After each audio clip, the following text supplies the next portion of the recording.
Hello there, and welcome to the Sleep Porch. Tonight, we'll be exploring one of the largest and oldest ecosystems on our planet. The very place where life began and where creatures continue to evolve in the darkness. The oceans are one of the most spectacular wonders on Earth, full of vibrant life and undiscovered mysteries. This journey moves beyond the familiar and into the vast world below, into deep waters where light slowly disappears and the environment changes completely, where pressure reshapes bodies, where animals glow, drift, hunt, and survive in ways unlike anything on land, where entire ecosystems exist without sunlight, powered by heat and chemistry rising from the planet itself.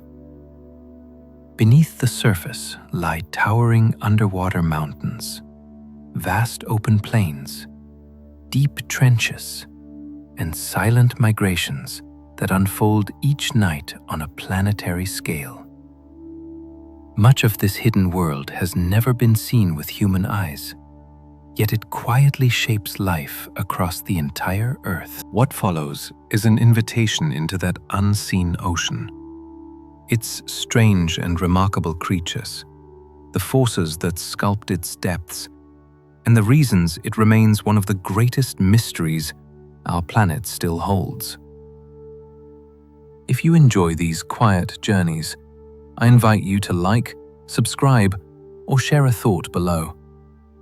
It helps others find their way here too, one sleepy soul at a time. But for now, just breathe. Let your eyes grow heavy and let the deep sea cradle your thoughts. Let's begin. The ocean covers more than 70% of Earth. When you look at Earth from space, it isn't green or brown, it's blue. Over 70% of our planet is covered by ocean, stretching unbroken for thousands of miles in every direction. The Pacific alone is so large it could hold all the continents combined. This immense body of water shapes everything about life on Earth. The climate, the air we breathe, even the rhythm of our days and nights through the tides. It absorbs heat from the sun, moves it around the globe, and creates weather patterns that ripple across continents. And yet, when we stand on the shore, it feels like a horizon, a boundary, the edge of the world. But the truth is, it's the ocean that defines our planet. Earth isn't just a rocky sphere in space, it's a water world. We have explored less than 5% of it. Despite all our satellites, submarines, and scientific advances, we've seen only a fraction of what lies beneath the surface. Less than 5% of the ocean has been explored, which means 95% of it is still a mystery. We know more about the surface of the Moon and Mars than we do about the deep sea. Vast mountain ranges, endless plains, and hidden trenches stretch for thousands of miles unseen. Entire species live and die in darkness, never yet glimpsed by human eyes. Each expedition reveals creatures so strange they seem like science fiction. Transparent jellyfish, glowing predators, and fish with anatomy unlike anything on land. The ocean is not just unexplored, it's almost entirely unknown. And that means every dive is like stepping onto an undiscovered planet with secrets waiting in the dark. We've mapped more of Mars than our own ocean floor. It may sound unbelievable, but we know more about the surface of another planet than we do about the seafloor beneath our own. Thanks to orbiters and satellites, over 99% of Mars has been mapped in high resolution. The ocean floor, only about a quarter. Much of it remains an indistinct blur, inferred from satellite gravity readings or sonar echoes. We've explored the deep with robots and submarines, but the scale is staggering. Earth's oceans cover over 70% of the surface, and their depths are difficult and expensive to reach. As a result, there are canyons, mountains, and entire ecosystems we've never seen. New species are discovered every time we look. In a way, the deep ocean is our last true frontier. An alien world at the bottom of our own. And it lies just beneath our feet, quietly waiting to be understood. In the deep, pressure can crush a submarine like a can. As you descend into the deep ocean, pressure increases fast and dramatically. Every 10 meters down adds another full atmosphere of pressure, the equivalent of the weight of the entire sky. By the time you reach just a kilometer deep, the pressure is 100 times what we feel at sea level. Go farther, and it becomes thousands of times greater.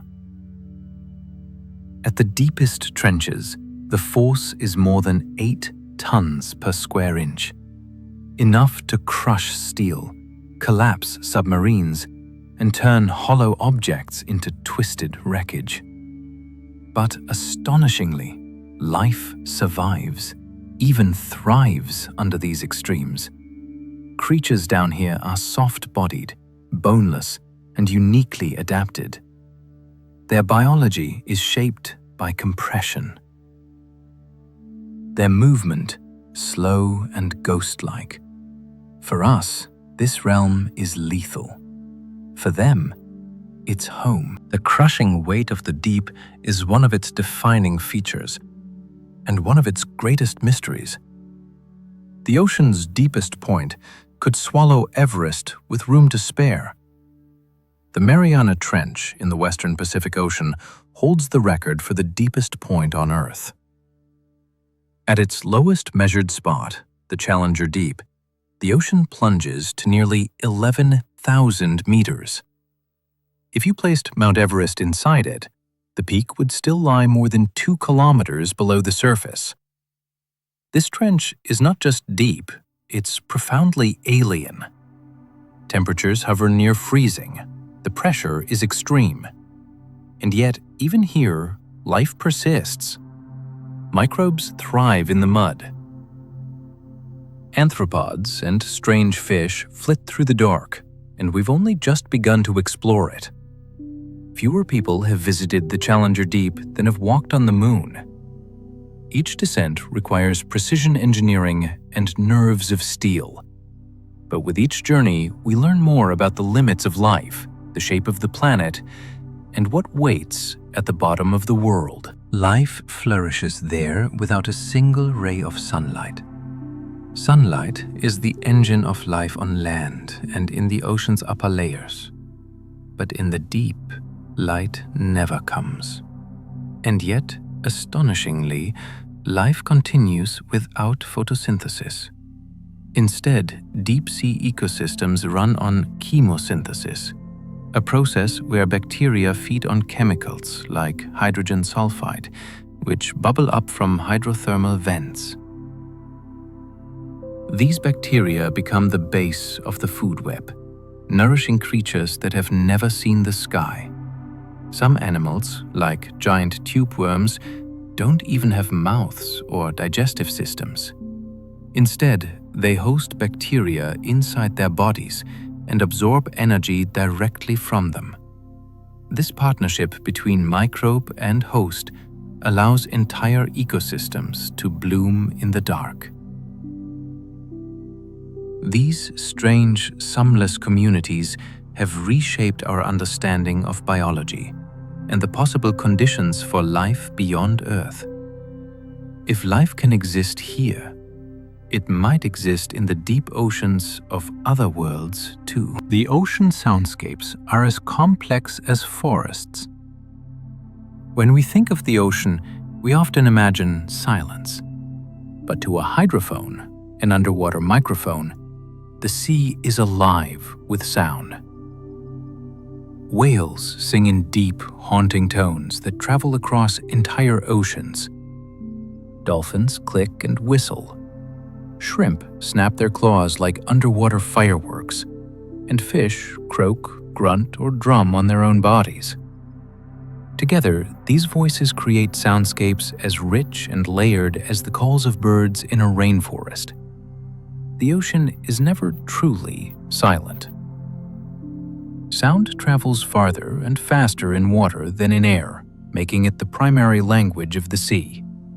For creatures living in darkness, sound is sight, communication, and connection all at once. To drift in these soundscapes is to hear the ocean breathing, humming, and whispering with life. A chorus that has been singing for millions of years beneath the waves we barely know. Entire continents drift on plates beneath the sea. The ocean is not just a surface of water, it is the skin of a living, shifting planet. Beneath it lie tectonic plates, enormous slabs of rock that move slowly over Earth's mantle.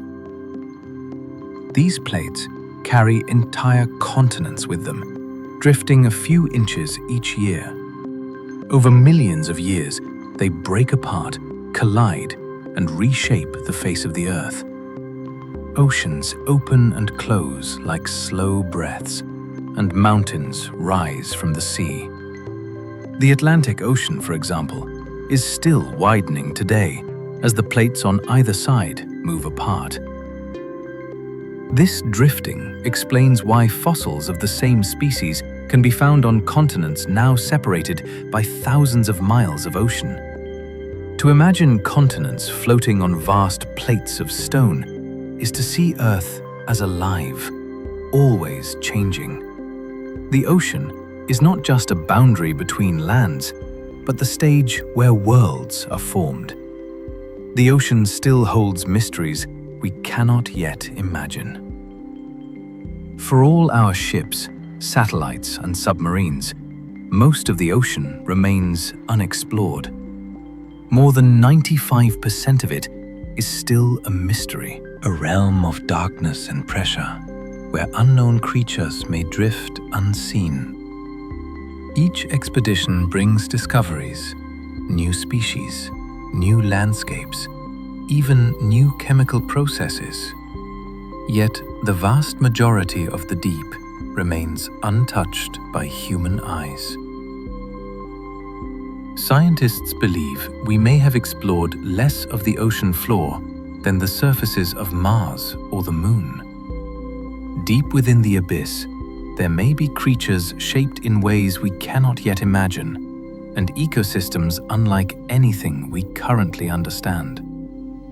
The ocean quietly reminds us that our planet still holds profound mysteries, that wonder is not reserved for distant galaxies alone. To close your eyes and picture the unknown depths is to touch that sense of awe, and to gently dream of what may still be waiting in the silent darkness below. The sea is both our origin and our future. Every life on Earth traces its beginnings back to the sea. Billions of years ago, the first living cells floated in its waters, nourished by the chemistry of the deep. From those tiny sparks, all plants, animals, and humans eventually arose. Even now, the ocean sustains us, giving us food, oxygen, and a stable climate. And as we look toward the future, the ocean may again hold the key to our survival. Its currents regulate the planet's temperature, its ecosystems support our fisheries, and its depths may one day reveal medicines, energy sources, or even clues to life on other worlds. To stand on the shore is to stand at the edge of both our past and our destiny. The ocean is not just where life began, it is where life continues and where humanity's future may ultimately return. Other creatures are nearly invisible, and that's on purpose. In a place with no shelter, no rocks or coral to hide behind, the best defense is to vanish completely. Many deep-sea creatures have evolved bodies that are almost perfectly transparent. Their skin, muscles, and even some internal organs are made of jelly-like material that barely bends or reflects light. The result is a near-invisible body that predators can't easily detect. Some fish are so transparent you can see their skeletons. Others, like the glass squid, are nearly invisible except for their eyes, which they disguise using mirrors or special pigments. Even their blood lacks pigment to reduce visibility. In the deep ocean, visibility isn't just about hiding from predators. It's about survival at every level. To float unseen through a world without shadows is a powerful adaptation. In the quiet dark, transparency becomes a form of armor. Elegant, ghostly, and nearly perfect, the gulper eel can open its mouth wider than its own body. The gulper eel is one of the deep sea's most surreal residents, a shadowy creature with a whip-like tail and a ballooning jaw. Its mouth is so massive it can open wider than the eel's entire body, forming a kind of living fishing net. Despite its fearsome appearance, the gulper eel is not a fast hunter. Instead, it drifts through the blackness, waiting for small fish or shrimp to swim by. Then, with one sudden motion, it opens its enormous mouth and gulps. Its body can stretch to hold surprisingly large meals, making it a master of rare opportunities in a world where food is scarce. It also has a bioluminescent lure at the tip of its tail, a glowing dot that it can wave to attract prey. In the still black waters of the abyss, the gulper eel is part monster, part illusion, and entirely real. Every night, deep creatures rise toward the moonlight. When the sun sets and the ocean surface grows dark, something extraordinary happens in the deep. Millions of creatures, fish, squid, jellyfish, and plankton, begin to rise. Slowly, silently, they migrate upward from the twilight zone to feed in the nutrient upper layers. It's called the Deal vertical migration, and it's the largest movement of animals on Earth. This nightly journey happens across the globe, from the tropics to the poles, and repeats every 24 hours like a planetary heartbeat. The creatures rise to feed under cover of darkness, then retreat again before dawn to avoid predators. It's a delicate dance between hunger and safety, light and shadow. Most of it is invisible to us, hidden beneath waves and moonlight. But this migration shapes ecosystems, affects carbon cycles, and keeps the deep connected to the surface. In the ocean's rhythm, night is the time to rise. This nightly migration is the largest on the planet. Each evening, trillions of marine animals ascend from the deep. Not just a few meters, but sometimes up to a kilometer or more. The sheer scale is staggering. Imagine every living human being rising and falling in perfect synchrony every night. Now multiply that by 1,000. This vertical migration moves more biomass, more total living matter than any other daily movement on Earth. It helps regulate the planet's climate by transferring carbon from the surface into the deep ocean, where it can remain for centuries. And it does all this in near total silence, far from human eyes. Creatures like lanternfish, hatchetfish, and tiny crustaceans make this trek under the cover of darkness, guided by cues we barely understand. Perhaps temperature shifts or the faint rise of moonlight. It's one of the most important processes on the planet, and we're only beginning to understand how it works. Starfish can regrow entire arms. In the tide pools and shallow seas, starfish crawl slowly across the rocks, their arms stretching like rays of the sun. These creatures possess a remarkable ability. If they lose an arm, they can regrow it completely. In some cases, a single arm can even regenerate into a whole new starfish, given enough time. This power comes from their incredible ability to regenerate cells, rebuilding not only muscle and skin, but also their internal structures. For starfish, this isn't just a trick, it's a survival strategy. When attacked by predators, they can sacrifice a limb and later grow it back. Watching a starfish move with calm determination, you might never guess the quiet resilience hidden in its body. Their ability to heal and renew themselves is a gentle reminder of nature's patience and of the hidden powers life can carry within. Some octopuses carry coconut shells as tools. The octopus is known for its intelligence, but perhaps one of its most charming traits is its resourcefulness. In the waters of Indonesia, scientists have observed octopuses carrying coconut shells across the seafloor. When threatened, they assemble the shells into makeshift shelters, hiding inside their portable armor. This is one of the clearest examples of tool use in the ocean. A creature not just reacting to its environment, but actively shaping it to its advantage. The sight is strangely endearing, like watching a traveler carry a suitcase. In the dark and shifting world of the sea, where danger can come from any direction, the coconut octopus has learned to bring safety with it. A reminder that intelligence takes many forms. Even in the silent deep, they can solve puzzles and escape from tanks.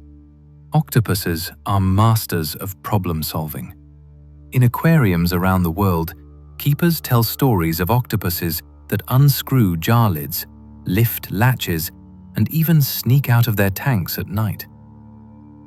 Some have been found wandering the floor, exploring pipes, or slipping into neighboring enclosures to steal food. Their arms are lined with hundreds of suckers, each capable of tasting and touching independently, like having 8 curious hands.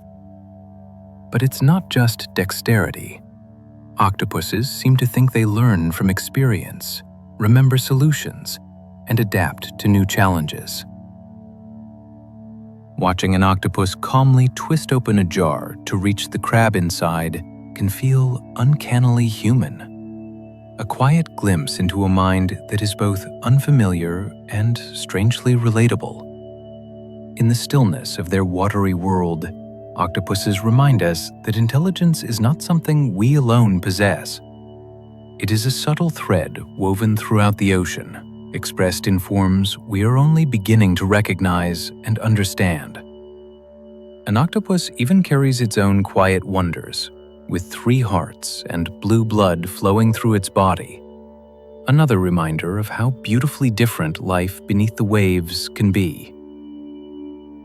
The octopus is unlike almost any other creature on Earth. Inside its body, not 1 but 3 hearts beat. 2 of them pump blood through the gills, while the third pumps it through the rest of the body. Even stranger, their blood is not red like ours, but blue. This is because it uses copper rather than iron to carry oxygen. Copper works better in the cold, oxygen-poor waters where many octopuses live. When an octopus swims, one of its hearts actually stops beating, only to start again when it rests. These creatures are reminders that life is endlessly inventive, shaping organs and systems to fit the needs of each environment. To imagine blood running blue instead of red and a rhythm powered by 3 separate hearts is to gloss just how many ways life has found to thrive beneath the waves. One strange underwater sound was dubbed the bloop. In 1997, a strange and powerful sound was detected by underwater microphones in the South Pacific. It was low, deep, and loud. So loud, in fact, that it was picked up by sensors over 5,000 kilometers apart. Scientists called it the bloop. At first, it baffled researchers. The sound had characteristics similar to those of an animal core, but no known creature could produce a sound so powerful. Was it a whale? A seismic event? Something unknown? Speculation ranged from deep-sea monsters to undiscovered leviathans. Eventually, the best theory pointed to the cracking and collapse of massive Antarctic icebergs. But for years, the bloop captured the imagination of oceanographers and science enthusiasts alike. It reminded us that the ocean can still surprise us, that sometimes a single, unexplained sound can echo through both water and wonder, stirring the imagination as much as the ear. Some fish communicate by drumming on their own bodies. While whales sing and dolphins click, some fish have evolved much stranger ways to communicate. They drum. Using special muscles attached to their swim birds, the internal sacs that help control buoyancy, these fish can create rhythmic thumps, pulses, or grunts. It's a bit like beating a drum from the inside out. These sounds can serve many purposes: attracting mates, defending territory, or signaling distress. The toadfish, for example, makes a humming call, so loud it can be heard through the hulls of boats. Other fish use short bursts to coordinate with the group or ward off intruders in the dark, noisy world of the ocean. Sound becomes a private language, one that's often overlooked by human observers. These simple drumming rhythms are reminders that even the quietest fish may have a voice, if only we know how to listen for it. Whales dive for miles to sing where no light reaches. Among the deepest divers in the animal kingdom are whales, especially species like the sperm whale and the Kuyu's beaked whale, which can dive over 3 kilometers beneath the surface. They go there to hunt, to hide, and in some cases, to sing. Whale song is one of the most haunting and beautiful sounds in nature. Long, echoing calls that can travel for thousands of kilometers. Some whales dive deep before they begin singing, where ambient noise is lower and the sound can carry farther. These sums may serve many functions: attracting mates, locating others, or mapping the sea using echoes. They are so complex that they may even contain dialects or patterns that change over time. In the dark silence of the abyss, a single whale's voice can fill the water like music in a cathedral. It is sound without light, language without land. Giant squid were once sea monsters, until we filmed them alive. For centuries, giant squid were the stuff of sailors' nightmares, glimpsed in fragments, washed ashore in pieces, or tangled in fishing nets.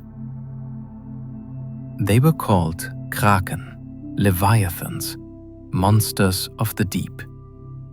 No one had seen one alive in its natural habitat until 2012, when Japanese researchers captured the first video of a living giant squid, filmed over 600 meters below the surface. What they saw was dazzling.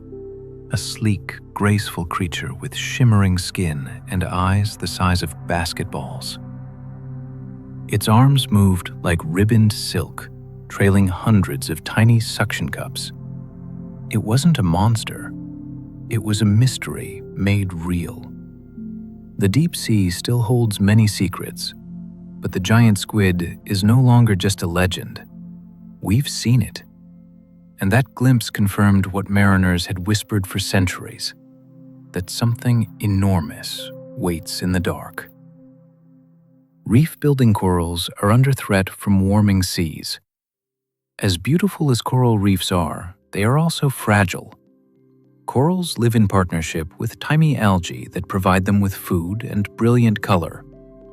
But when ocean temperatures rise even slightly, the corals become stressed and expel their algae. Without their partners, they turn ghostly white, a process called coral bleaching. If the heat continues, the corals starve and die, leaving behind barren skeletons. In recent decades, warming seas have caused mass bleaching events across the globe, threatening reefs that have stood for thousands of years. Yet there is hope. Some corals are more resilient, capable of withstanding higher temperatures, and scientists are working to protect and restore reef ecosystems. The fragility of corals reminds us that the ocean, for all its power, is also delicate. A living system that depends on balance, and one we are called to care for. Entire atolls are built on ancient volcanic foundations. Scattered across the Pacific are rings of islands that look like necklaces floating on the sea. These are atolls, circular chains of coral that enclosed tranquil lagoons. Atolls are born from volcanoes. Long ago, volcanic islands rose from the sea, and corals began to grow around their edges. As the volcano slowly sank beneath the waves, the corals continued to build upward, keeping pace with the rising water. Over millions of years, the volcanic island disappeared beneath the surface, leaving behind a near ring of coral. The result is a natural wonder, an atoll with calm waters at its heart and the open ocean beyond. To walk across Aole is to stand on the memory of a volcano transformed into a paradise of sand, palms, and coral. They are reminders that even destruction can create beauty, reshaping the world in unexpected ways. Seagrass meadows produce more oxygen than forests. Beneath the waves, vast meadows of seagrass sway with the current. These underwater plants may seem unremarkable compared to coral reefs or kelp forests, but they are quiet giants in Earth's story. Seagrasses photosynthesize, drawing in carbon dioxide and releasing oxygen. In fact, per square meter, they can produce more oxygen than tropical rainforests.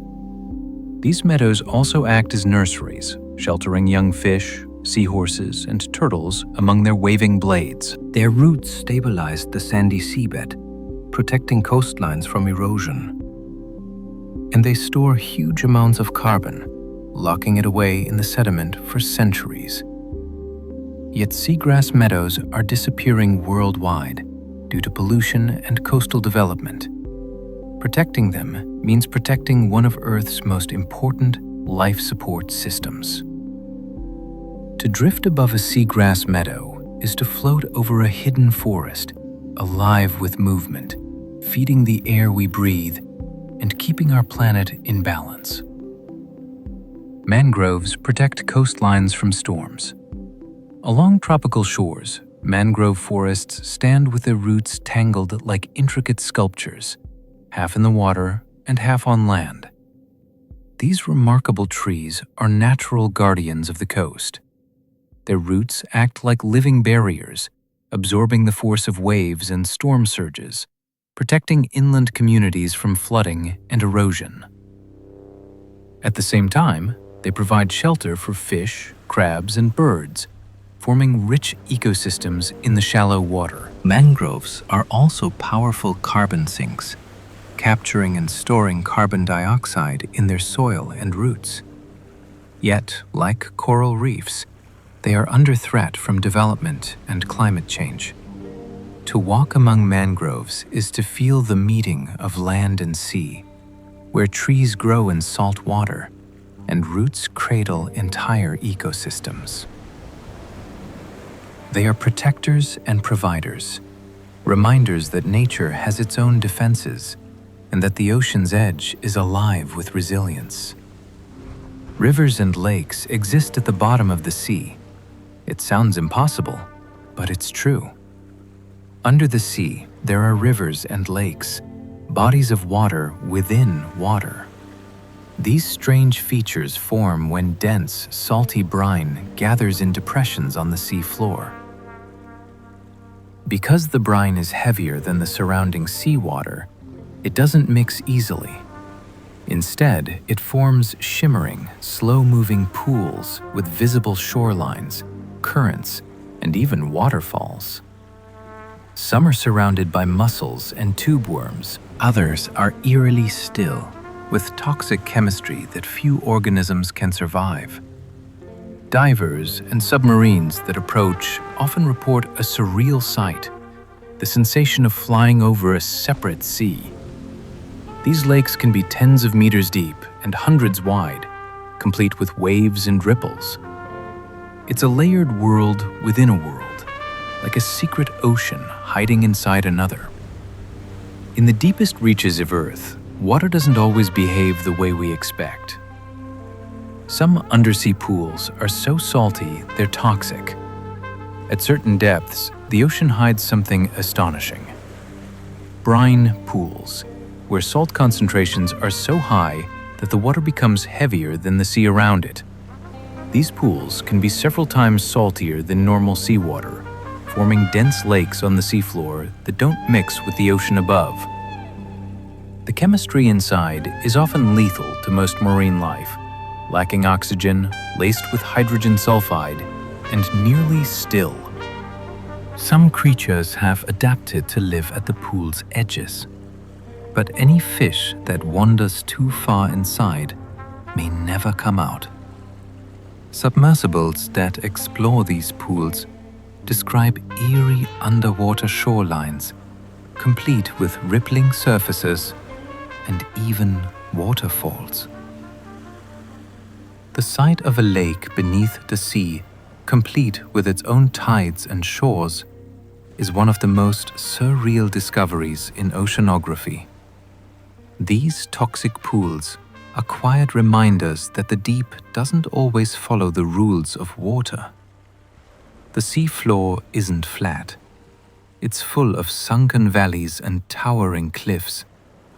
When we imagine the bottom of the ocean, it's easy to picture a vast, featureless plain. But in reality, the seafloor is just as rugged and dramatic as any mountain range on land, and sometimes even more so. Deep beneath the waves lie steep escarpments, massive undersea cliffs, sprawling trenches, and volcanic ridges. Some cliffs drop for kilometers in near vertical walls, shaped by shifting tectonic plates or ancient landslides. Others form the boundaries of underwater plateaus and fracture zones. Because the deep ocean is so difficult to map, many of its features remained hidden for decades, and some are still only now coming into view.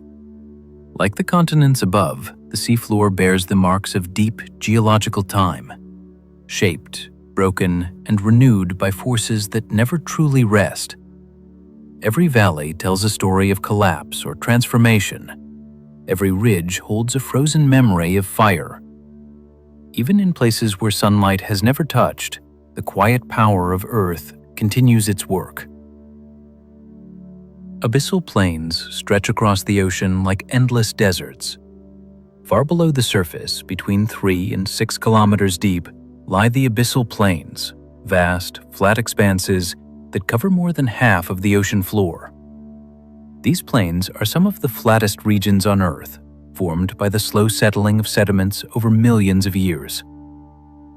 But while they may seem barren, they are not lifeless. Tiny organisms burrow in the mud. Scavengers patrol the darkness. Occasional whale falls create oases of life. To visit an abyssal plain is to enter a place where time moves slowly, where silence is absolute, and where each particle of marine snow organic matter drifting down from above is a treasure. These plains are both alien and familiar, wide, still, and strangely peaceful. They're the true seabed of the world, stretching beyond the limits of light or sight. They are the ocean's quiet, unmoving heart. Some islands disappear beneath the waves again. Just as the ocean can create islands, it can also take them away. Many small volcanic islands, born in spectacular eruptions, vanish within years as waves and storms erode their fragile rock. In the Pacific, new islands have appeared and disappeared in the span of a single human lifetime, leaving only faint outlines on nautical charts. Rising sea levels add to this process, slowly submerging low-lying atolls and coral islands. Entire communities in places like the Maldives and Kiribati live with the knowledge that their homes may one day slip beneath the waves. The ocean is both giver and taker, sculpting the land as it pleases. An island may rise like a miracle, only to vanish again, reminding us that nothing on Earth is permanent. Land and sea are in constant negotiation, and the ocean always has the final word. Coral reefs are built by tiny animals. When you see a coral reef, it may look like colorful stone, a solid wall of rock covered in fish and plants. But reefs are actually alive, built by billions of tiny creatures called coral polyp. Each polyp is a small animal related to jellyfish with soft bodies that secrete limestone skeletons. Over time, these skeletons accumulate, stacking into massive structures that can stretch for hundreds of miles. The reef becomes a living city, growing slowly over centuries as each new generation of polyp builds upon the last. The colors we see come from the algae that live inside the corals, giving them food through photosynthesis. Reefs are not just beautiful, they are vital, providing shelter and nurseries for countless marine species. To swim among coral is to wander through an ancient living cathedral, built one tiny creature at a time across centuries of patience. They support a quarter of all marine species. Though coral reefs cover less than 1% of the ocean floor, they are home to about a quarter of all marine life. Fish of every color dart between the branches. Sea turtles glide gracefully overhead, and tiny creatures build their homes among the coral. This astonishing density of life has earned reefs the nickname rainforests of the sea. For humans, they are equally important. Reefs provide food, protect coastlines from waves, and support millions of people who depend on them for fishing and tourism.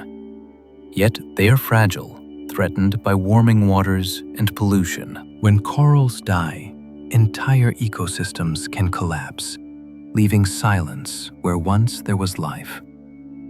To imagine a reef is to imagine abundance. A kaleidoscope of colors, shapes, and movements, all woven together into a single living system. They remind us how rich and interconnected life in the ocean can be. Some corals glow under ultraviolet light. When corals are bathed in ultraviolet light, something magical happens. Their surfaces shimmer with neon colors, glowing greens, blues, and reds that look almost otherworldly. This glow comes from special proteins within the coral that absorb UV radiation and remit it as visible light. Scientists believe this bioluminescence may help protect corals from harmful sunlight, or perhaps attract the tiny algae that live inside them. To divers exploring reefs under special lights, it feels like stepping into a dream where the ocean floor shines like a field of stars.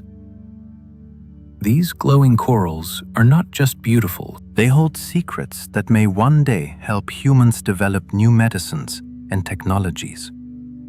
In their light, we see both the creativity of nature and the endless curiosity it inspires, reminding us that even the smallest creatures can shine with cosmic brilliance. Others feed on nothing but falling dust.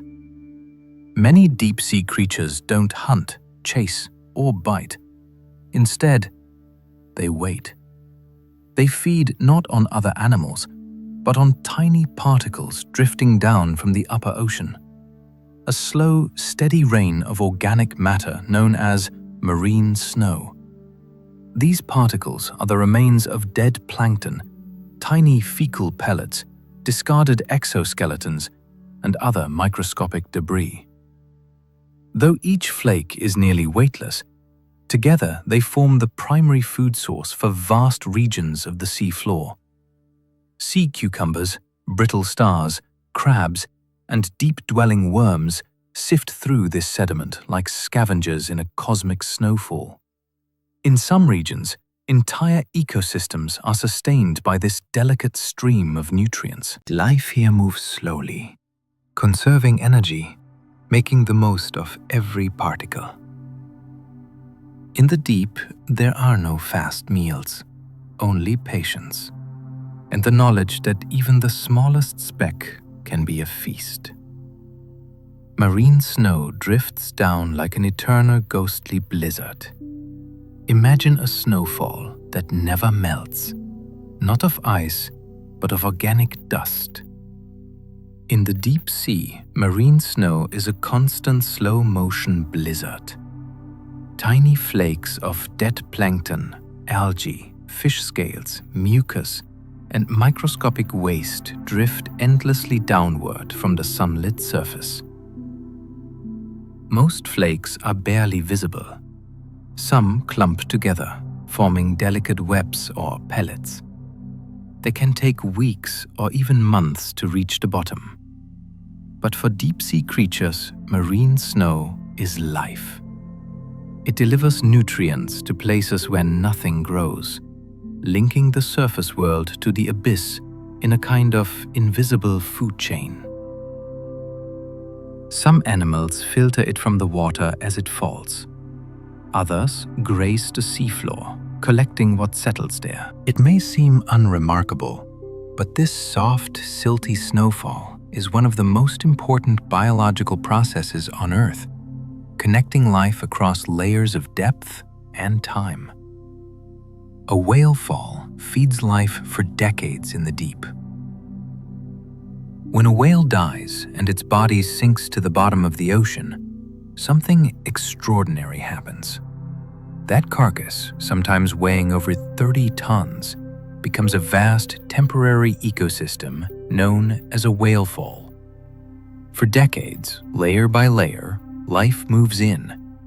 First come scavengers, sharks, hagfish, and giant amphipods that strip away the flesh. Then other creatures move in to feast on scraps and soft tissue. As time passes, the bones themselves become food.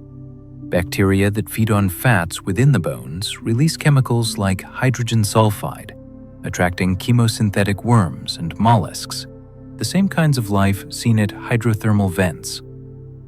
A single whale fall can support over 100 species of animals, many of which are found nowhere else. In the dark, where food is rare, a whale's body becomes a gift, a slow, burning feast that echoes through the ecosystem for years.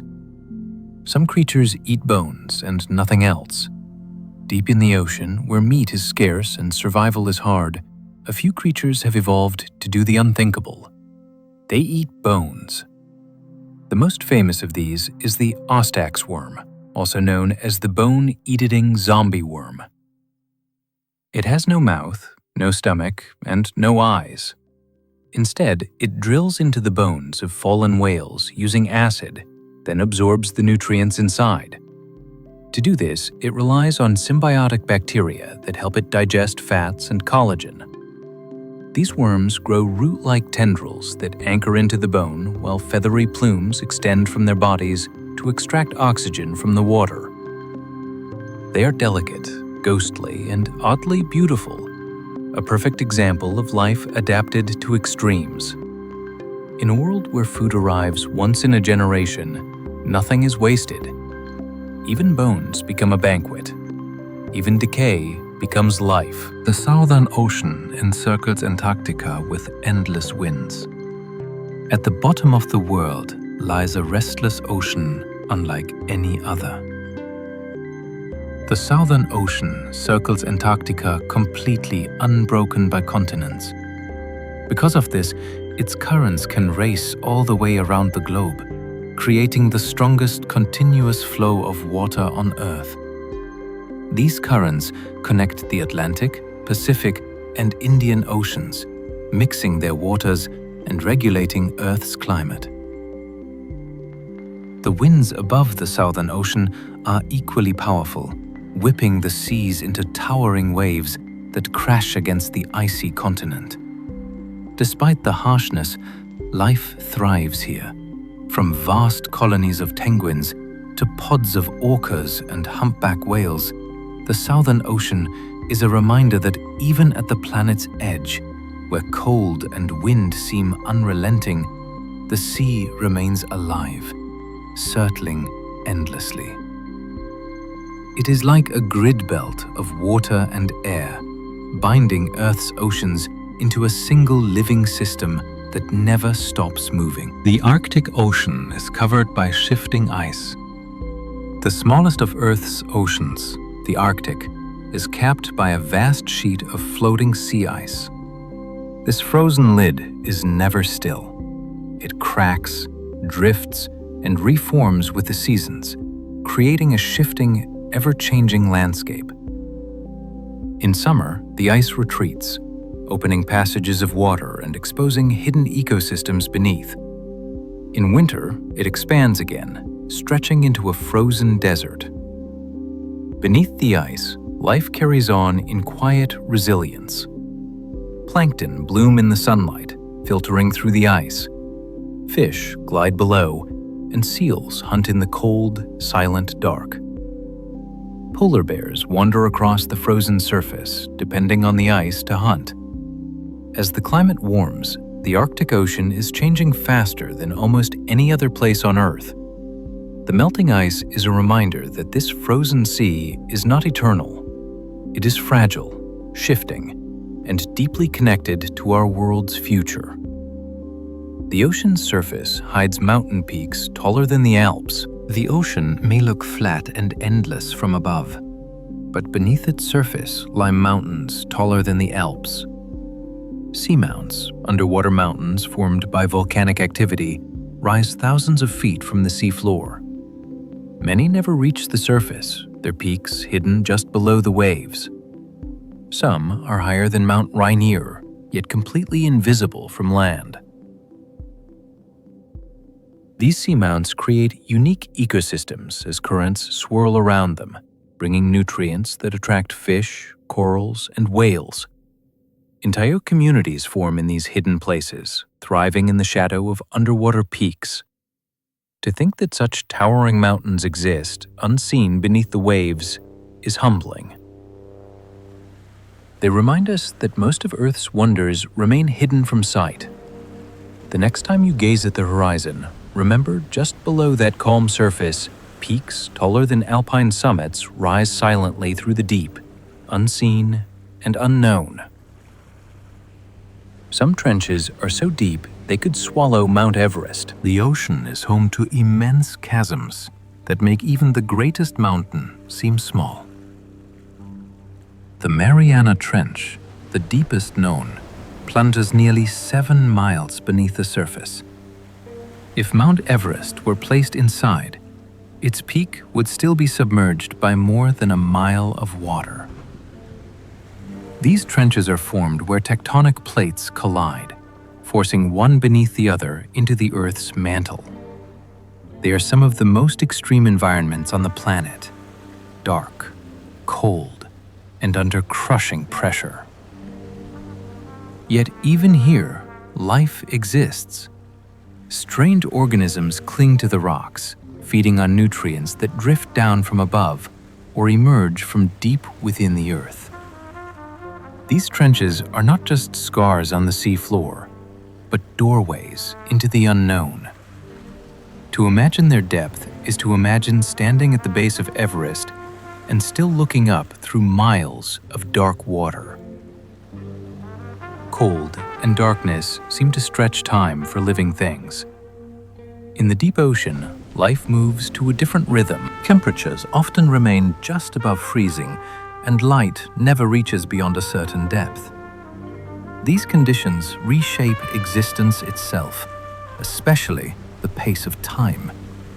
The cold slows metabolism, allowing creatures to conserve energy and place less strain on their cells, settling into a quiet, enduring way of life beneath the surface. Many deep-sea creatures grow slowly, reproduce rarely, and live for decades or even centuries. A single meal might last for weeks. A generation might stretch across half a century. In the absence of light and warmth, evolution favors stillness, patience, and endurance. What feels like a moment on the surface might be a year in the deep. This slowness is not a weakness, it's a strategy. In a world where food is rare and change is gradual, living slowly means living well. In the deep, time flows like the cold water, vast, gentle, and unhurried. Some fish survive by producing their own antifreeze. In the coldest parts of the ocean, where temperatures dip below freezing, many fish would freeze solid without special adaptations. But some have evolved a clever solution: antifreeze proteins. These proteins circulate in their blood and tissues, binding to ice crystals and preventing them from growing. It's the same basic principle as the antifreeze in a car, but far more elegant. These antifreeze-producing fish are found in polar oceans and deep, frigid waters. Their bodies remain soft and flexible even in the cold, allowing them to move, feed, and survive in environments that would otherwise be fatal. Scientists have even studied these proteins to improve cryopreservation techniques on land. It's a reminder that extreme cold isn't always a barrier. In nature, it's a challenge, and evolution loves a challenge. Where ice would stop most hearts, these fish keep swimming. Others are so soft, they'd collapse if brought to the surface. Some deep-sea creatures are made almost entirely of gelatinous material, soft, delicate, and nearly formless. At great depths, this softness is an advantage. Without a rigid skeleton, they can resist the crushing pressure simply by being flexible. But if they were suddenly brought to the surface, they'd collapse, not from injury, but because their bodies depend on high pressure to maintain shape. The famous blobfish, for example, looks like a saggy cartoon on land, but at its natural depth, it's sleek and well-formed. Other creatures, like certain jellies or cone jellies, would disintegrate almost instantly in normal air pressure. These animals have evolved for one specific environment, the deep. Their beauty is fragile, their survival is precise, and their bodies are shaped by forces most of us will never feel. The invisible weight of miles of water pressing in from all sides. Some deep creatures have no bones at all. In the crushing pressure of the deep ocean, softness becomes a form of strength. Many creatures here have no bones, no rigid skeletons or hard shells.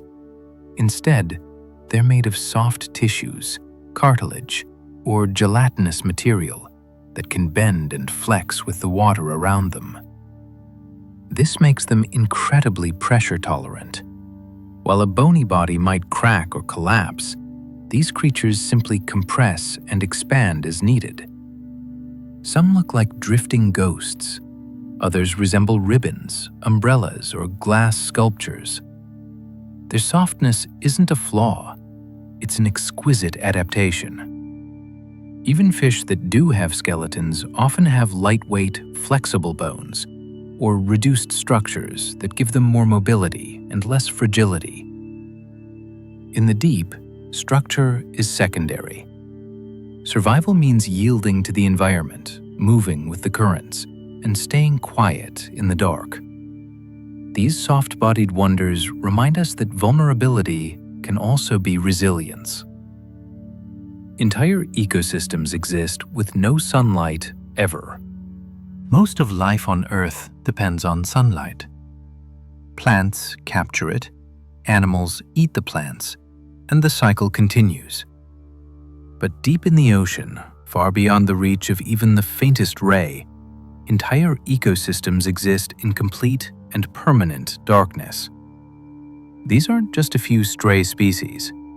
Around hydrothermal vents and cold seeps, scientists have found dense communities of life. Tubeos, shroop, crabs, mussels, and strange fish. There are no photosynthetic plants, only organisms that live by chemosynthesis, using chemical energy instead of light. These ecosystems don't depend on the surface at all. They form their own closed worlds, powered by the heat and elements leaking from inside the Earth. When these environments were first discovered in the 1970s, they upended our understanding of what life needs. And they offered a possibility even more profound, that life might not need sunlight at all. Instead of photosynthesis, life down there runs on chemistry. Sunlight fuels almost every food chain on the planet, except in the deep ocean. Here, something remarkable happens. Life runs on chemistry. Around hydrothermal vents and methane seeps, microbes use the energy stored in chemicals like hydrogen sulfide, methane, and iron to create organic matter. This process, called chemosynthesis, allows life to flourish without the sun. It's similar to photosynthesis, but instead of light, it uses molecules from the Earth itself. These chemosynthetic microbes form the base of entire ecosystems, feeding tubeworms, clams, and crustaceans that gather in dense colonies around vents. It's a different kind of energy, ancient, elemental, and invisible. And it may be one of the earliest forms of life on Earth. Some scientists even believe chemosynthesis could support life on other planets or moons. In the deep sea, chemistry becomes cuisine, and life rewrites the rules of survival. Microbes feed on sulfur that leaks from Earth's crust. At hydrothermal vents, the water gushing out isn't just hot. It's full of dissolved minerals, including toxic chemicals like hydrogen sulfide. This gas would be deadly to most surface life, but in the deep, certain microbes have evolved to feed on it. These sulfur-loving bacteria form dense maps on rocks, cope vent chimneys, and even live inside the tissues of larger animals. They use the energy from the sulfur to fuel chemosynthesis, creating sugars and organic molecules that support other life. Some tubeworms have no mouths or digestive systems at all. Instead, they house these microbes within their bodies and absorb the nutrients they produce. It's a remarkable partnership. Sulfur from the earth, microbes from the deep, animals from the dark. Together, they form ecosystems as rich and complex as any coral reef without ever needing light. These tiny organisms power entire deep-sea food webs. In the deep, where no light penetrates, the smallest creatures often carry the greatest weight. Chemosynthetic microbes, though invisible to the naked eye, form the base of deep-sea food chains around vents and cold seeps. They transform toxic chemicals into energy, producing organic matter that feeds shrimp, crabs, mollusks, and other vent dwellers. These in turn feed larger predators, like deep-dwelling fish or octopuses. Every life form in the system ultimately depends on the microbes, even if they never interact directly. It's a web that doesn't begin with sunlight, but with sulfur, methane, and iron. Without these microscopic powerhouses, the vent communities would collapse. Their role is quiet, constant, and vital. And because chemosynthesis might predate photosynthesis, these microbes may represent one of life's oldest strategies, a kind of living memory from the earliest oceans. In their simplicity lies the key to an entire hidden world. Cold water corals build vast cities in the dark. Coral reefs aren't just tropical. In the freezing depths of the ocean, far from sunlight, cold water corals quietly build vast, complex structures that rival their shallow water cousins. These corals don't rely on photosynthesis. Instead, they catch tiny particles of food drifting through the current, using delicate, feathery arms. Over thousands of years, they grow into massive reefs, some stretching for kilometers. These reefs provide shelter for countless deep-sea species: fish, worms, crustaceans, and sponges. They're hotspots of biodiversity in an otherwise sparse world. Many cold water corals grow slowly, just a few millimeters per year. But given enough time, they can form underwater cities teeming with life. These reefs are hard to reach and only recently mapped by sonar and submersible expeditions. Some have already been damaged by trolling or climate change, but even in the darkness, they continue to grow. Delicate fortresses sculpted by time. Some coral reefs are older than human civilization. In the deep ocean, coral grows slowly, sometimes just a few millimeters per year. But given enough time, that slow growth becomes something monumental. Some cold water coral reefs are estimated to be more than 8,000 years old, meaning they began forming before the first cities were built on land. These reefs are hidden in darkness, built by creatures that never see the sun. And yet, over centuries, they form towering mounds and sprawling habitats that shelter entire ecosystems. Each new coral polyp builds on the skeletons of those that came before, layer upon layer across millennia. While shallow reefs often come and go with the tides of warming oceans, some deep reefs have endured ice ages and survived the shifting of continents. These aren't just reefs, they're living archives built slowly in silence, telling stories that long predate our own. Deep water corals grow without ever seeing the sun. Unlike the bright corals of tropical shallows, deep water corals have no need for sunlight. They don't rely on algae for food as their surface-dwelling cousins do. Instead, they capture small bits of drifting organic matter from the water around them. Tiny particles of marine snow, bits of dead plankton, and microscopic life. These corals grow in cold, dark water, sometimes more than 1,000 meters deep. Their shapes vary wildly: spirals, fans, branches, and curls. Some glow faintly under special lighting, revealing colors hidden from natural view. Though they live far from human eyes, they are vital to deep-sea biodiversity, forming reef structures that act as shelters, nurseries, and hunting grounds. Their beauty is subtle, often seen only through the lens of a remote camera.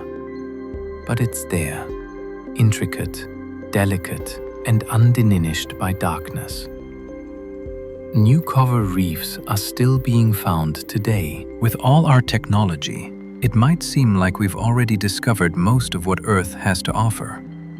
But in the deep ocean, surprises still wait. In recent years, scientists have discovered entirely new coral reefs, some stretching for kilometers, others hidden beneath submarine cliffs or along continental slopes. One reef off the coast of South Carolina was over 130 kilometers long and previously unknown. These discoveries often happen by accident: a sonar scan, a passing submersible, or a curious blip on a map.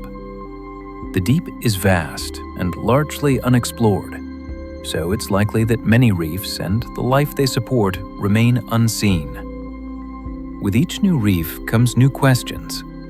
How old is it? What species live there? How can it be protected? Even now, the ocean continues to surprise us. Each newly discovered reef is a quiet reminder that Earth still keeps many secrets. To reach places where no human can safely swim, we rely on machines. The deep ocean is a world of extremes. Near freezing temperatures, crushing pressure, and complete darkness. Far beyond what unprotected bodies can endure. So, we sent robots instead. These remotely operated vehicles, known as ROVs, move patiently through the depths, carrying cameras, lights, sensitive instruments, and gentle robotic arms.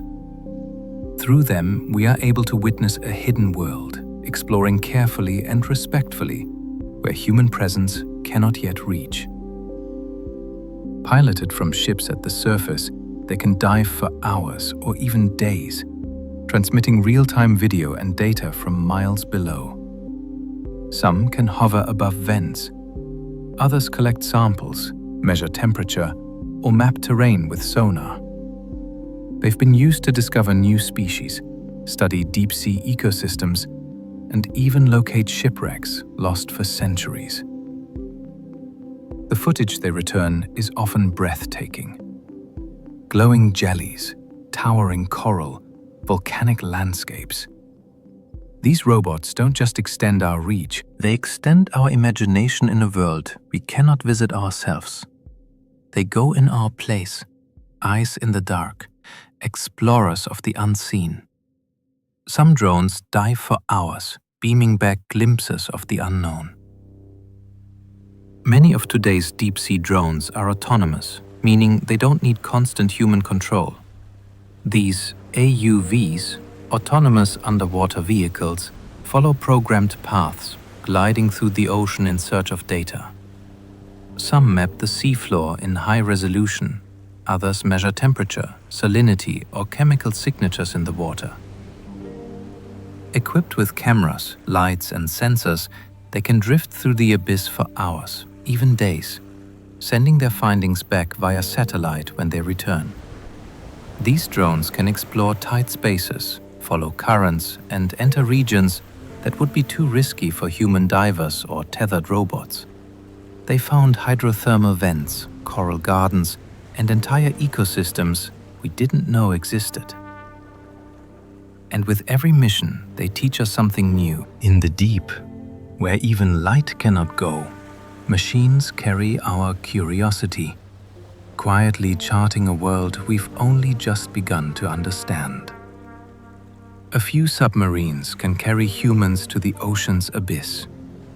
While most deep-sea exploration is done by robot, a few specialized submersibles are built to carry human passengers all the way down.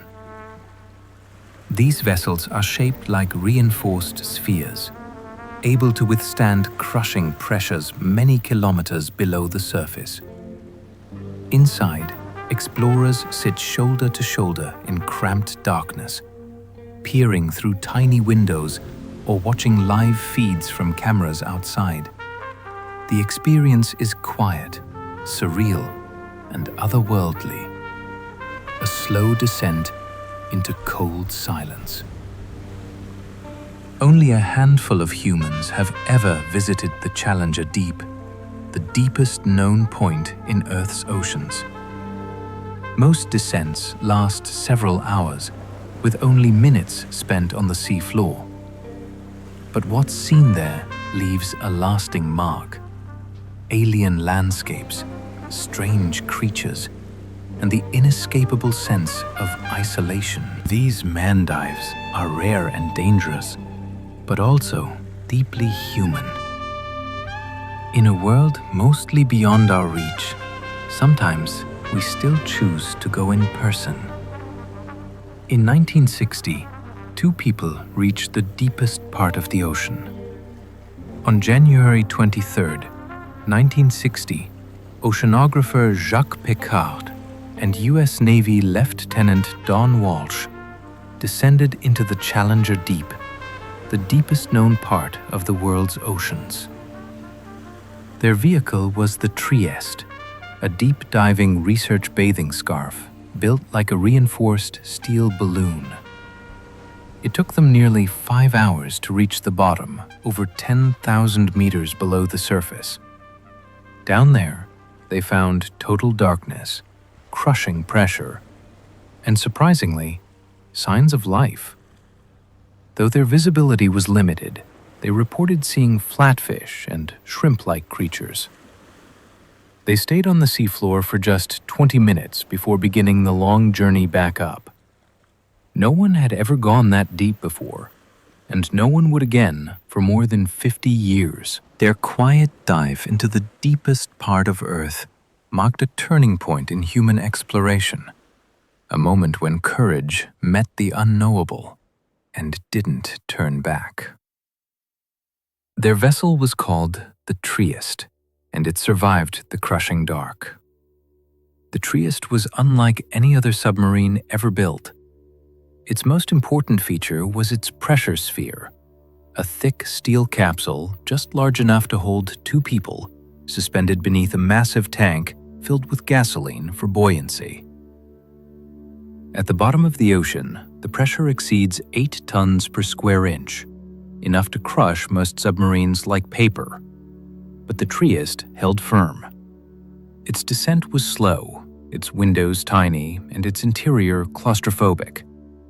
The walls groaned, a viewing panel cracked from the pressure. But it didn't fail.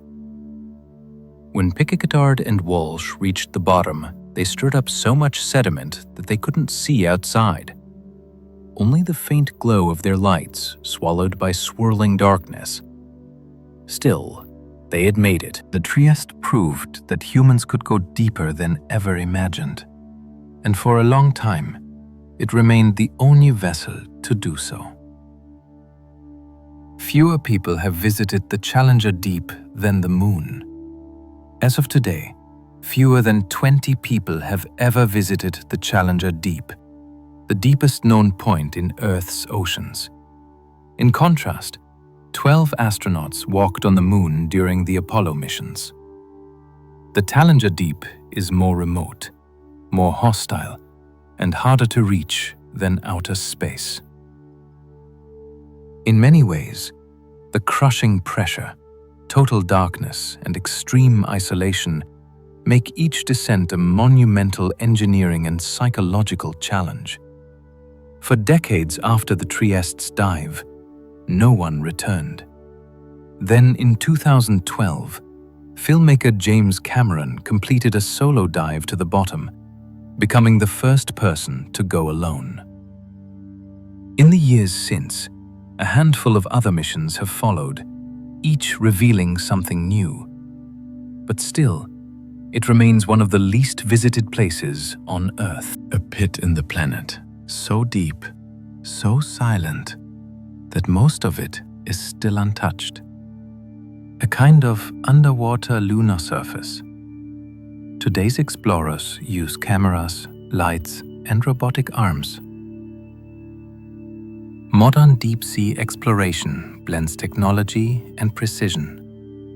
While man dives still occur, most research today is carried out by remotely operated vehicles.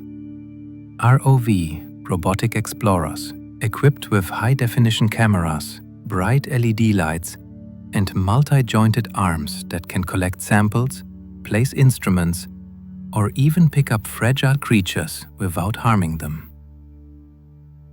These machines are guided by pilots aboard research vessels on the surface. sending back live video feeds from depths of thousands of meters. Some ROVs are built for mapping, others are designed for science, and all are made to survive the extremes of the deep: pressure, cold, and total darkness.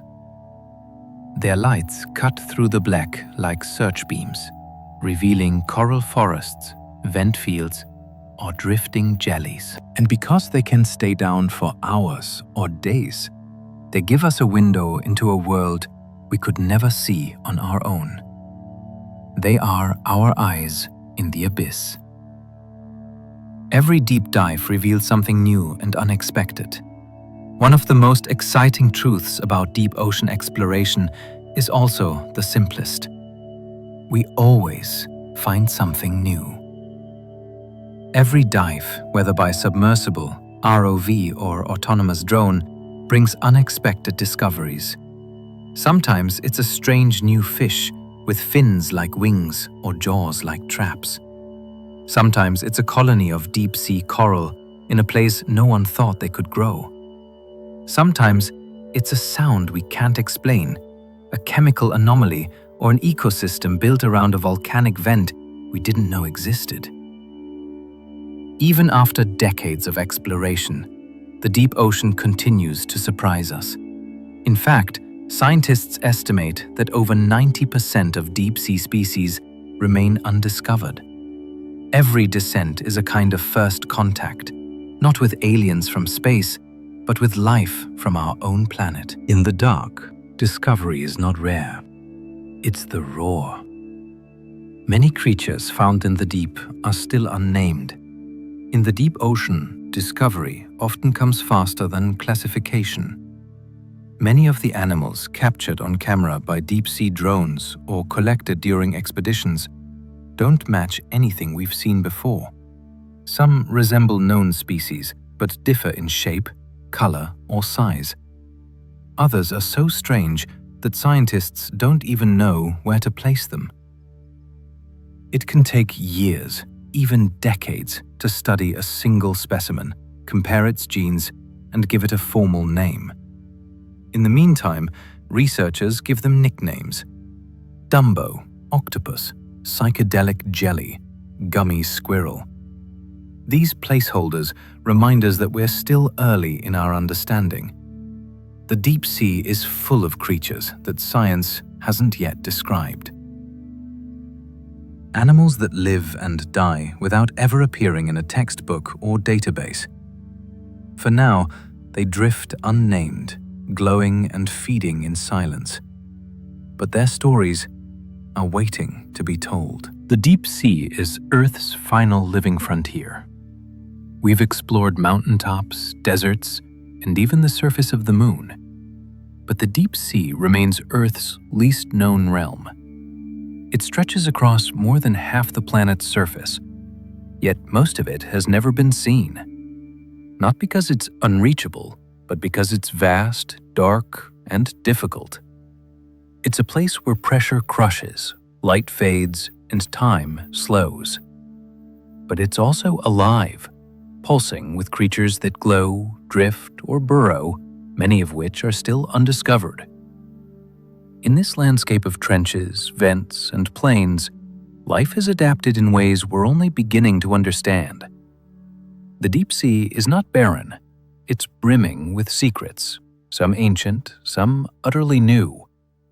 It is a frontier not of conquest, but of curiosity, a reminder that even here on our own blue planet, wild unknowns still remain.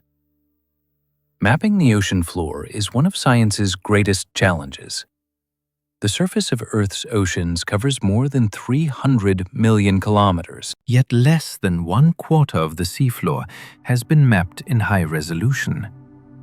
Why? Because mapping the deep is hard.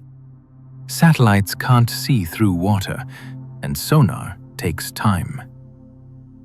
To create detailed maps, ships must crisscross the ocean slowly, bouncing sound waves off the bottom and measuring the echoes. It's like painting a portrait with a flashlight in the dark, one brushstroke at a time. The deeper the water, the harder it becomes. Trenches, ridges, and valleys can distort readings. Equipment must survive harsh conditions. And it's all incredibly expensive. But progress is happening. Projects like Seabed 2030 aim to chart the entire ocean floor within this decade. With every new map, the deep becomes a little less hidden and the mysteries a little closer to home. Satellites help reveal the hidden landscape of the deep. Even though satellites can't see the seafloor directly, they can help us infer its shape by measuring tiny variations in the ocean's surface height caused by underwater mountains and trenches tugging on Earth's gravity field.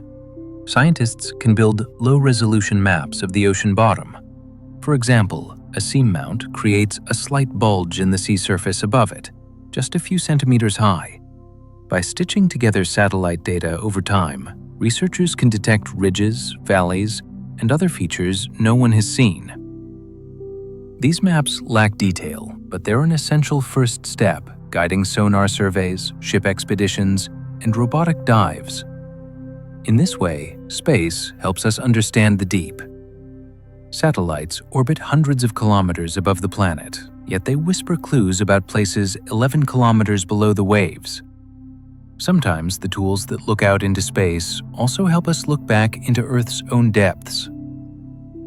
The deepest place in the ocean reaches farther down than Mount Everest rises into the sky. Known as Challenger Deep in the Mariana Trench, it descends so far that if Everest were placed inside it, the mountain's peak would still rest more than a mile beneath the water's surface. At nearly 7 miles deep, the pressure there is immense, over 1,000 times greater than what we feel at sea level, creating a realm where only the most resilient forms of exploration can endure. It is a place of crushing darkness beyond the reach of sunlight, where life persists against unimaginable odds. Few submersibles have ever made the descent, and each time they've returned with images of a silent, alien world. The creatures there are adapted in extraordinary ways, bodies soft and flexible to withstand pressure. Bioluminescence to signal and lure in the dark. Standing on a mountain peak feels like touching the sky, but descending into Challenger Deep is like touching the unknown, the bottom of our world. Entire mountain ranges lie hidden beneath the waves. Beneath the ocean, the landscape is anything but flat. Entire mountain ranges rise and fall, stretching across the sea floor. The Mid-Atlantic Ridge alone is longer than any chain on land, over 40,000 meters of peaks and valleys. Most of it is hidden far below the waves, invisible to us except through sonar maps and occasional glimpses from submersibles. These mountains are alive in their own way, created by the Earth itself as tectonic plates shift and spread. New rock is born here every day, pushing the seafloor apart. In some places, these ridges break the surface, forming islands like Iceland, where fire and ice meet above the waves. To think that we walk across mountains on land, while entire worlds of peaks, cliffs, and ridges remain concealed beneath the sea, is to realize how much more there is left to discover. Some features were found entirely by accident. Not all discoveries in the deep are made by design. In fact, many of the most remarkable underwater features, including coral reefs, seamounts, and hydrothermal vents, have been found completely by accident. A sonar signal might return an unexpected echo. A deep-diving robot might catch a glimpse of a strange shape. Or a passing research vessel might notice an anomaly on its instruments and decide to investigate. One of the world's largest deep-sea reefs was discovered simply because a team took a detour. These surprises are a reminder of how little we truly know. In the deep, there are no signs or landmarks. Most of the seafloor remains uncharted. so even the most routine expedition might stumble upon something no one has ever seen. The ocean is full of quiet astonishments, waiting not for permission, but for curiosity. Underwater volcanoes lie hidden beneath miles of water, beneath the ocean's surface. Volcanoes are everywhere. In fact, the majority of Earth's volcanic activity happens underwater. Along the mid-ocean ridges, where tectonic plates pull apart, magma rises from deep within the planet, building up new seafloor. These underwater eruptions form massive volcanic chains and seamounts, some of which grow tall enough to become islands, but most remain hidden beneath kilometers of water. Their heat fuels hydrothermal vents. Their shape influences ocean currents, and their eruptions can reshape entire landscapes without ever breaking the surface. Some undersea volcanoes are active, others dormant, and many more have yet to be discovered. Because of the difficulty in observing them directly, we often only detect eruptions after the fact, through seismic readings, discolorations in the water, or sudden blooms of microbial life. Earth is still forming itself beneath the sea, one quiet eruption at a time. Some can erupt without a single splash. Not all volcanic eruptions are dramatic. In the deep ocean, an eruption can happen in total silence, with no explosions or fire, just magma flowing from fissures onto the seafloor.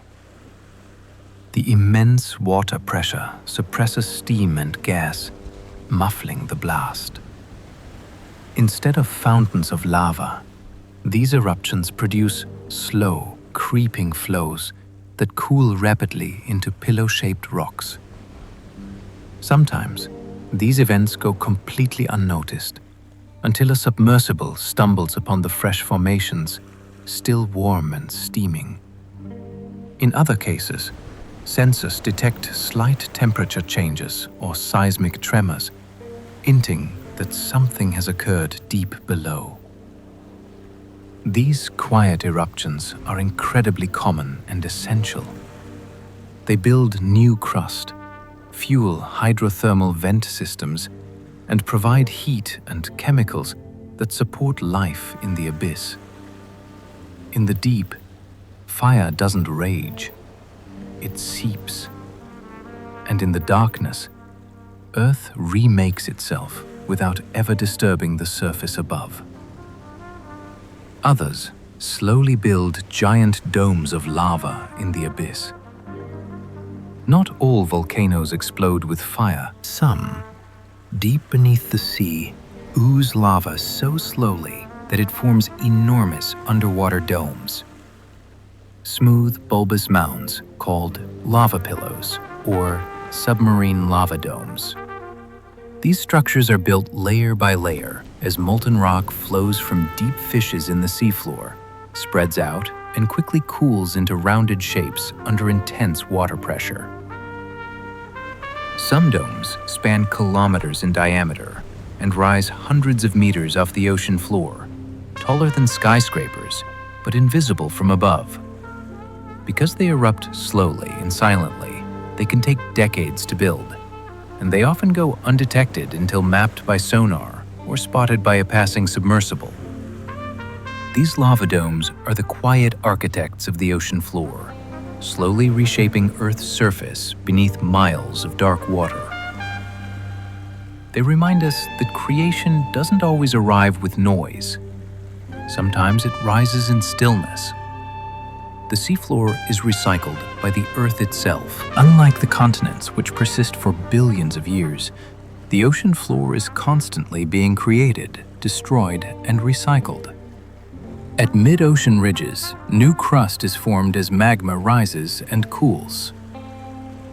At subduction zones, deep trenches where one tectonic plate slides beneath another, that crust is slowly pulled back into the Earth's mantle, where it melts and begins the cycle again. The entire seafloor is on a kind of conveyor belt, moving outward from ridges and downward at trenches. No part of the ocean bottom is permanent. In fact, the oldest known seafloor is only about 200 million years old, ancient by human standards, but young compared to continental rocks. The Earth continuously reshapes itself beneath the sea, breaking and remaking the planet's crust without pores. It's a process that spans lifetimes, continents, and oceans, quietly turning rock into fire, and fire into rock again. Ocean plates move and shift like slow-motion tectonic gears. Earth's outer shell is divided into large slabs of rock called tectonic plates, and many of them lie beneath the ocean. These oceanic plates move constantly, though so slowly that we usually don't notice. They slide past one another, collide, or pull apart at speeds of just a few centimeters per year, about as fast as your fingernails grow. But over millions of years, this slow drift reshapes continents, forms islands, creates deep trenches, and builds underwater mountains. When two ocean plates meet, one may be forced beneath the other, triggering earthquakes or volcanic eruptions. When they spread apart, new crust is born. The deep ocean is one of the most active zones of plate movement, a hidden engine that drives much of Earth's surface activity. We walk on solid ground, but beneath us, the planet moves in slow, grinding rhythms. The Atlantic Ocean grows wider by inches every year. The Mid-Atlantic Ridge is a vast underwater mountain range that runs like a seam down the center of the Atlantic Ocean. Along this ridge, two tectonic plates, the North American and Eurasian plates, are slowly pulling apart. As they separate, magma rises from below, creating new seafloor. The result? The Atlantic Ocean is growing, widening by about 2.5 centimeters per year. It's a pace so slow you'd never notice in a lifetime. Yet over millions of years, it adds up to oceans being born, continents drifting, and coastlines changing shape. If this process continues, the Atlantic could eventually become wider than the Pacific. Plate tectonics isn't just something that happens during earthquakes. It's a constant, invisible force reshaping our world from the bottom up. The ocean, it turns out, is expanding, one quiet inch at a time. Some of Earth's deepest earthquakes happen far beneath the sea. Most people think of earthquakes as shallow, surface events, but some of the most powerful and mysterious quakes occur deep beneath the ocean, where tectonic plates grind, bend, and break under extreme pressure. These deep focus earthquakes can originate hundreds of kilometers below the surface, often in subduction zones where one plate is being forced beneath another. In some cases, these quakes are so deep and distant that they go unnoticed by anyone on land. Others send tremors that rattle entire coastlines. Scientists still don't fully understand how rocks can crack under such pressure. The conditions are extreme and the physics complex. But one thing is clear: beneath the calm surface of the ocean, the planet is restless. The deep doesn't just host strange creatures, it holds tectonic forces as powerful as anything on land. Forces that shape the world in silence. Undersea landslides can trigger devastating tsunamis. When massive amounts of sediment suddenly collapse from a continental slope or seamount, the result is an underwater landslide, one that can displace enormous volumes of water and trigger tsunamis. These undersea avalanches are known as submarine landslides, and they can occur after earthquakes, volcanic eruptions, or even as a result of gradual buildup and failure over time. One of the most famous examples, the Stoga slide, occurred off the coast of Norway about 8,000 years ago and sent tsunami waves crashing into nearby lands. These events are rare, but when they happen, they can be catastrophic and difficult to predict. Some landslides involve more material than all the rivers of the world carry in a year. The deep may seem still, but beneath the seafloor, sediments wait under tension, poised to shift. And when they do, the ocean moves with terrifying force. These landslides move more material than any river. When an underwater landslide occurs, it doesn't just stir up sediment, it can move billions of tons of material in a single event. Some submarine landslides are larger than anything we see on land, displacing more volume than all the rivers on Earth combined might carry in a year. The scale is staggering. One massive collapse can sweep mud, sand, and rock across hundreds of kilometers of ocean floor. These slides reshape underwater landscapes, destroy communication cables, and sometimes trigger tsunamis that reach distant shores. Because they happen deep below the surface, they are often invisible until their effects are felt or discovered years later through sediment cores and bathymetric scans. It's easy to think of the ocean floor as still and settled, but it isn't. Even in darkness, gravity pulls, pressure builds, and mountains fall. The deep is always in motion, sometimes suddenly, sometimes forever. Vast underwater canyons slice through the continental shelf. Just offshore from many continents, hidden beneath the waves, lie submarine canyons. Massive valleys carved into the seafloor, often stretching from the edge of the continental shelf down into the abyssal plains. These canyons can be hundreds of kilometers long and several kilometers deep, rivaling the largest canyons on land.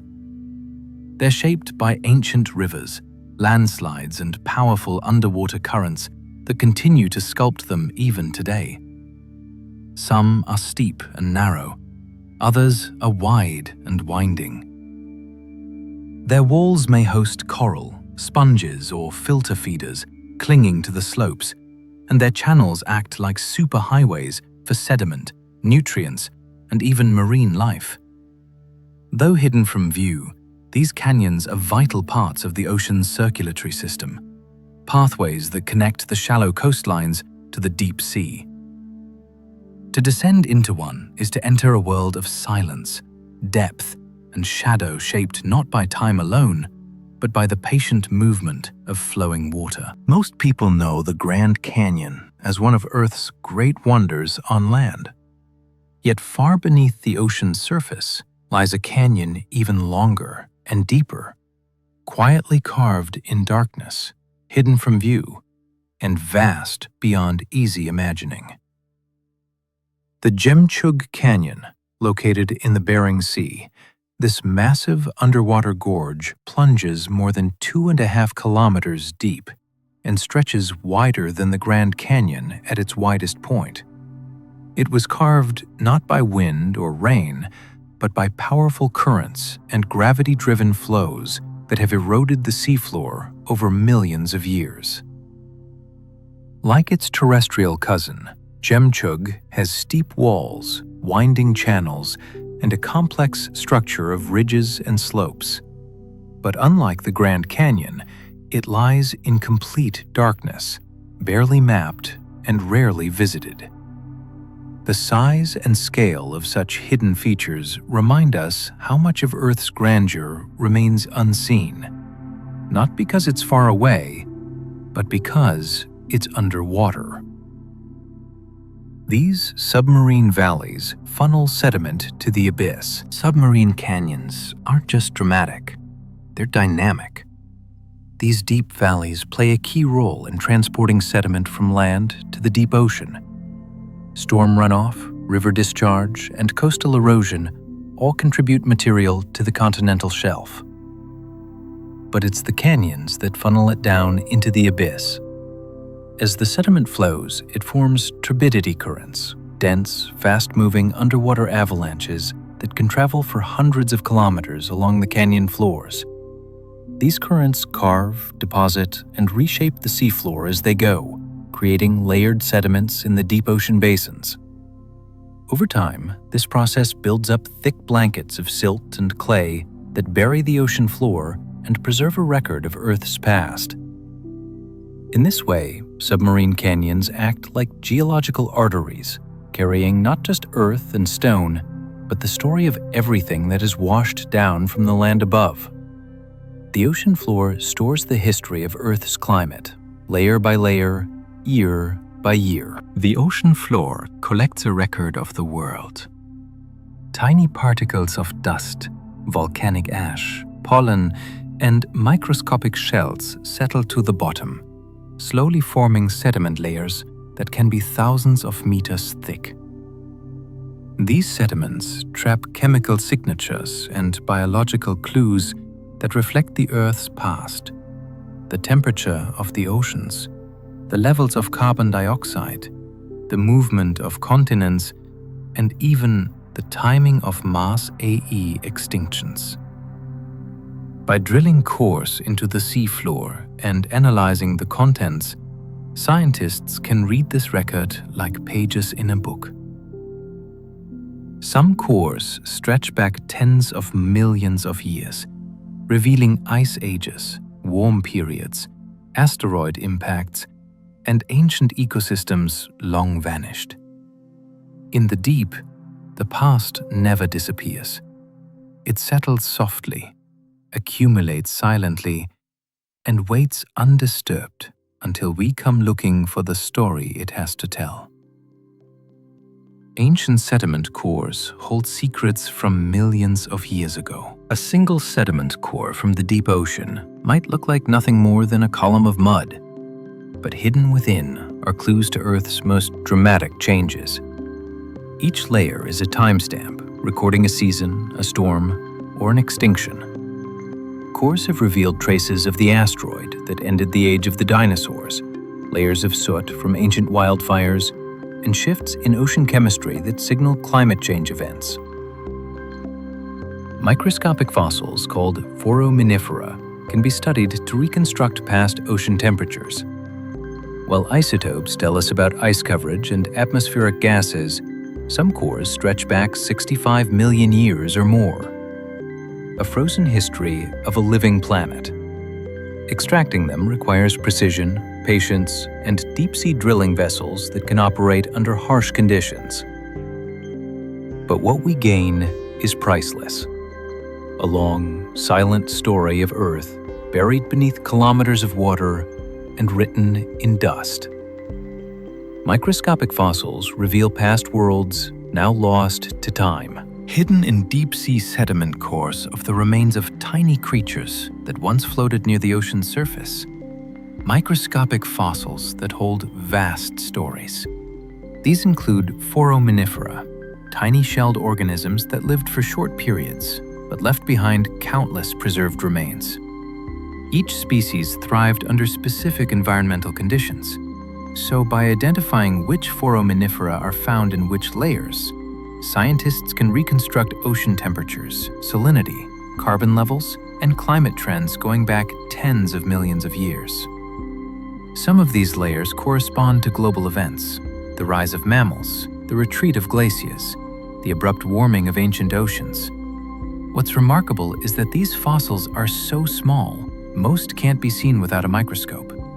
Yet they provide one of the most detailed records of Earth's ancient climate systems.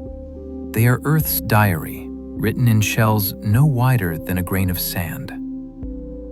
Mining the deep could damage fragile ecosystems forever. In recent years, companies and governments have shown growing interest in deep-sea mining, the extraction of minerals and metals from the ocean floor. But with this interest comes serious concern. Much of the deep ocean is fragile and slow to recover, with creatures that grow slowly, reproduce rarely, and depend on specific environmental conditions. Disrupting these ecosystems, even slightly, could cause long-term damage that last centuries or longer. Mining machines would stir up thick plumes of sediment, smothering nearby life and possibly spreading for miles. Entire coral communities or microbial colonies could be destroyed before they're even studied. The deep sea isn't just remote, it's vulnerable, and unlike the surface, it can't heal quickly. Scientists and conservationists warn that if we open the deep to industrial mining without full understanding, we may lose one of the most mysterious and valuable parts of the planet forever. Metal nodules litter the seafloor like alien pebbles scattered across vast stretches of the deep ocean floor are strange round formations called polytalic nodules. These rocky lumps look like smooth pebbles or black potatoes, but they're composed of valuable metals like manganese, cobalt, nickel, and copper. Unlike traditional ores, they don't need to be mined from rock. They sit loose on the seabed, waiting to be collected. But these nodules take millions of years to form, growing just a few millimeters per century. They often host unique ecosystems with tiny organisms clinging to their surfaces or hiding in the sediment around them. To harvest them, machines would need to scrape or vacuum the seafloor, a process that could destroy habitats we've barely begun to understand. These nodules offer a glimpse of planetary time and mineral formation untouched by human hands. They're not just resources, they're geological relics of the deep. These metals are used in phones, batteries, and satellites. The same metals found in deep-sea nodules like cobalt, nickel, and rare earth elements are essential to modern life. They're used in smartphones, electric vehicle batteries, renewable energy systems, and spacecraft electronics. As global demand for these materials increases, especially for clean energy technologies, companies are searching for new sources, and the deep ocean has come into focus.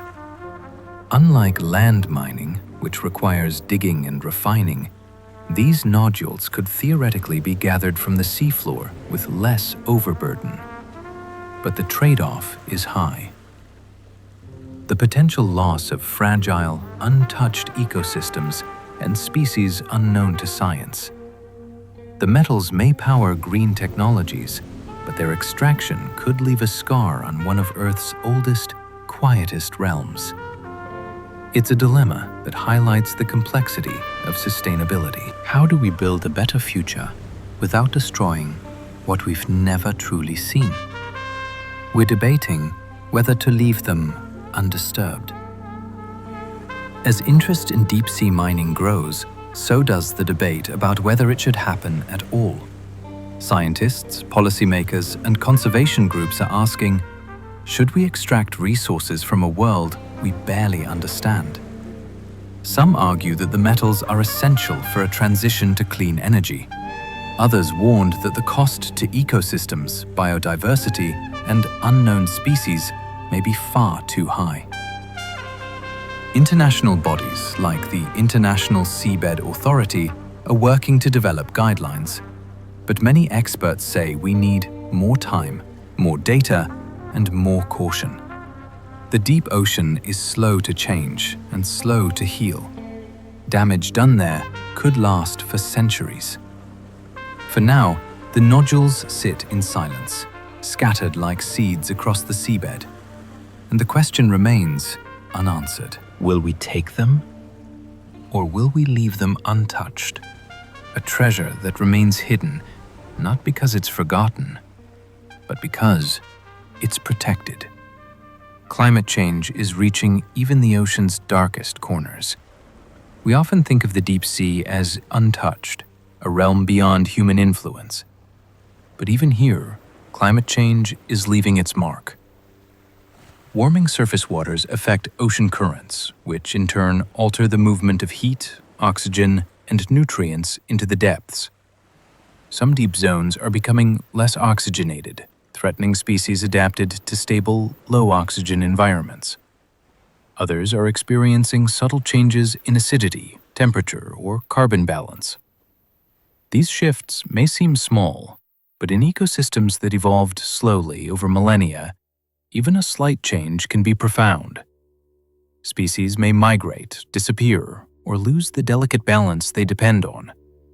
Coral reefs in the deep are also vulnerable to warming and acidification, just like their shallow water cousins. The deep sea is out of sight, but it is not out of reach. Human impact travels far, and even the abyss is beginning to feel the change. Ocean currents carry heat, salt, and life around the world. Beneath the surface, vast rivers of water move silently through the sea, not just across it, but through it from top to bottom.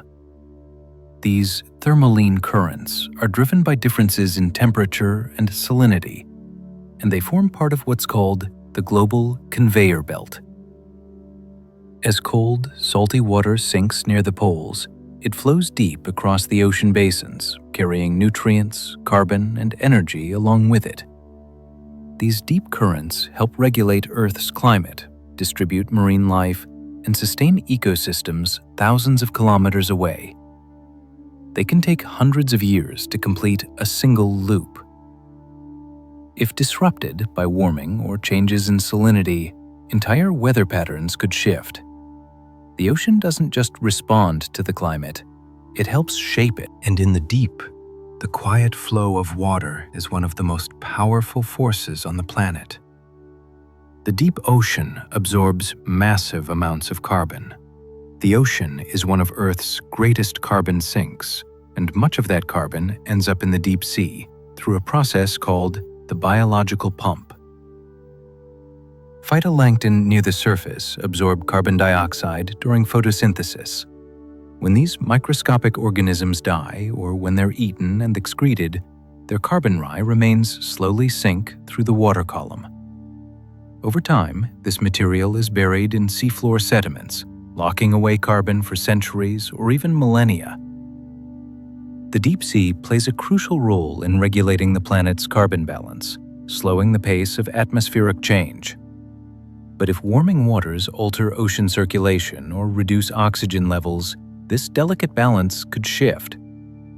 The abyss may seem passive, but it is actively working, absorbing, recycling, and storing the byproducts of life above. Its silence conceals a vital role, quietly helping the Earth breathe and remain in balance. For a long time, scientists believed the deep ocean was too vast, too cold, and too isolated to be easily disturbed. Yet we now understand that its equilibrium is more delicate than once thought. Even subtle changes can send ripples through this hidden world. Shifts in temperature or oxygen levels can influence migration routes, alter feeding habits, and reshape reproductive cycles, reminding us that even the quietest systems are deeply interconnected and sensitive to change. Coral reefs that took thousands of years to form may weaken in just decades.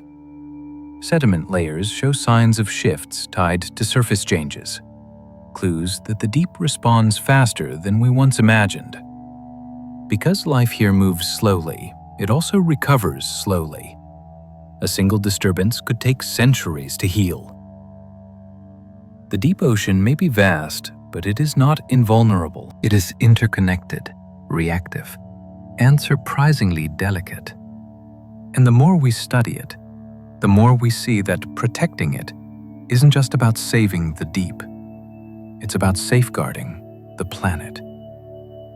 Plastic has been found in the most remote trenches. In 2018, researchers exploring the Mariana Trench, the deepest known place on Earth, found something unexpected: a plastic bag. Later, microplastics were detected in sediments, in animals, and even in the stomachs of amphipods from depths exceeding 10,000 meters. These particles, smaller than a grain of sand, likely drifted down from the surface, carried by currents or attached to sinking organic matter. Once there, they can persist for hundreds of years, entering food webs and potentially altering fragile ecosystems. The discovery was sobering. It showed that no part of the planet is untouched, not even the deepest, darkest trenches. Pollution travels downward quietly, invisibly. The deep sea is vast, but it is not immune. Even here, in the most remote and ancient of places, the footprint of human activity reaches all the way to the bottom. Even deep-sea creatures contain tiny bits of plastic. Recent studies have found microplastic particles inside the bodies of animals living thousands of meters below the surface. These include amphipods, worms, and even some species of deep-sea fish. Creatures that have never been near the light, let alone the surface. The plastics come from above, breaking down from bags, fibers, or packaging into microscopic pieces that drift through the water or settle on the sea floor. Deep-sea organisms feeding on marine snow or sediment ingest these particles unknowingly. The long-term effects are still unknown, but scientists worry that plastics may affect reproduction, growth, or digestion in ways we don't yet understand. In a realm shaped by slowness, stability, and balance, even the smallest contaminant can be disruptive. These findings remind us that pollution is not just a surface problem. It sinks and it stays. Some nations are creating deep ocean reserves for protection. In response to growing concerns about exploitation, several countries and international bodies are working to establish marine protected areas that include parts of the deep sea. These reserves are designed to safeguard unique habitats, such as hydrothermal vents, cold water coral reefs, and seamount ecosystems from fishing, mining, and drilling. Protecting these areas isn't easy. Enforcement is challenging, and much of the deep ocean lies outside national borders. But the idea is spreading. Some nations have declared large swaths of their ocean territory off-limits to extractive activity, preserving biodiversity and allowing ecosystems to remain untouched. These protected zones offer scientists a chance to study nature as it has existed for millennia, slowly, silently, in its own time. In the vast darkness, reserves may be our best hope of ensuring that some parts of the deep remain wild, quiet, and whole. Life in the deep is stranger than we ever imagined. Every dive into the deep sea reveals something new, and often something utterly bizarre. There are creatures with transparent bodies, fish that walk on fins, worms that resemble feathers, and jellies that light up like fireworks. Some animals live without mouths or stomachs. Others glow, vanish, or unfurl like paper lanterns. Evolution in the deep follows different rules, shaped by darkness, pressure, and isolation. What would be impossible on land becomes commonplace here. The deep isn't just a darker version of the surface, it's a different world altogether, one where life is flexible, strange, and endlessly creative. For every mystery we solve, another arises. For every known species, there may be dozens we've yet to discover. The deep doesn't imitate the surface, it reinvents it. The deep sea begins where sunlight fades to black. Scientists divide the ocean into zones, and the deep sea begins just past the edge of light. This boundary is called the neopelagic zone, or, more poetically, the twilight zone. It begins around 200 meters down and stretches to 1,000 meters, where the last hints of daylight vanish. Below that lies the bipelagic zone, a place of complete and permanent darkness. No sunlight reaches this depth. Temperatures drop, pressure rises, and life begins to look profoundly different. In these zones, photosynthesis becomes impossible, and most food arrives as a slow drift of falling particles from above. It's a world without seasons, without sky, and without storms. A world where creatures glow, shimmer, or become nearly invisible. It's also not a rare environment. It makes up the vast majority of our planet's living space. The deep sea is not a distant outpost. It's Earth's hidden heart. Its ecosystems could help us understand life on other worlds. Hydrothermal vents, methane seeps, chemosynthetic life. These deep-sea systems don't depend on sunlight, and that's exactly why they fascinate astrobiologists. If life can thrive around superheated vents in total darkness, it might also survive in the subsurface oceans of Europa, Enceladus, or even Mars. The deep ocean is our best analog for alien environments. Studying its microbes and creatures may help us recognize signs of life elsewhere. What kinds of chemistry can support biology? What adaptations allow survival without light? These questions don't just matter to oceanographers, they matter to anyone wondering whether we're alone. The deep is our laboratory for the unknown, and in its strange, quiet corners, we glimpse what life might look like beyond Earth. The deep ocean holds mysteries we haven't even dreamed yet. For all our technology and exploration, the deep ocean remains profoundly mysterious. Over 80% of it remains unmapped, unseen, and unexplored. We don't know what species are out there, how ecosystems are connected, or how many geological wonders lie undiscovered. Every expedition returns with questions we didn't know to ask. The deep resists simplification. It doesn't offer easy answers. Instead, it invites awe, the kind that comes with recognizing how little we truly know. We peer into its darkness with curiosity, wonder, and humility. And in return, it offers glimpses of the astonishing. There is no end to its surprises. The deep ocean is not just a place. It's a reminder that the world is still wild, still vast, and still waiting to be discovered. Even in darkness, the deep ocean shines with wonder. No light from the sun ever reaches the deep, yet it glows with bioluminescent creatures, with heat from vents, with the shimmer of strange bodies drifting through silence. But more than that, it glows with meaning. It reminds us that life adapts, persists, and even flourishes in places that seem impossible, that mystery still exists.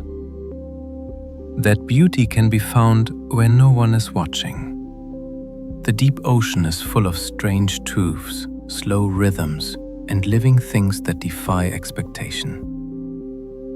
And even if we never walk upon its floor or hear its voices directly, we carry the deep ocean's story with us, in what we choose to protect, in what we continue to wonder about, and in the questions we dare to ask. Even in darkness, the deep ocean quietly shines. Nearly all of Earth's water, about 95%, rests within the ocean, holding the memory, movement, and life of our planet in its vast and enduring depths. The lakes and rivers we know, the glaciers and ice sheets that glimmer white in the sun, make up only a small fraction of the total. If all the oceans were drained into a sphere, it would form a ball of water more than 800 meters across, dwarfing everything on the surface. This enormous reservoir is not just a collection of waves. It is a system that cycles water endlessly between sea, sky, and land. It gives us rain, feeds rivers, and sustains every living thing. Without it, There would be no weather, no climate, no life as we know it. The ocean isn't just part of Earth's water cycle, it is the heart of it, a vast engine keeping the entire planet alive. More people have walked on the moon than reached the deepest trench. Since 1969, 12 humans have set foot on the surface of the moon, a place nearly 250,000 miles away. But fewer than a handful have descended into Challenger Deep, the lowest known point on Earth. It's astonishing to think that space travel, something that seems so distant and impossible, has been achieved more often than a full descent into our own oceans. The reason is simple. The deep sea is even more hostile than outer space. The pressure is so extreme that a human body would be crushed instantly without protection. Building vessels that can withstand it is a feat of engineering as great as a rocket launch. Yet, when explorers do reach those depths, they find life clinging to the rocks and drifting through the dark. Proof that even in the harshest corners of Earth, life endures. Most of Earth's volcanic activity happens underwater. When we think of volcanoes, we imagine fiery mountains on land, molten lava spilling into the air. But most volcanic activity on Earth is hidden beneath the sea. Along mid-ocean ridges, molten rock constantly seeps upward, forming new crust. There are countless underwater eruptions happening at any given moment, reshaping the parrot surface far from human sight. Some of these eruptions are so massive they create new islands rising suddenly from the ocean.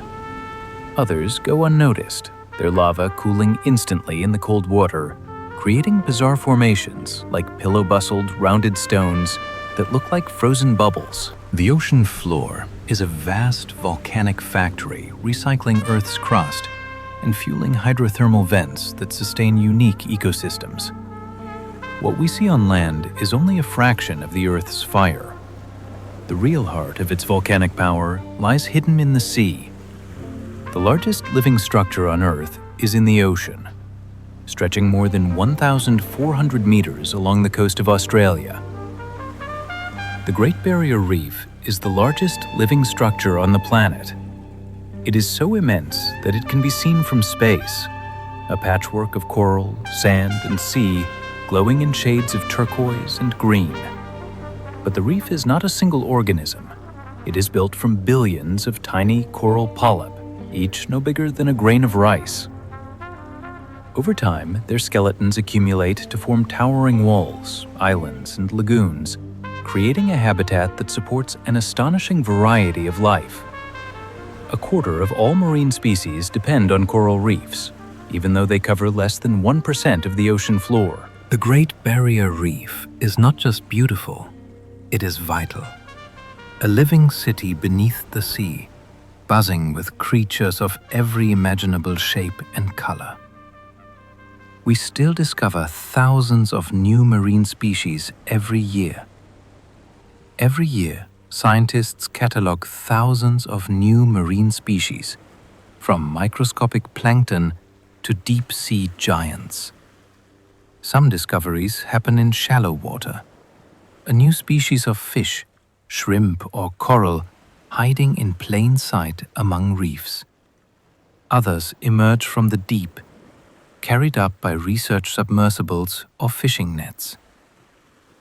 Bizarre creatures with glowing lures, transparent bodies, or teeth like needles.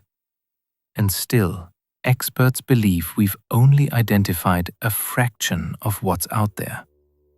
By some estimates, as many as 2/3 of marine species remain unknown to science. It's as if every time we peek beneath the waves, the ocean reminds us that its secrets are endless. In a world where so much feels mapped and measured, the ocean remains a frontier. A reminder that discovery is not a thing of the past, but something happening every single day. Some creatures glow in the dark without any light. Bioluminescence is one of the ocean's most magical tricks. Countless creatures, from tiny plankton to large squid, can produce their own light. Some flash suddenly to startle predators. Others glow gently to attract mates or lure prey. A swarm of plankton, stirred by waves, can make the sea shimmer as if filled with stars. Deep below, anglerfish dangle glowing lures, tracking victims into swimming close. The light is not reflected from the sun, but created through chemical reactions inside the animals themselves. Tiny sparks of energy make visible in the blackness of the deep. These glows are signals, warnings, disguises, and traps. Entire ecosystems are lit not by the sun, but by the creatures themselves, turning the dark ocean into a shifting galaxy of living stars. It's a reminder that even in darkness, life finds a way to shine. The largest migration on Earth happens underwater every night.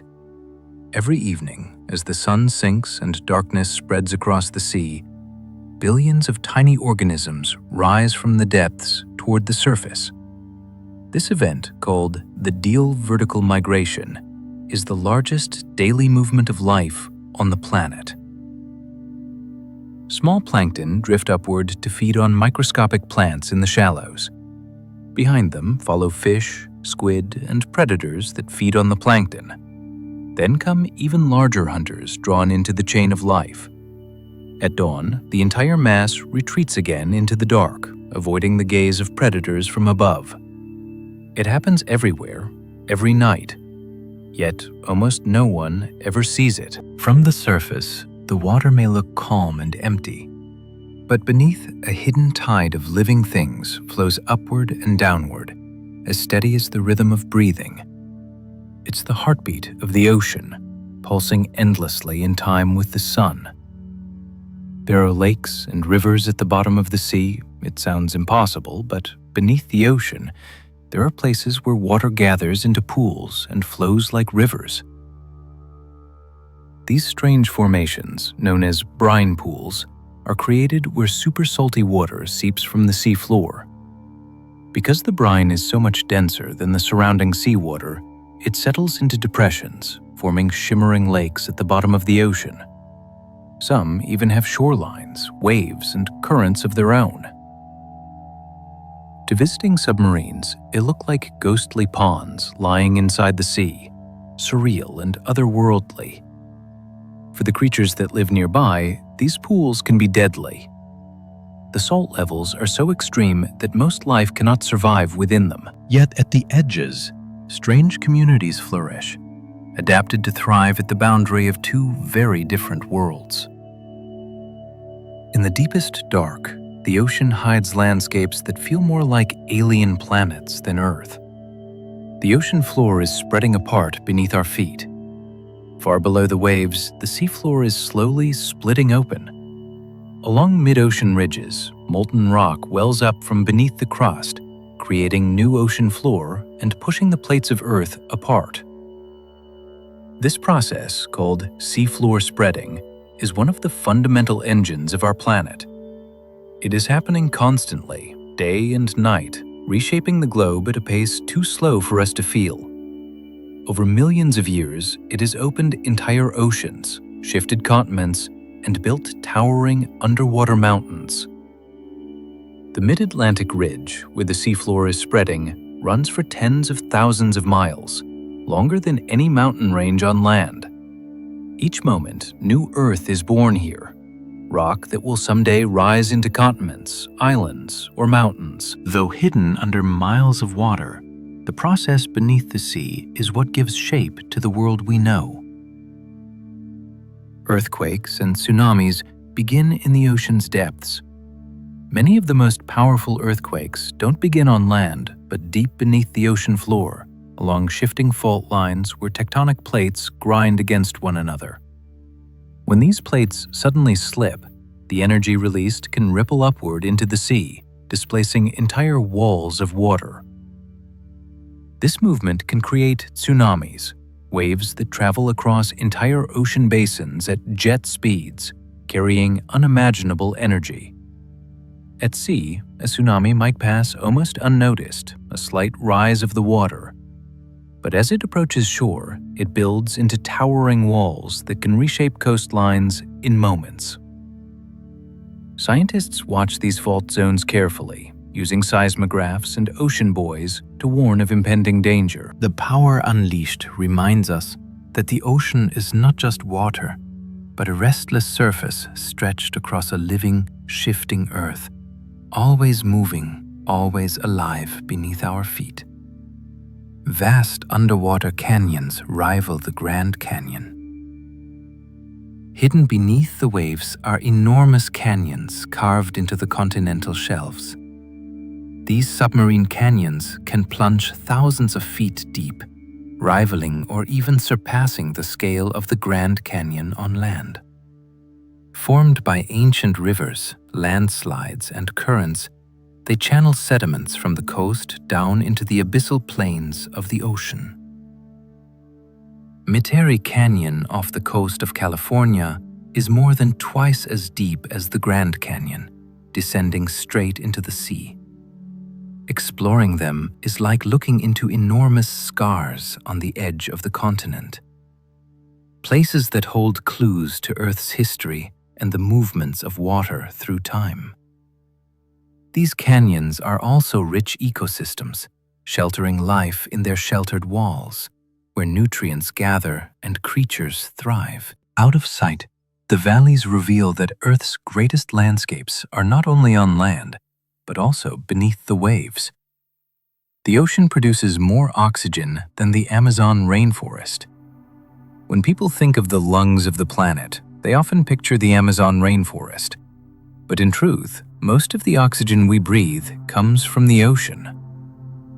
Tiny organisms called phytoplankton drift through the upper layers of the sea, turning sunlight into energy through photosynthesis.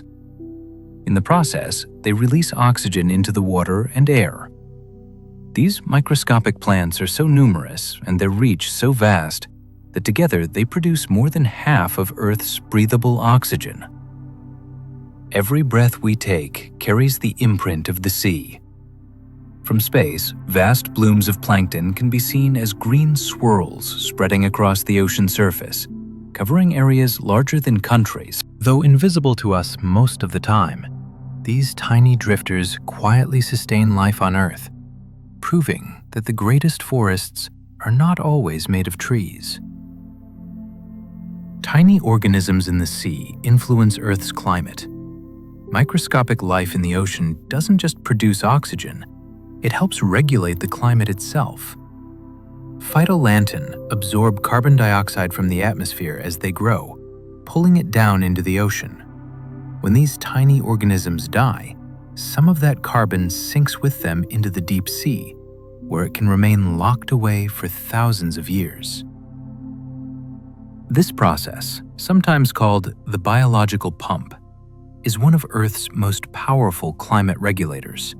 Without it, the atmosphere would hold far more carbon dioxide, and the planet would be much hotter. These organisms are so small that billions can fit in a teaspoon of water.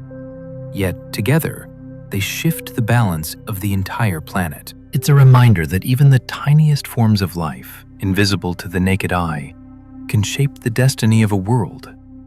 The ocean's currents act like planet-sized conveyor belts.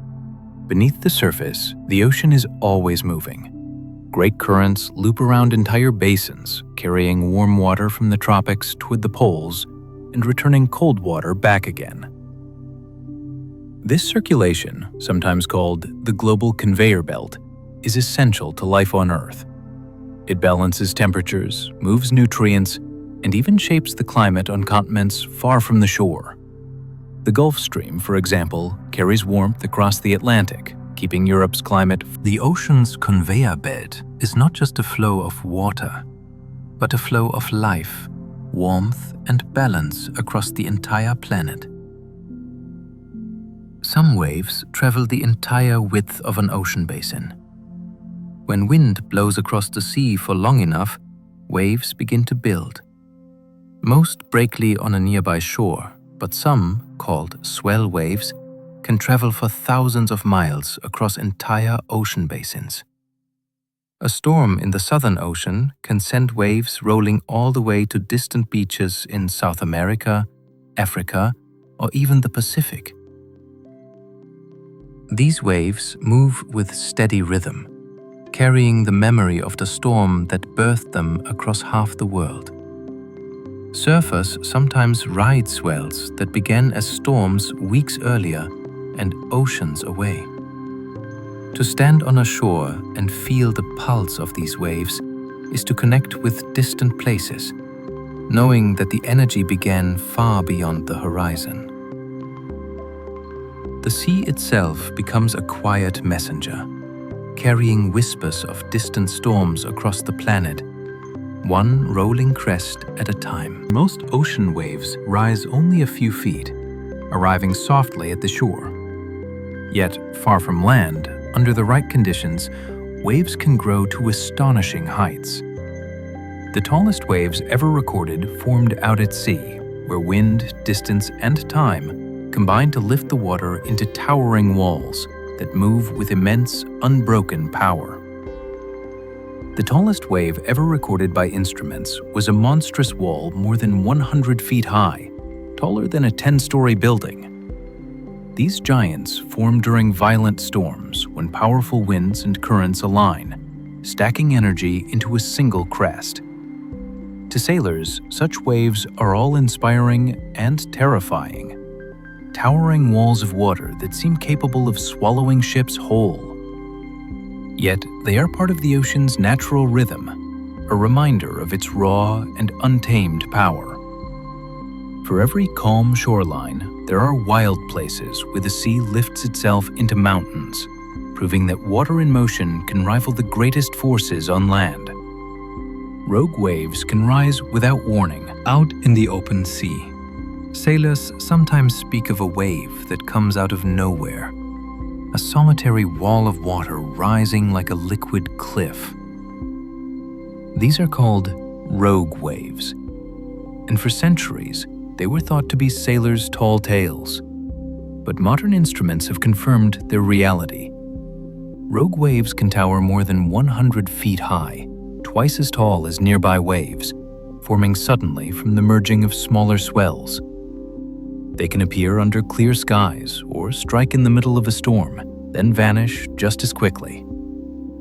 Ships that encounter them often report being lifted like toys, their decks briefly facing walls of water higher than lighthouses. Though we now know they exist, their exact triggers remain mysterious. A reminder that the ocean can surprise us at any moment with a power that defies prediction. The ocean has waterfalls taller than anything on land.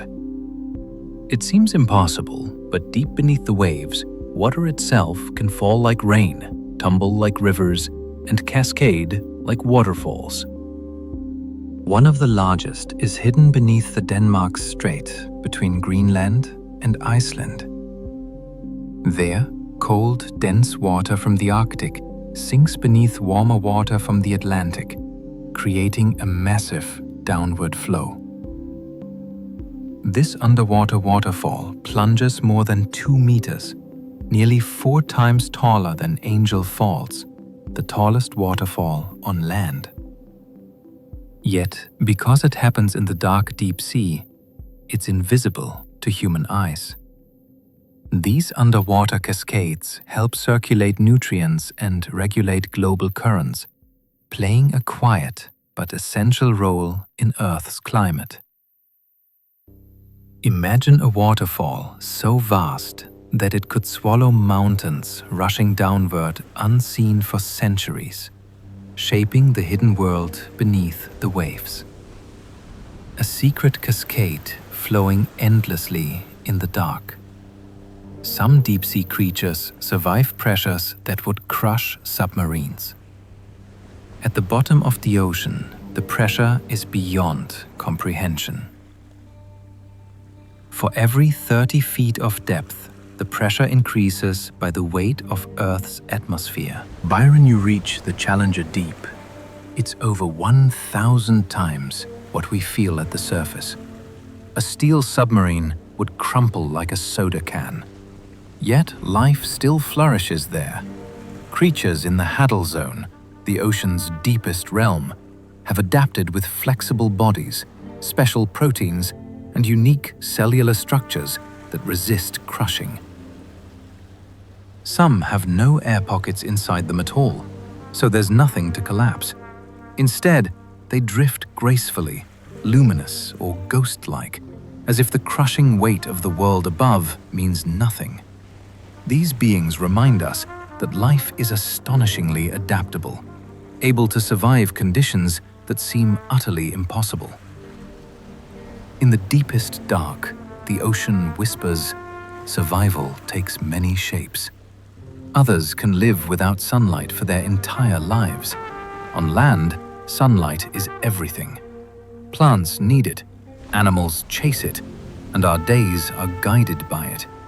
But in the abyss of the ocean, light never arrives, and still, life thrives. There are fish that never see the sun, crustaceans that navigate only by touch, and entire colonies of bacteria that eat chemicals instead of light.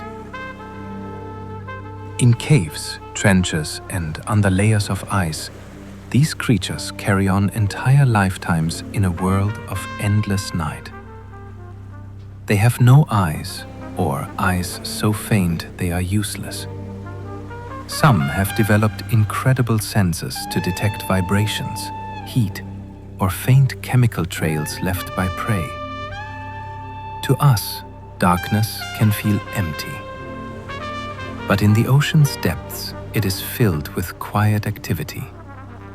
In these hidden places, life rewrites the rules, proving that survival is not limited to the world the sun can reach. Hydrothermal vents host ecosystems powered by chemistry, not sunlight. In the late 1970s, scientists exploring these were hydrothermal vents, cracks in the seafloor where sea ether seeps down, heats near molten rock, and bursts back out, filled with minerals. Around them, life thrives, not by sunlight, but by chemistry. Bacteria feed on the minerals, converting them into energy through a process called chemosynthesis. Larger creatures like giant tube worms, crabs, and shrimp rely on these bacteria for food. Entire ecosystems exist here, cut off from the sun, yet pulsing with life. For the first time, scientists realized that sunlight wasn't the only way to power life, that heat and chemicals alone could sustain entire communities. It reshaped how we imagine life, not only on Earth, but on distant worlds hidden beneath ice and oceans far away. Tube worms can grow taller than a human in complete darkness. In the black depths near hydrothermal vents, forests of white and red shapes rise from the seafloor. These are giant tube worms, some of them taller than a person. Unlike most animals, they have no mouth and no stomach. Instead, their bodies house special bacteria that feed them by turning the hot, mineral-rich vent water into food. The worms live in protective white tubes with bright crimson plumes at their tips that wave gently in the current. To us, they seem impossibly alien creatures that thrive without sunlight, rooted in boiling toxic water. And yet, they flourish, growing more than 6 feet long. The existence of these worms stunned scientists when they were first discovered, because it proved that life could thrive in places once thought uninhabitable. In the silence of the deep, they stand like gardens of firelit flowers, nourished by the earth itself. Some creatures thrive in temperatures hot enough to melt lead. Near the vents of the deep ocean, water can reach temperatures of more than 700 degrees Fahrenheit. Hotter than molten lead would be on the surface. You might think nothing could live in such extremes, but life has a way of surprising us. Certain bacteria known as extreophiles thrive in this scalding water, using chemical reactions to survive where everything else would burn away. Some even form the base of entire food webs by larger creatures that cluster around the vents. These organisms challenge our very definition of what life can endure. If life can exist in boiling, pressurized darkness on Earth, then perhaps it could also exist in the hidden oceans beneath the icy crusts of moons like Europa or Enceladus. The deep sea doesn't just teach us about our own planet. It expands our imagination for life everywhere. Others live in water cold enough to freeze skin instantly. At the other extreme, some ocean creatures live in water so cold it hovers just above freezing. In the deep Antarctic seas, fish swim through icy darkness where the temperature never rises above the freezing point of fresh water. To survive, many produce natural antifreeze proteins in their blood, preventing ice crystals from forming inside their bodies. These adaptations allow them to live in conditions that would kill most other animals in moments. The water is so cold, it could freeze human skin on contact. Yet life continues in delicate, beautiful forms. Pale fish with transparent bodies, slow-moving starfish, and even entire communities beneath the quo. Frozen surface. The deep ocean reminds us that what feels impossible to us is ordinary to other creatures. To them, this frigid darkness is not a prison, but home. A place where life has carved out its own quiet niche. There are fish that can walk on land. It sounds like something out of a dream, a fish climbing out of the water and walking across the land. Yet, in parts of the world, this is reality. Mud skippers are small fish that can use their fins almost like legs, hauling themselves up onto mudflats when the tide recedes. They can breathe air through their skin and even through the lining of their mouths and throats, allowing them to spend hours outside the water. On land, they hop, climb, and even fight for territory, their eyes blinking above the mud like tiny periscopes. Watching them scurry across the ground is like catching a glimpse of evolution in progress, a reminder of the time when the very first creatures made the daring leap from sea to land. In every movement, mud's skippers carry with them a whisper of Earth's ancient story of transformation. Some squid can fly through the air above the waves. The ocean is full of surprises, and one of the most delightful is the flying squid. These remarkable creatures can launch themselves from the sea, spreading their fins like wings and gliding through the air. By rapidly forcing water out of their bodies, they create a jet that propels them upward, sometimes soaring more than 100 feet above the waves. To an observer, it looks as though a school of fish has suddenly taken flight, their silvery bodies flashing in the sunlight before splashing back into the sea. Scientists believe they do this to escape predators or to travel quickly across the surface. Whatever the reason, the sight blurs the boundary between sea and sky. For a few moments, these squid live in two worlds at once, creatures of the deep who borrow the freedom of the air before returning to the water's embrace. The giant squid was once thought a myth. For centuries, sailors whispered about monstrous creatures lurking in the deep, tentacled beasts so large they could drag entire ships beneath the waves. Many dismissed these stories as superstition, the stuff of sea shanties and fear. But then, in the modern era, evidence began to surface. Enormous sucker-marked scars on whales, mysterious tentacles washing ashore, and finally, photographs of the creature itself. The giant squid is real. A ghostly animal with eyes the size of basketballs and tentacles stretching as long as a bus. Rarely seen alive, it usually remains deep in the twilight ocean, far from human eyes. Its discovery transformed legend into reality, a reminder that myth often hides a kernel of truth. Even today, to gloops, a giant squid in its natural world is to witness the boundary between human imagination and Earth's hidden wonders dissolving. If the giant squid feels extraordinary, its even larger cousin, the colossal squid, borders on the unimaginable. This deep-sea giant possesses the largest eyes of any known animal, each one reaching the size of a dinner plate, nearly a foot across. In the endless darkness of the Southern Ocean, such immense eyes are not an indulgence, but a necessity, allowing the squid to sense the faintest movements in a world where light barely exists. They allow the squid to detect faint traces of light, whether from the glimmer of bioluminescent creatures or the faint glow of the moon, filtered miles through the sea.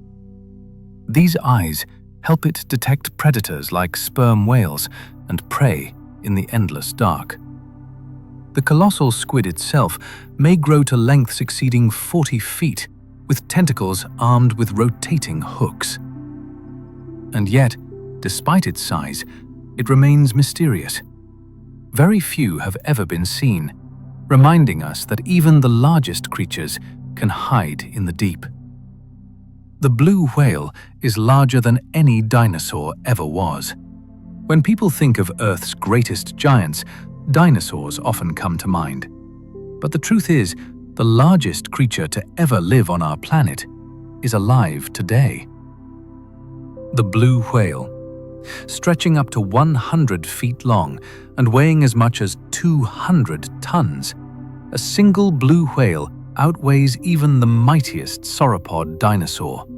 Its tongue alone can weigh as much as an elephant, and its mouth could hold an entire bus. Despite its size, the blue whale survives by eating some of the smallest creatures in the ocean, tiny shrimp-like krill, which it gulps by the tongue. When a blue whale surfaces and exhales, its spout of mist can rise higher than a 2-story house.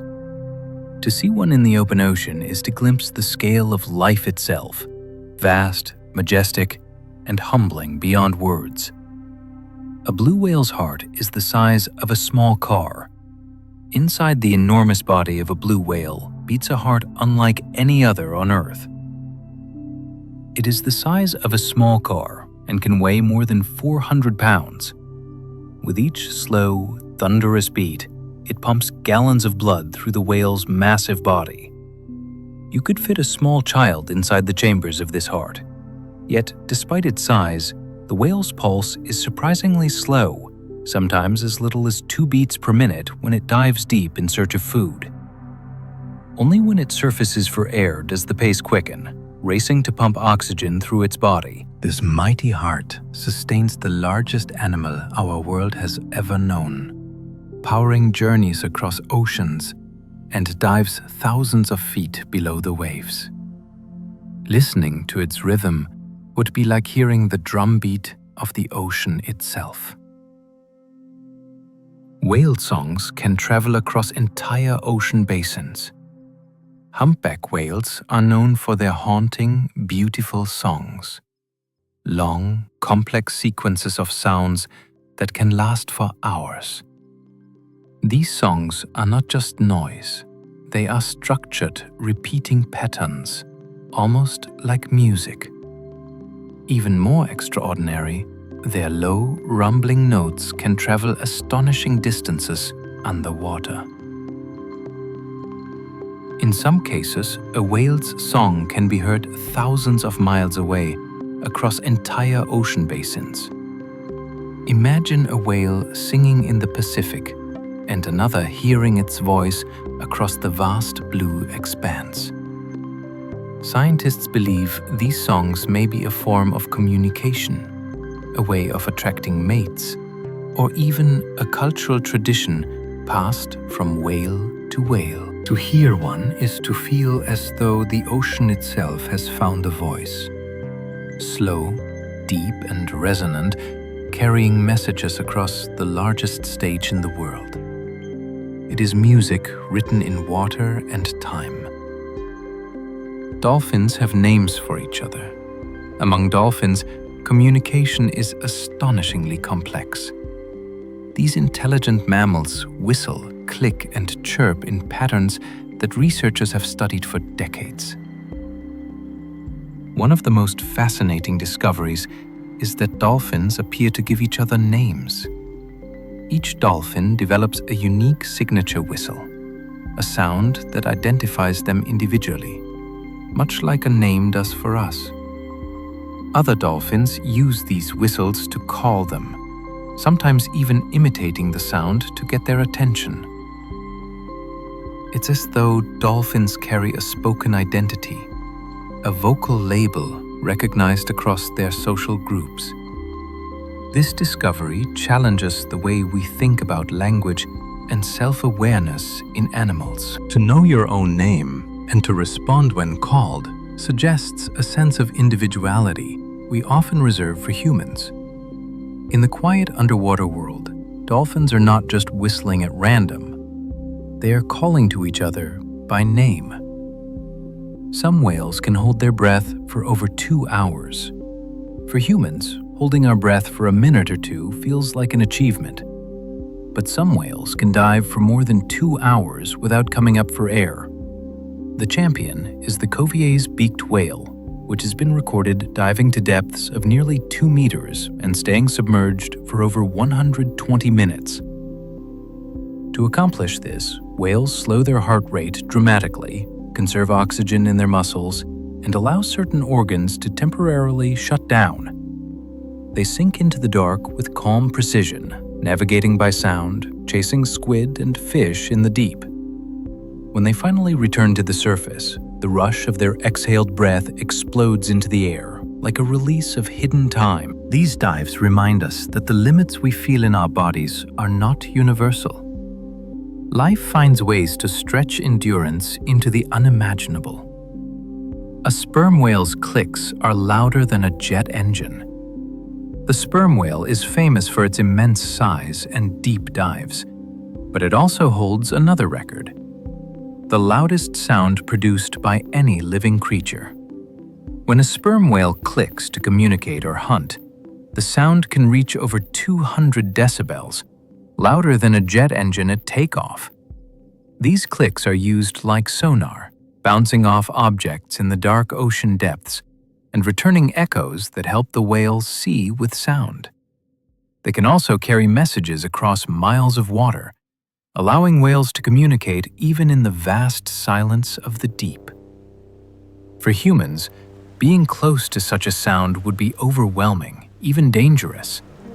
But for sperm whales, it is a natural language woven into their lives. In the stillness of the ocean's depths, their voices echo like thunder, reminding us how alive the silent dark truly is. Jellyfish have drifted through Earth's oceans for over 500 million years.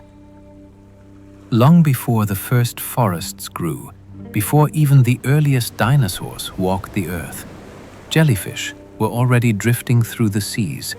Fossil evidence shows they have existed for more than 500 million years, making them some of the oldest creatures on Earth. They have no bones, no brains, and no blood. Yet they have survived countless extinctions, adapting to every change our planet has faced. Their bodies are made mostly of water, delicate and translucent. Yet their design has endured for 500 million years. In many ways, they are living fossils, windows into a time when Earth was young and the seas were the center of life. Watching a jellyfish drift, pulsing gently with light and motion, is like seeing the past itself alive in the present. A reminder of how ancient and resilient life in the ocean can be. Some jellyfish are effectively immortal. Among the many strange abilities of jellyfish, one species has earned the nickname the immortal jellyfish.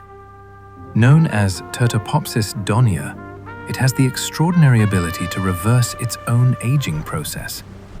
When stressed, injured, or near death, it can transform its adult body back into a younger polyp stage, essentially starting its life cycle all over again. In theory, this means it could live forever, avoiding death by continually rejuvenating itself. In practice, most don't survive indefinitely, as predators and disease still claim them. But the very possibility of biological immortality is staggering. This small, delicate creature drifting unnoticed through the oceans may hold secrets to life extension that humans have only begun to imagine. It is as though the ocean itself whispered a secret that time doesn't always have to flow in only one direction. The Portuguese man-of-war isn't a single creature. At first glance, the Portuguese man-o-war looks like a single jellyfish drifting with a delicate purple-blue sail above the waves. But this is no lone organism. It's a colony. The man-of-war is made of many individual animals called zooids that live together as one. Each zoo has a specific role. Some handle feeding, others reproduction, and others defense. None can survive alone, but together they form a floating organism that can stretch more than 100 feet with venom-filled tentacles. The man-of-war has no brain, no skeleton, and no heart. Yet it hunts with deadly precision, paralyzing fish and sweeping them into its shared digestive system. It is a living lesson in cooperation, a reminder that sometimes survival depends not on individual strength, but on the ability to become part of something larger than yourself. Some fish can change gender during their lives. In the ocean, even identity can be fluid. Many fish species are not locked into being male or female for life. They can change. Clownfish, for example, live in groups led by a dominant female. If she dies, the largest male changes sex and takes her place, becoming the new matriarch. Wrases, another group of fish, often switch from female to male when it benefits the survival of the group. This ability ensures balance, allowing populations to adapt when circumstances shift. The process is not just behavioral, but biological. Hormones trigger transformations that reshape organs and change the way the fish function. To us, the idea of such a transformation feels impossible. But in the sea, change is simply part of life. The ocean teaches us that identity can be more flexible than we imagine, a fluid dance like the tides themselves. The clownfish needs its anemone to survive. Clownfish are instantly recognizable with their bright orange bodies striped in white and black. But their most remarkable trait is their partnership with sea anemones. These anemones are covered in stinging tentacles that can paralyze most fish on contact. Yet clownfish swim freely among them, immune to their sting. In return, the clownfish cleans the anemone, driving away parasites and even luring prey into its deadly grasp. The anemone protects the clamfish from predators, while the clamfish ensures its partner stays healthy and well-fed. Neither could thrive as well without the other. This mutual bond is an elegant reminder that survival in the ocean is not always about competition. Sometimes it is about forming alliances. When we watch a clownfish darting safely among the waving arms of its host, we are seeing trust itself, woven into the fabric of life beneath the sea. Sharks existed before trees did.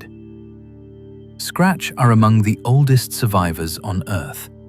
They first appeared more than 400 million years ago, long before the first trees grew on land. While forests are relatively recent in Earth's history, sharks were already prowling the oceans when land was barren and lifeless. Over time, they have survived multiple mass extinctions, outliving the dinosaurs and adapting to new worlds as continents shifted and climates changed. Their bodies, refined by evolution, are so effective that they have changed very little over hundreds of millions of years. When you watch a shark glide silently through the water today, you are witnessing a living relic, a design so finely tuned it has endured through entire eras of Earth's history. They remind us that some of the planet's most successful survivors are not found on land, but move quietly through the vast, enduring depths of the sea. Some sharks can detect a single drop of blood in an Olympic pool. Sharks are legendary for their sense of smell, and the truth is even more extraordinary than the myth. Many shark species can detect a single drop of blood in a body of water as large as an Olympic-sized swimming pool. Their nostrils are lined with sensory cells so sensitive that they can pick up tiny chemical traces from miles away. This ability helps them track wounded prey through the vastness of the ocean, where visibility is often poor. It also means they can detect the faintest signals of life in the water, guiding them through the dark.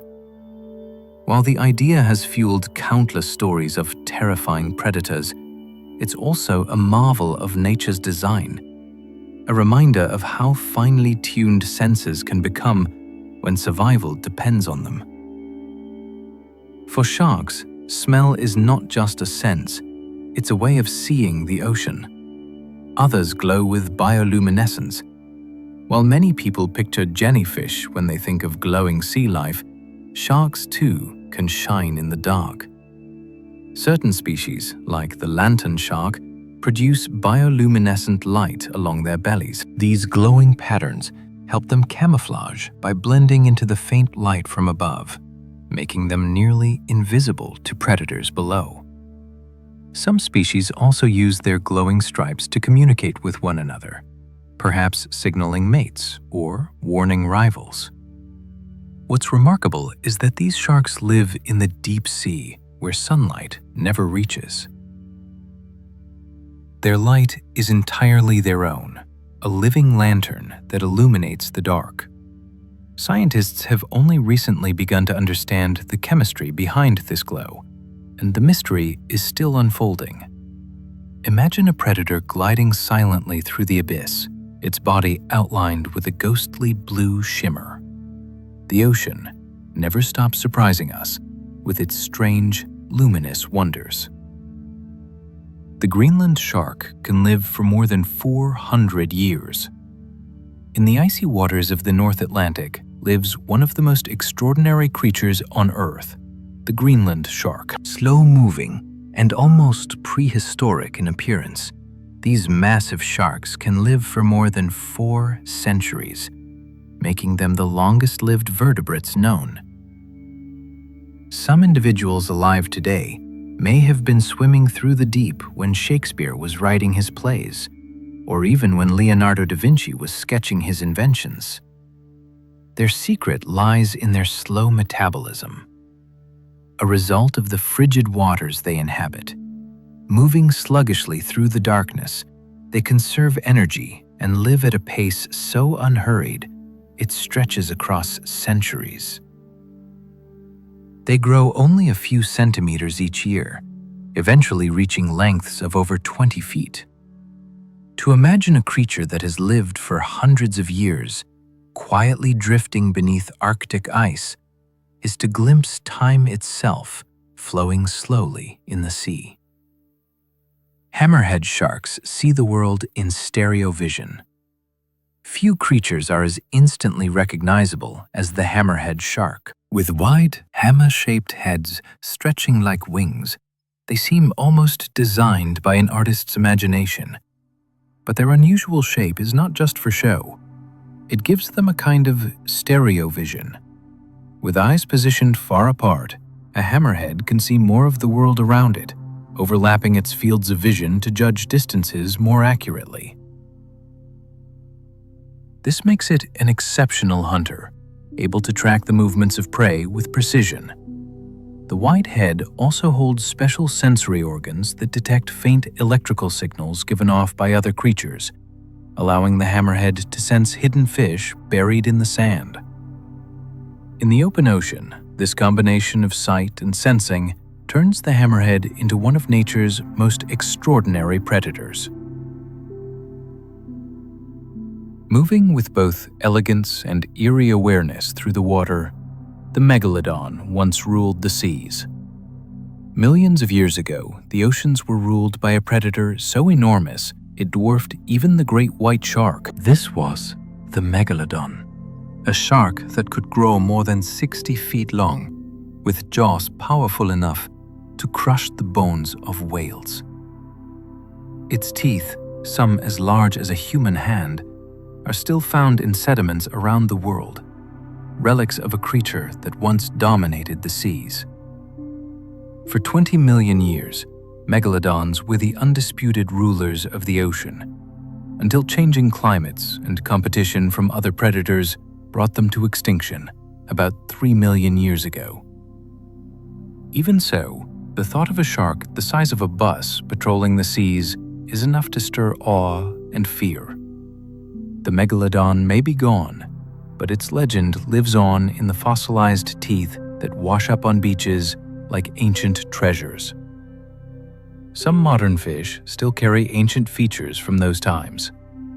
Though megalodons disappeared millions of years ago, traces of ancient seas still live on in modern fish. The coelacanth, for example, was thought to be extinct for over 65 million years, until one was found alive off the coast of South Africa in 1938. This strange, lobe-finned fish looks almost unchanged from fossils dating back hundreds of millions of years. Its fins resemble primitive limbs, hinting at the evolutionary steps that once carried fish onto land. Other species, like sturgeon and hagfish, retain ancient features that connect them to some of the earliest vertebrates. These living fossils are reminders that evolution doesn't move at the same pace everywhere.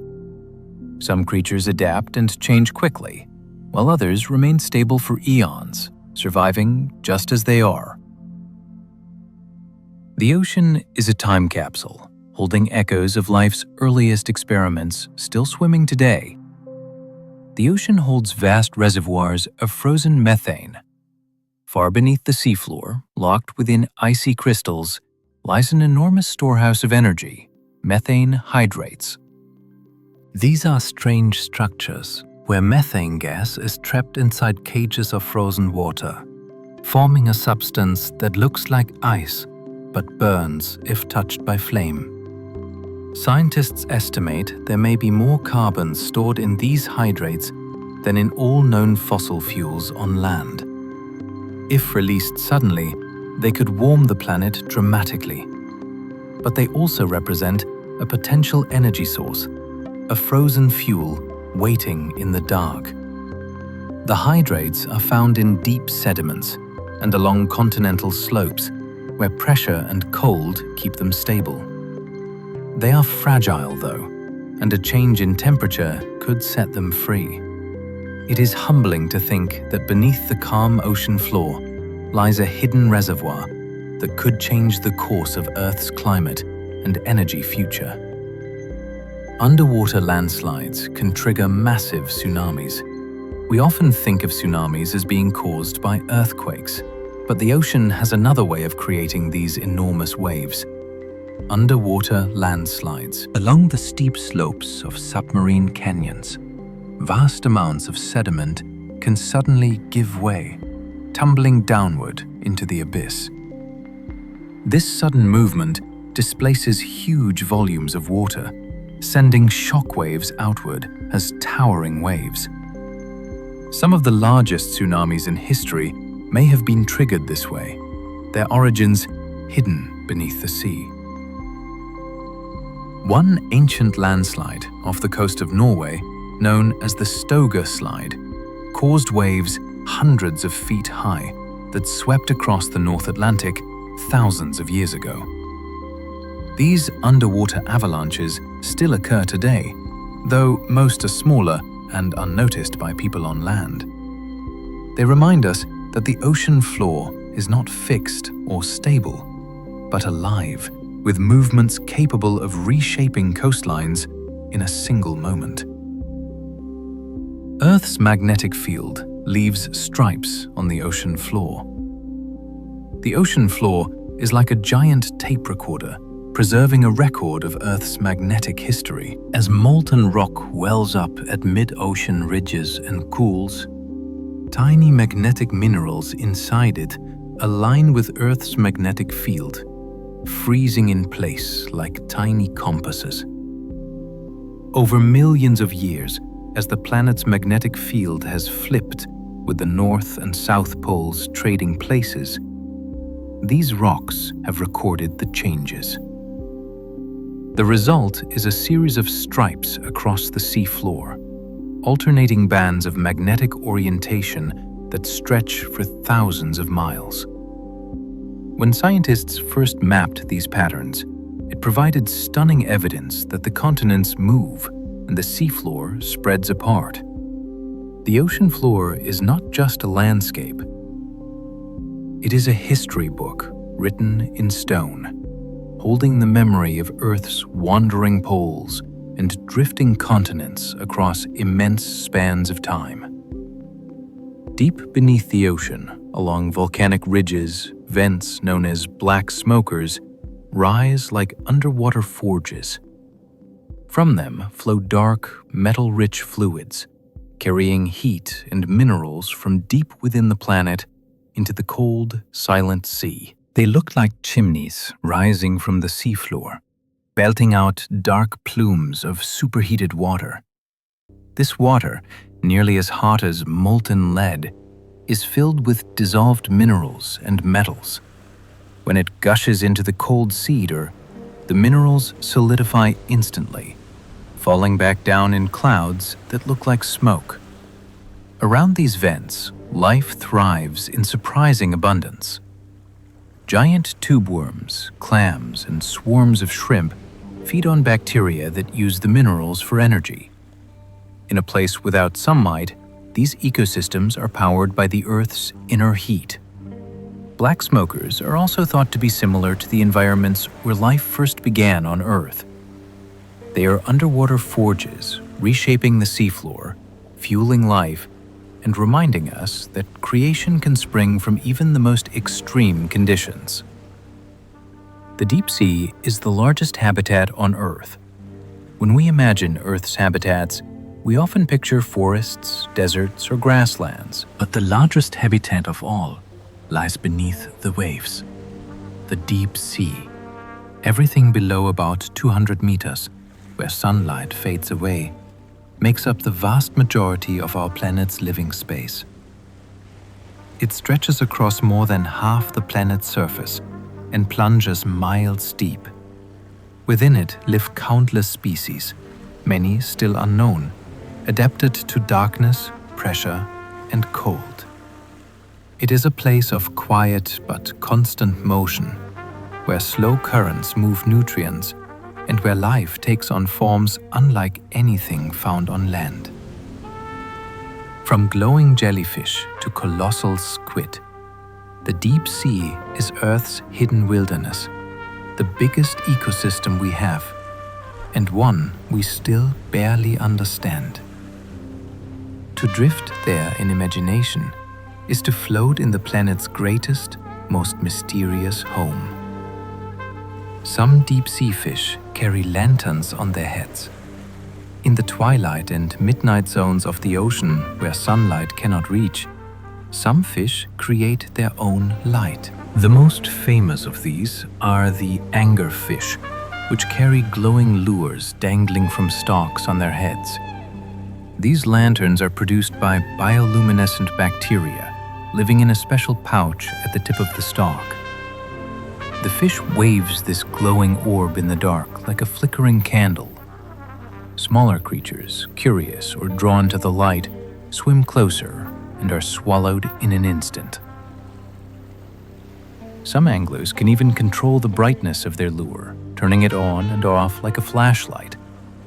To us, it might seem like a fairy tale image, a creature carrying its own lantern through the eternal night. But in the deep ocean, it is simply survival, proof of how life adapts in the most extraordinary and inventive ways. The fangtooth fish has teeth too large for its own mouth. Deep in the ocean lives a creature so fierce-looking it seems born of nightmares. The fangtooth fish. Its teeth are so enormous relative to its body that they can't even fit comfortably inside its mouth. Instead, special sockets in the roof of its jaw hold the teeth in place when it closes. Despite its terrifying appearance, the fangtooth is not a giant. Most grow only to about 6 inches long.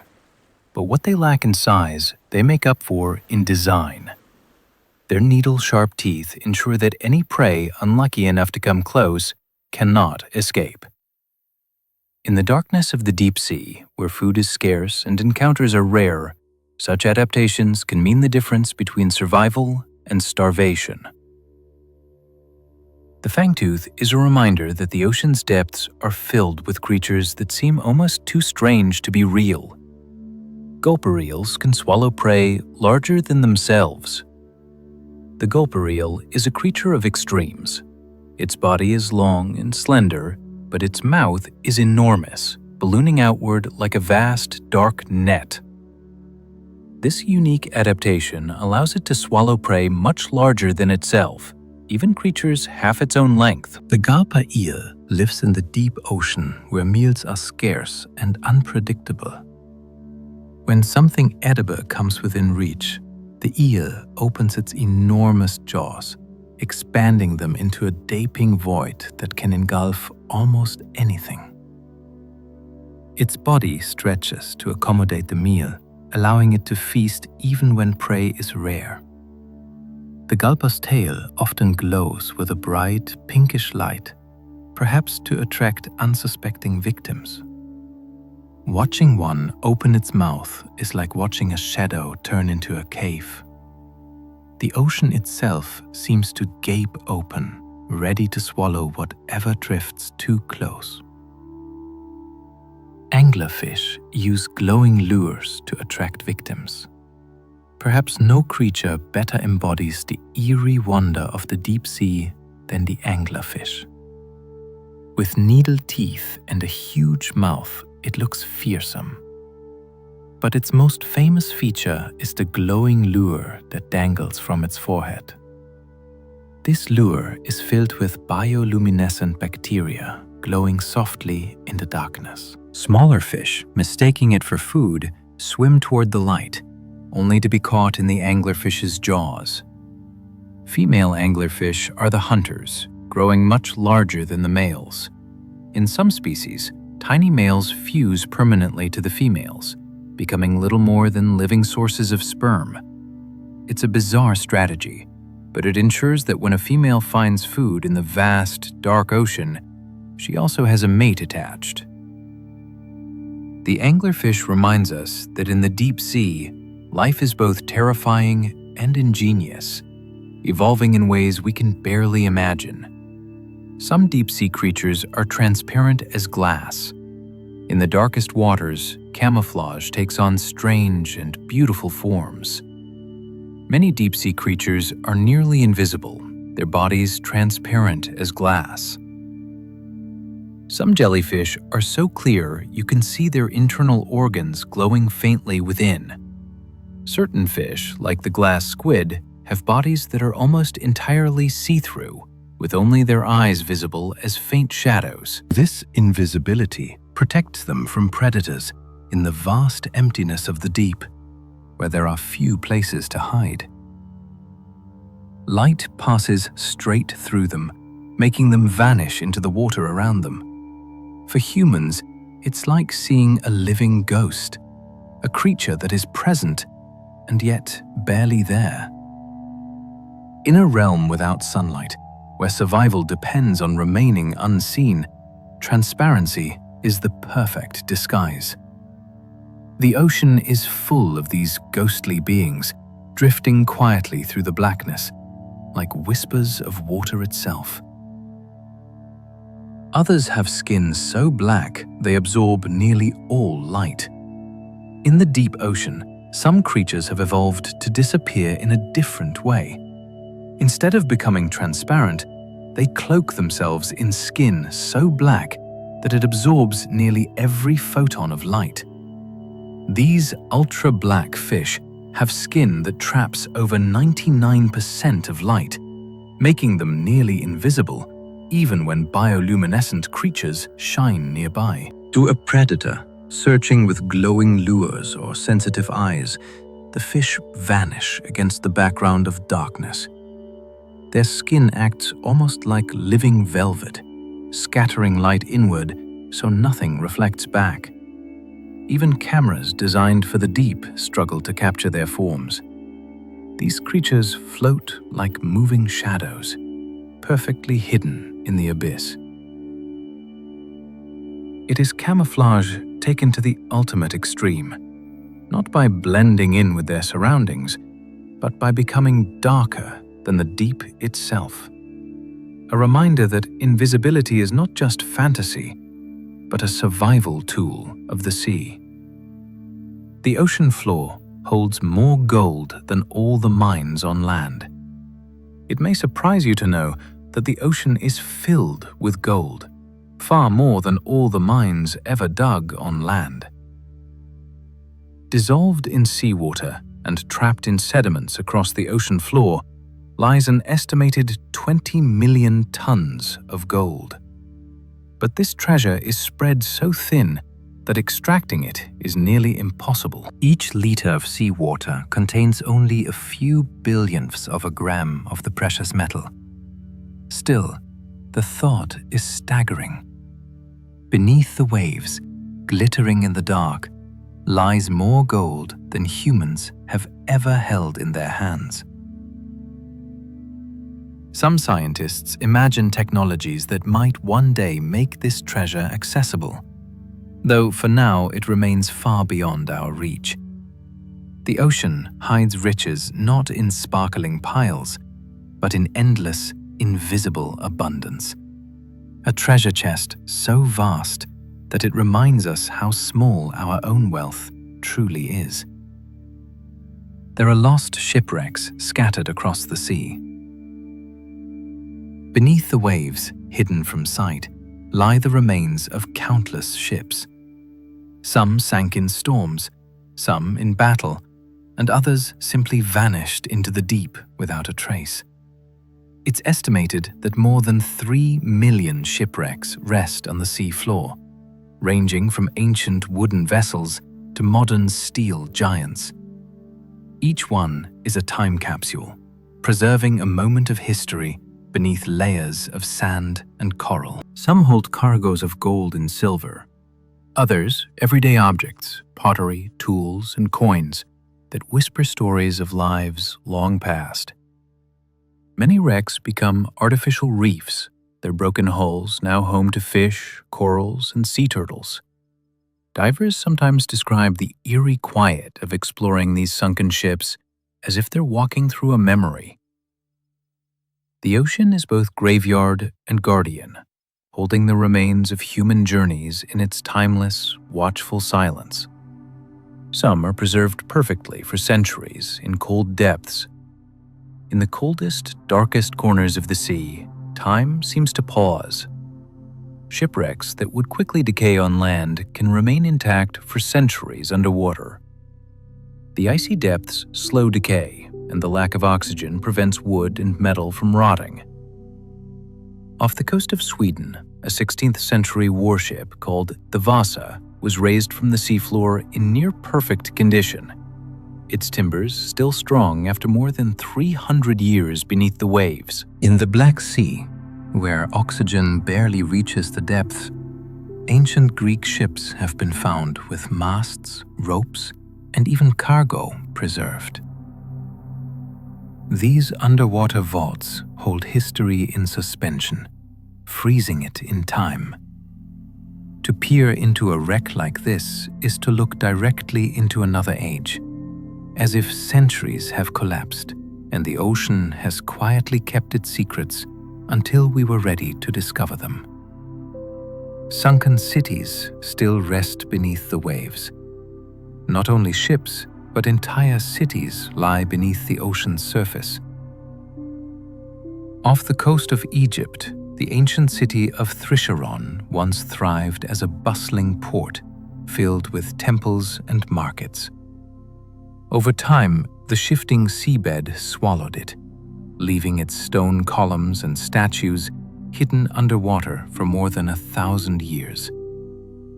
In Greece, the submerged ruins of Pavle Petri reveal streets and buildings from a Bronze Age town that sank around 3,000 years ago. These drowned cities show how fragile human settlements can be in the face of rising seas and shifting land. Divers who explore them describe the surreal experience of swimming through stone streets and doorways as if visiting a dreamlike version of history. The ocean does not just erase, it preserves, holding echoes of civilizations that once thrived along its shores, now resting silently in its depths. The Bermuda Triangle has sparked centuries of mystery. Between Florida, Bermuda, and Puerto Rico lies a region of ocean infamous in legend, the Bermuda Triangle. For centuries, sailors and pilots have told stories of ships and aircraft that vanished mysteriously within its boundaries. Some tales speak of compasses spinning wildly, of sudden storms, or of vessels disappearing without a trace. While many of these stories can be explained by natural phenomena, unpredictable weather, strong currents, or human error, the mystery lingers in the public imagination. The Bermuda Triangle has become a symbol of the unknown, a reminder that the ocean still holds secrets beyond our understanding. Whether it is simply a region of dangerous waters or something more mysterious, it continues to capture our curiosity. To gaze out across its blue expanse is to wonder what really lies beyond the horizon, hidden in the restless sea. Deep currents move water around the globe for 1,000 years. Beneath the surface of the ocean flows a hidden river, a system of deep currents that circle the planet. This global circulation is sometimes called the ocean conveyor belt. It is powered by differences in temperature and salinity, with cold, dense water sinking at the poles and slowly moving across the ocean floor. A single parcel of water may take 1,000 years to complete the journey, traveling from the Atlantic to the Pacific and back again. Along the way, it carries nutrients, heat, and carbon, linking every part of the ocean into one vast system. These currents are invisible, slow, and steady, yet they shape the climate of continents and sustain life across the seas. To imagine a single drop of water drifting for centuries through the world's oceans is to feel the planet's heartbeat, pulsing softly through the deep. The ocean's tides are pulled by the moon. Twice a day, the sea rises and falls in a rhythm as old as time. These tides are caused by the pull of the moon's gravity, which tugs on Earth's oceans, drawing the water into a bulge that moves as the planet rotates. The sun also plays a role, sometimes strengthening the tides, sometimes softening them. This dance shapes coastlines, nourishes tidal marshes, and guides the lives of countless creatures. Crabs, clams, and shorebirds time their movements with the ebb and flow of the water.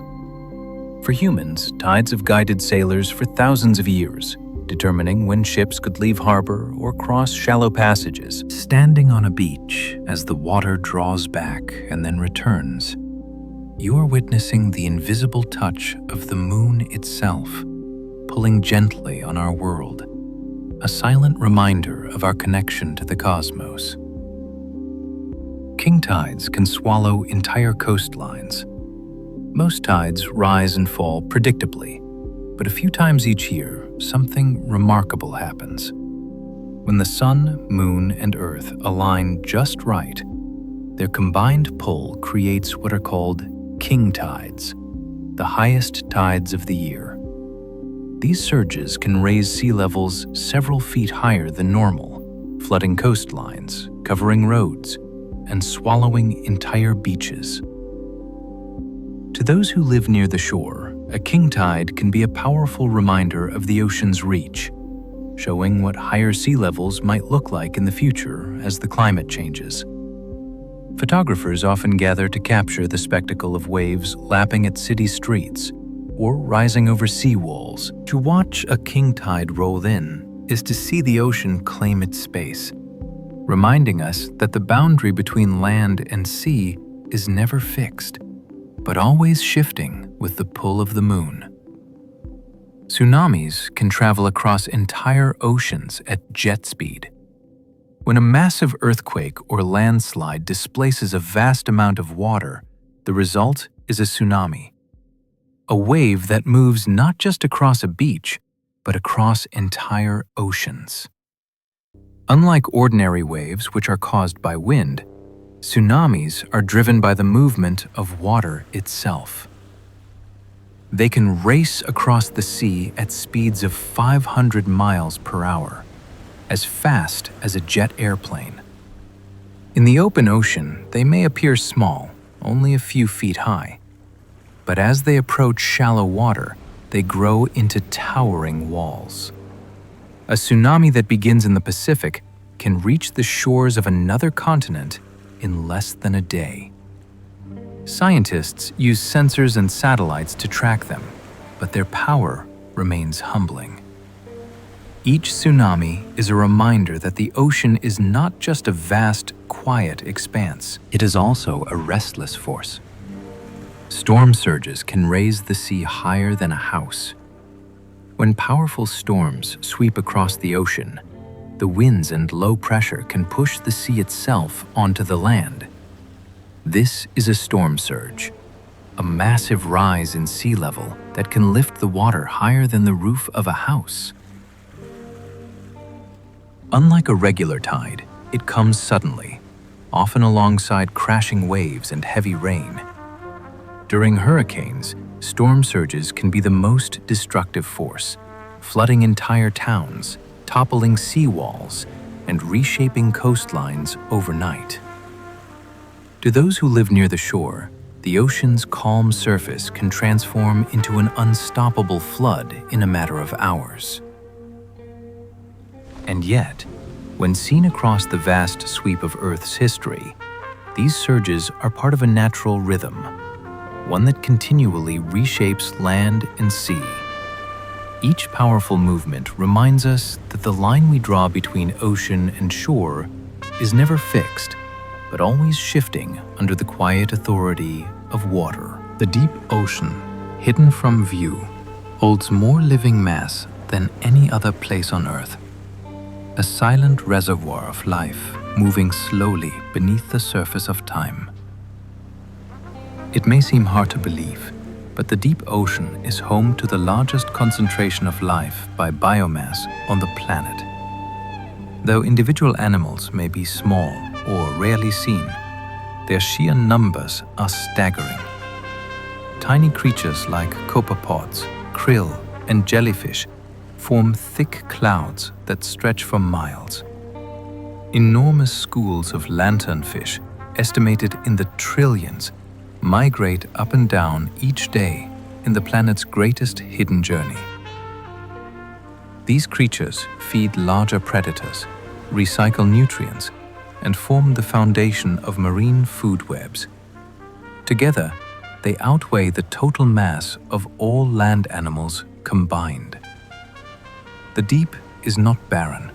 It's busy, intricate, and absolutely full. But because so much of that life is out of sight, we've only begun to measure it. Beneath the silence, the deep ocean is pulsing with life, more than we ever imagined. Even in the dark, life in the deep is incredibly diverse. At first glance, the deep ocean might seem like a lonely place, silent, vast, and sparsely inhabited. But that impression fades the deeper we look. In truth, the deep sea may be one of the most biodiverse habitats on Earth. Every expedition into the abyss reveals new species: glowing fish, feathery worms, gel-like mollusks, delicate crustacea. Many are found nowhere else. Some live in the mud, others cling to vents or coral, and still more drift freely in the water. Even within a single square meter of seafloor, scientists have counted hundreds of distinct organisms. And most of them are tiny, almost invisible to the eye. The deep rewards specialization, and creatures here have evolved in strange, isolated ways. In total darkness, diversity doesn't fade, it flourishes. Life in the deep isn't rare, it's just quiet, hidden, and exquisitely tuned to the silence. Some ocean creatures can live for over 200 years. Down in the cold, dark waters of the deep, time seems to stretch. Many animals here grow slowly, age gradually, and live far longer than their surface-dwelling relatives. Some species of deep-sea clams and tube worms are known to live for more than 2 centuries. Others, like certain cold-water corals, can survive for over 4,000 years, quietly building reefs that outlast civilizations. These extreme lifespans are possible because of low temperatures, slow metabolisms, and minimal environmental stress. With fewer predators, less competition, and little need to rush, deep-sea creatures often take their time, growing patiently across decades, sometimes centuries. To us, it's nearly unimaginable. But in the deep, longevity is a way of life. Each ancient clam or coral is a living archive, a survivor of 1,000 storms, a witness to ages we've already forgotten. The Greenland shark may be 500 years old.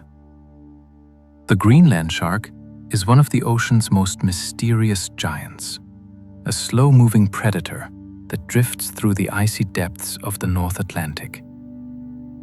For years, its age was unknown. Then, in 2016, researchers made a startling discovery. Using radiocarbon dating of proteins in the shark's eye lenses, they estimated one individual to be nearly 400 years old, possibly more. Some may live to 500. That would make the Greenland shark the longest living vertebrate on Earth. These sharks grow slowly, just a few centimeters per year, and don't even reach maturity until they're around a century old. They swim in deep, frigid waters, where time moves differently, where cold and pressure stretch life across the centuries. No one has ever seen one give birth. No one knows exactly how old they can get. In the deep, age isn't counted in years, but in quiet endurance. Some waves carry the energy of nuclear bombs. It can be hard to grasp the energy contained in moving water. A single large wave driven by a powerful storm or earthquake can release as much energy as a small nuclear explosion. Imagine a wall of water rushing across the sea with the force to lift ships, erase coastlines, and reshape landscapes. Tsunamis are the clearest examples. But even rogue waves and storm-driven swells can carry extraordinary power. Scientists studying these waves measure them not just in height, but in the energy they release, enough to dwarf anything we build. Yet, unlike the violence of human weapons, the ocean's power is not meant to destroy. It is simply part of its eternal rhythm, a natural force expressing itself in motion. To feel the ground tremble beneath the crash of such a wave is to understand how small we are beside the sea.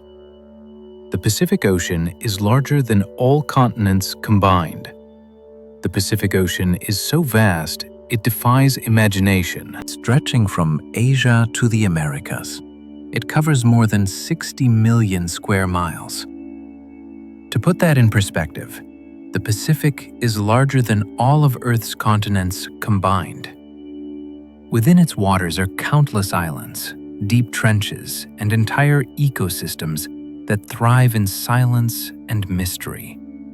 If you were to sail across its widest point, it would take weeks, even at modern speeds. For centuries, this immense ocean separated civilizations, making its islands remote worlds of their own. Even today, much of it remains unexplored. When astronauts look back at Earth, the Pacific dominates the view, a shimmering canvas of blue stretching almost unbroken across the planet. It is not just an ocean. It is a world unto itself, a reminder that water, not land, is the true ruler of Earth's surface. The Atlantic was born from a rifting supercontinent.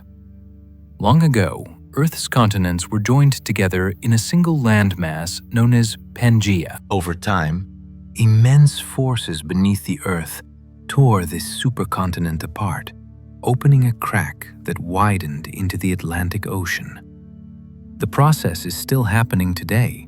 Along the mid-Atlantic ridge, new seafloor is constantly being created as molten rock wells up and pushes the continents farther apart. The Atlantic grows a few inches wider every year, slowly reshaping the map of our world. This vast ocean, which now carries ships and storms between Europe, Africa, and the Americas, was once a narrow rift. To imagine the Atlantic's birth is to imagine continents drifting like rafts, splitting and shifting across millions of years.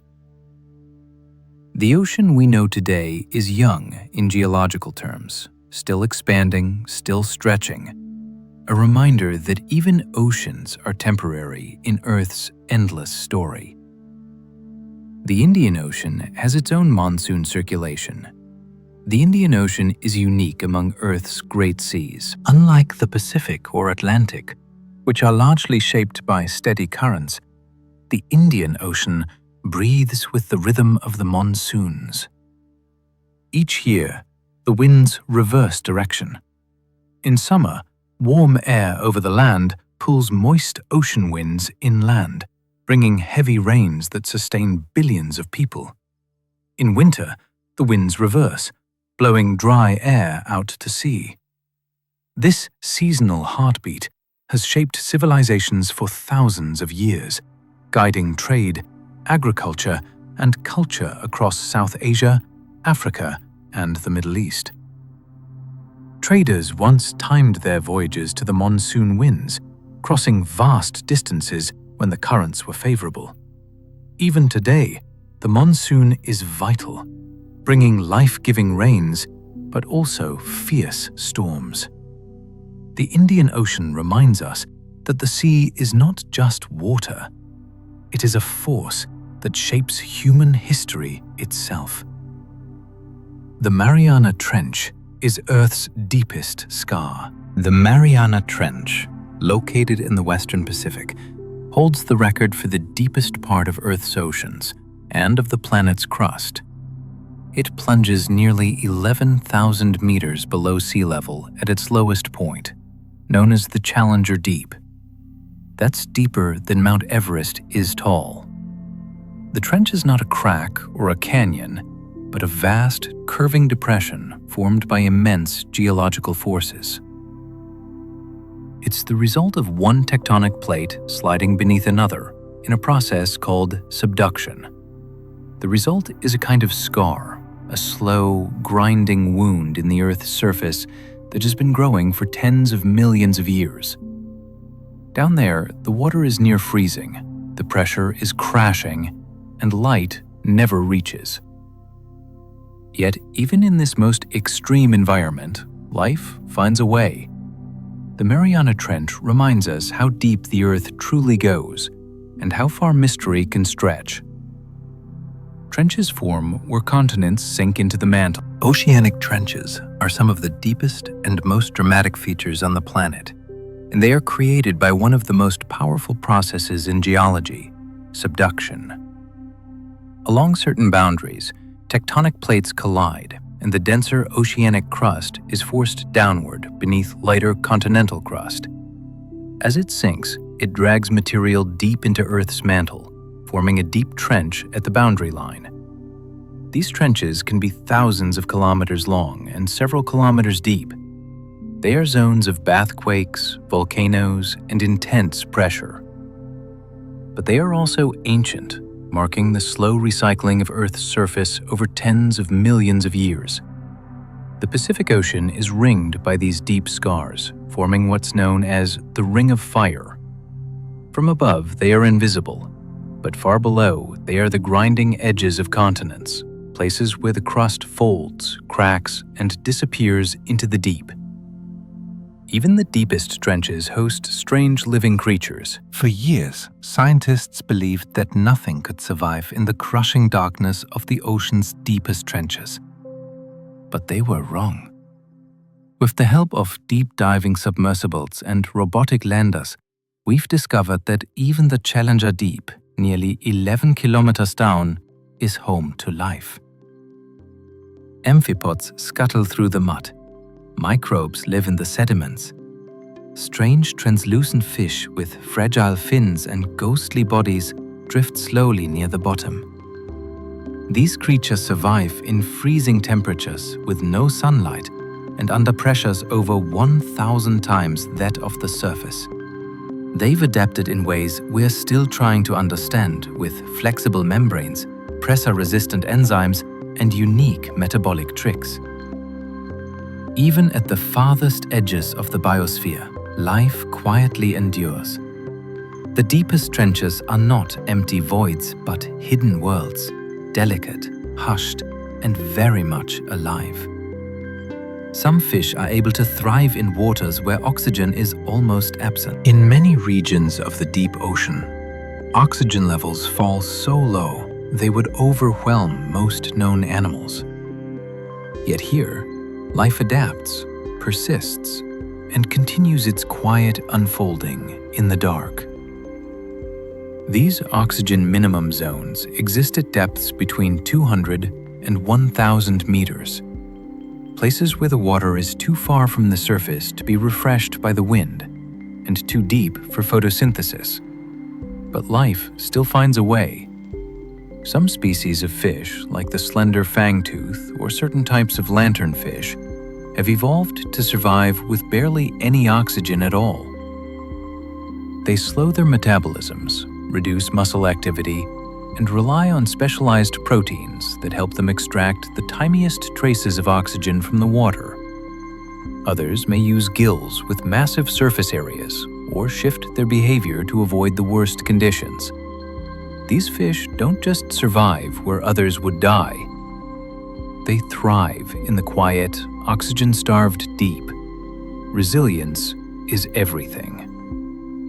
Submarine canyons funnel sediment to the deep. Along the edges of continents, the seafloor is carved into deep valleys, known as submarine canyons. These canyons act like underwater highways, funneling sediments, nutrients, and even organic matter from the coast down into the deep sea. Some are carved by ancient rivers, others by underwater landslides with a slow pull of currents. Midway Canyon, for example, cups deep into the seafloor of California's coast. rivaling the Grand Canyon in scale.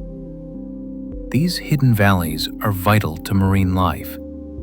Nutrients carried down their slopes feed ecosystems in the depths, sustaining creatures that might otherwise starve in the dark. Submarine canyons also act as corridors for marine animals, guiding migrations and sheltering life. Though hidden beneath the waves, they are as dramatic and important as any canyon on land. They remind us that Earth's greatest landscapes often lie where we cannot see them. The Mid-Atlantic Ridge is the longest mountain chain on Earth. Hidden beneath the ocean lies the longest mountain range in the world, the Mid-Atlantic Ridge. Stretching for more than 40,000 meters, it winds like a seam down the center of the Atlantic Ocean, from the Arctic all the way to the southern tip of Africa. Unlike the dramatic peaks of the Himalayas, this range rises from the sea floor, its summits mostly buried beneath miles of water. It is formed where tectonic plates pull apart, allowing molten rock to rise and create new crust. In some places, the ridge breaks the surface, forming islands like Iceland, where volcanoes still shape the land. From above, it is invisible, but on maps it appears as a jagged scar across the ocean floor. This hidden mountain range is a reminder that Earth's greatest features often lie in places we cannot see. Vast, silent, and mysterious. Volcanoes rise thousands of meters from the ocean floor.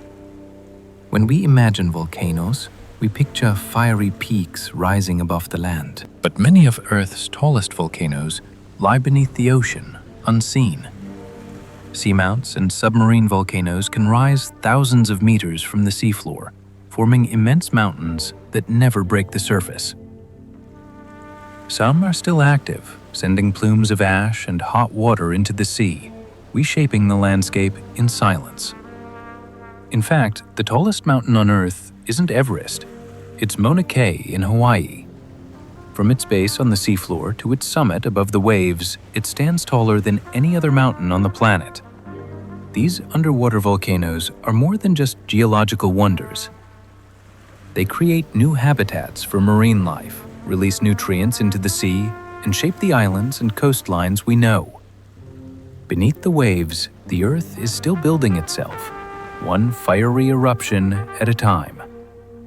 Entire islands are born from submarine eruptions.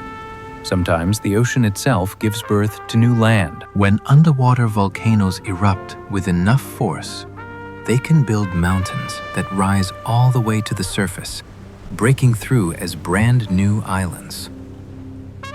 In recent decades, small volcanic islands have appeared suddenly in places like Iceland and Japan, steaming and smoking as they emerge from the sea. Some last only a short time, quickly eroded by waves. Others stabilize, becoming permanent additions to the map. The Hawaiian Islands themselves were born this way, rising from the ocean over millions of years of volcanic activity.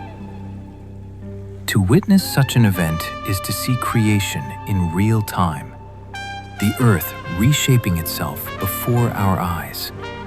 From the depths of the sea, new worlds are born, a reminder that our planet is never finished, always changing, always alive with hidden fire.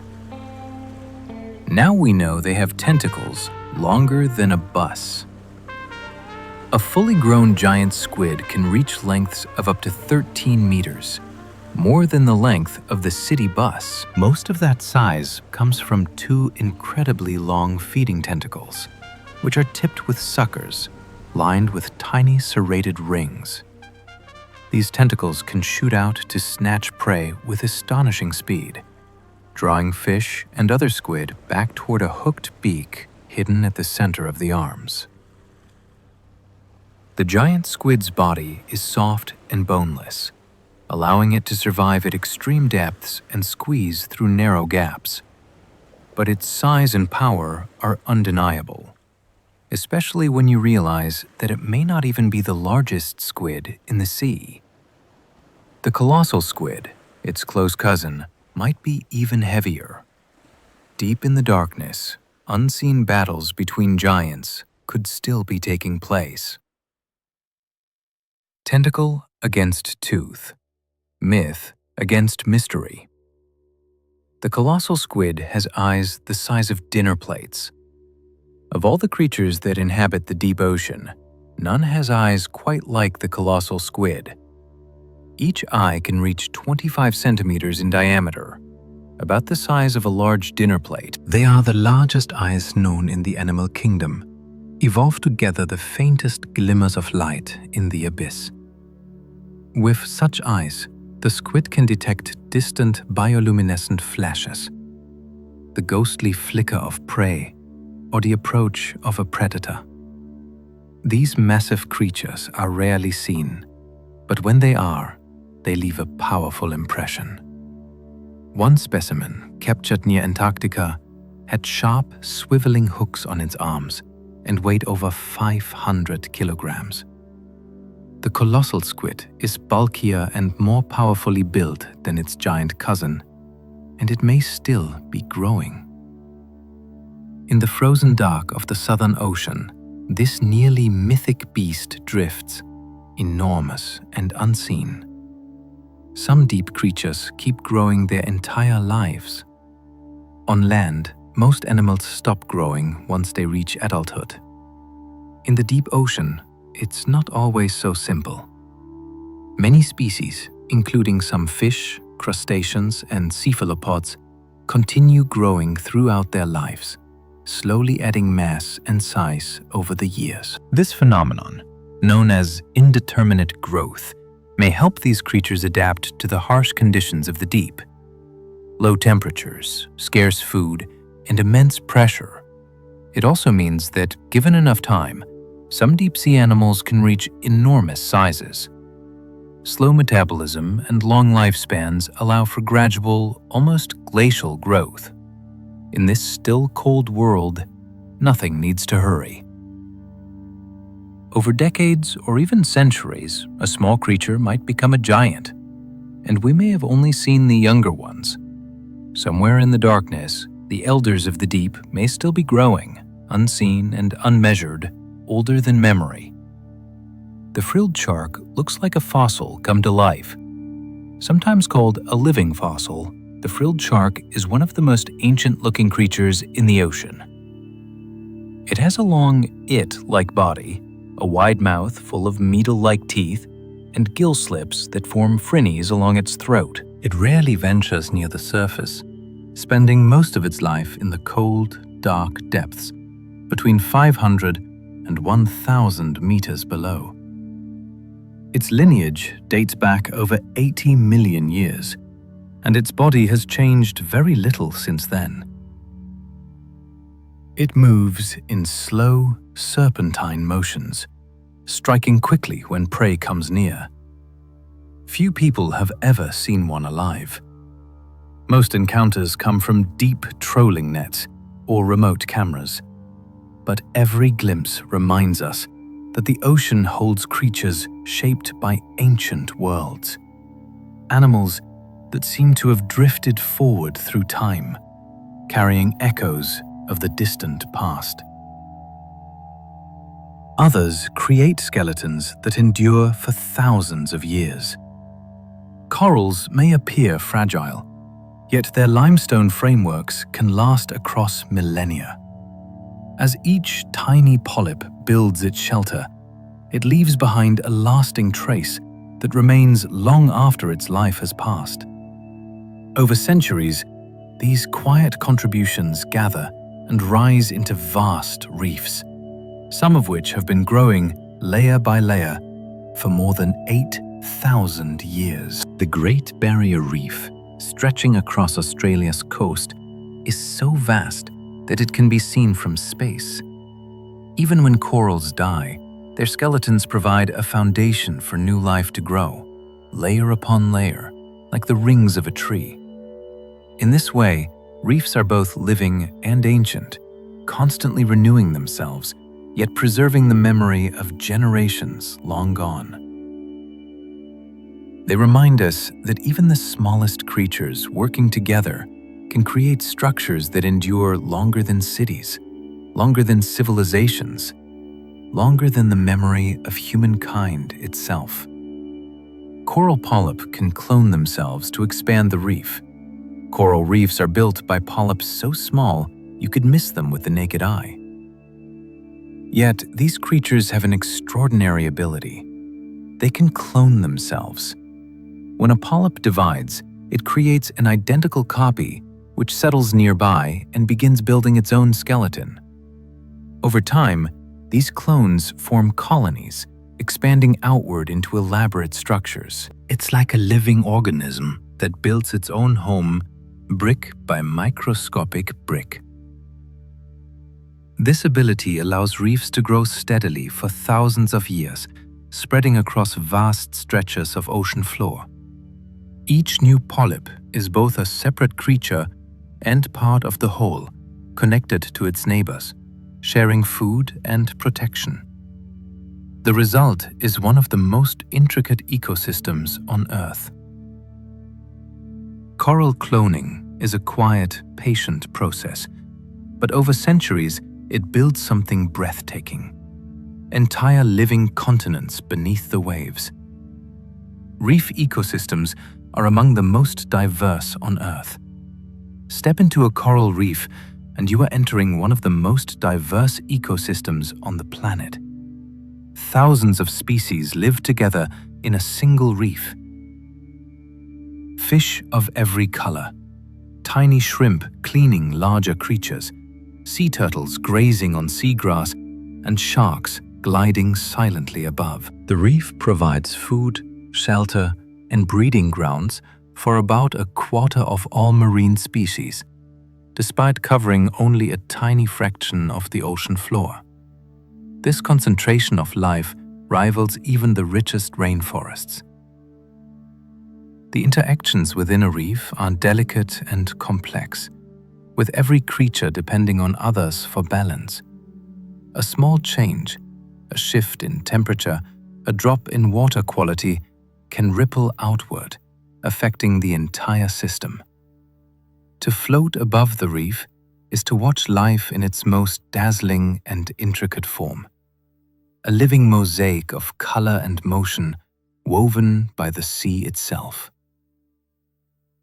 The Great Barrier Reef is visible from space. From the window of a spacecraft orbiting Earth, the Great Barrier Reef appears as a ribbon of turquoise and emerald, stretching along Australia's northeast coast. At more than 1,400 meters long, it is the largest living structure on Earth. So vast that astronauts can see it with the naked eye. What they are really looking at is billions of tiny coral polyp, each building a limestone home generation after generation until they form an underwater metropolis. The reef is alive with color and motion, skulls of fish glinting like silver sparks, sea turtles gliding in silence, and manta rays sweeping gracefully overhead. To know that something so alive, so delicate, can be seen from orbit is astonishing. From the emptiness of space, Earth shines as a blue planet, and the reef glimmers as a jewel upon its surface.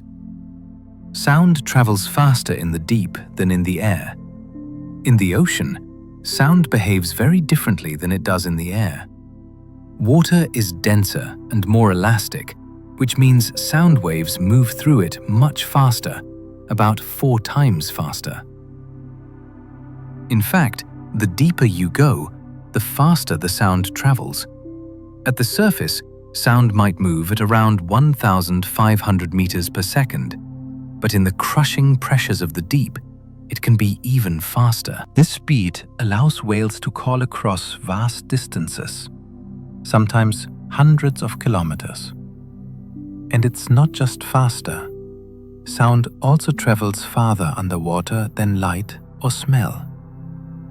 That's why so many deep-sea creatures rely on sound to communicate, navigate, and hunt. In a world without light, hearing becomes one of the only ways to sense the environment. The ocean is often described as silent, but in truth, it's full of sound. We just haven't always known how to listen. The ocean has a hidden layer, but traps sound like a whispering cave. Deep beneath the surface lies a strange acoustic phenomenon called the sofa channel, short for sound fixing and ranging. It's a horizontal layer of water where the speed of sound is at its lowest due to a perfect balance between temperature and pressure.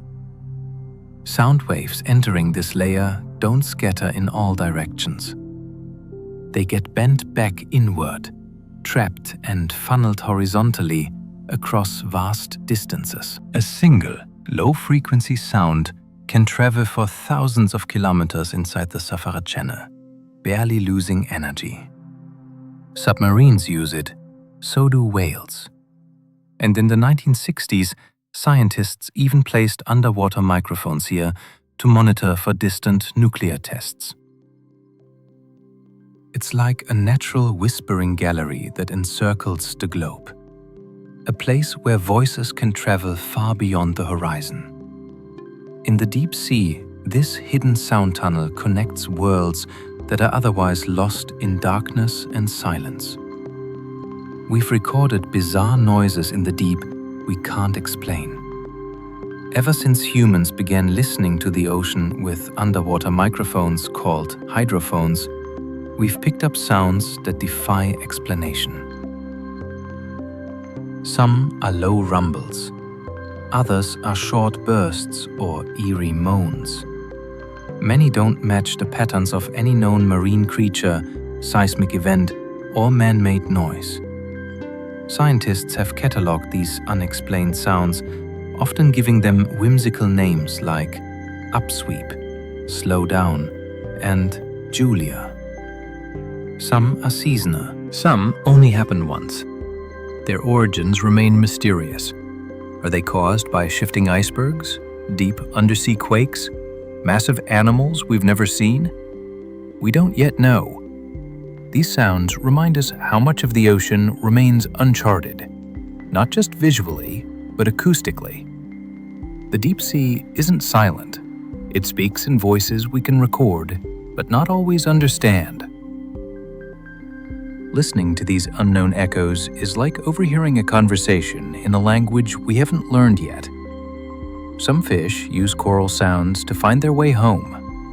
When young fish are born, many drift for weeks or months in the open ocean, carried by currents far from home. But when it's time to settle, how do they find their way back to the reef? The answer is sound. Reefs are anything but silent. They crackle with the noise of snapping shrimp, fish calls, and the faint hum of life. Baby fish can hear these sounds from miles away, and they use them as a kind of underwater beacon, guiding them home. Scientists discovered that fish placed in speakers broadcasting reef sounds were drawn toward them, navigating through the dark water with their ears.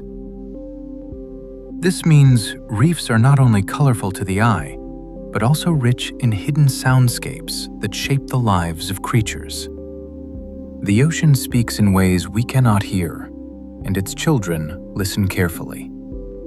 Tides expose vast mudflats full of hidden life. When the tides retreat from coastal shores, they reveal wide stretches of glistening mudflats.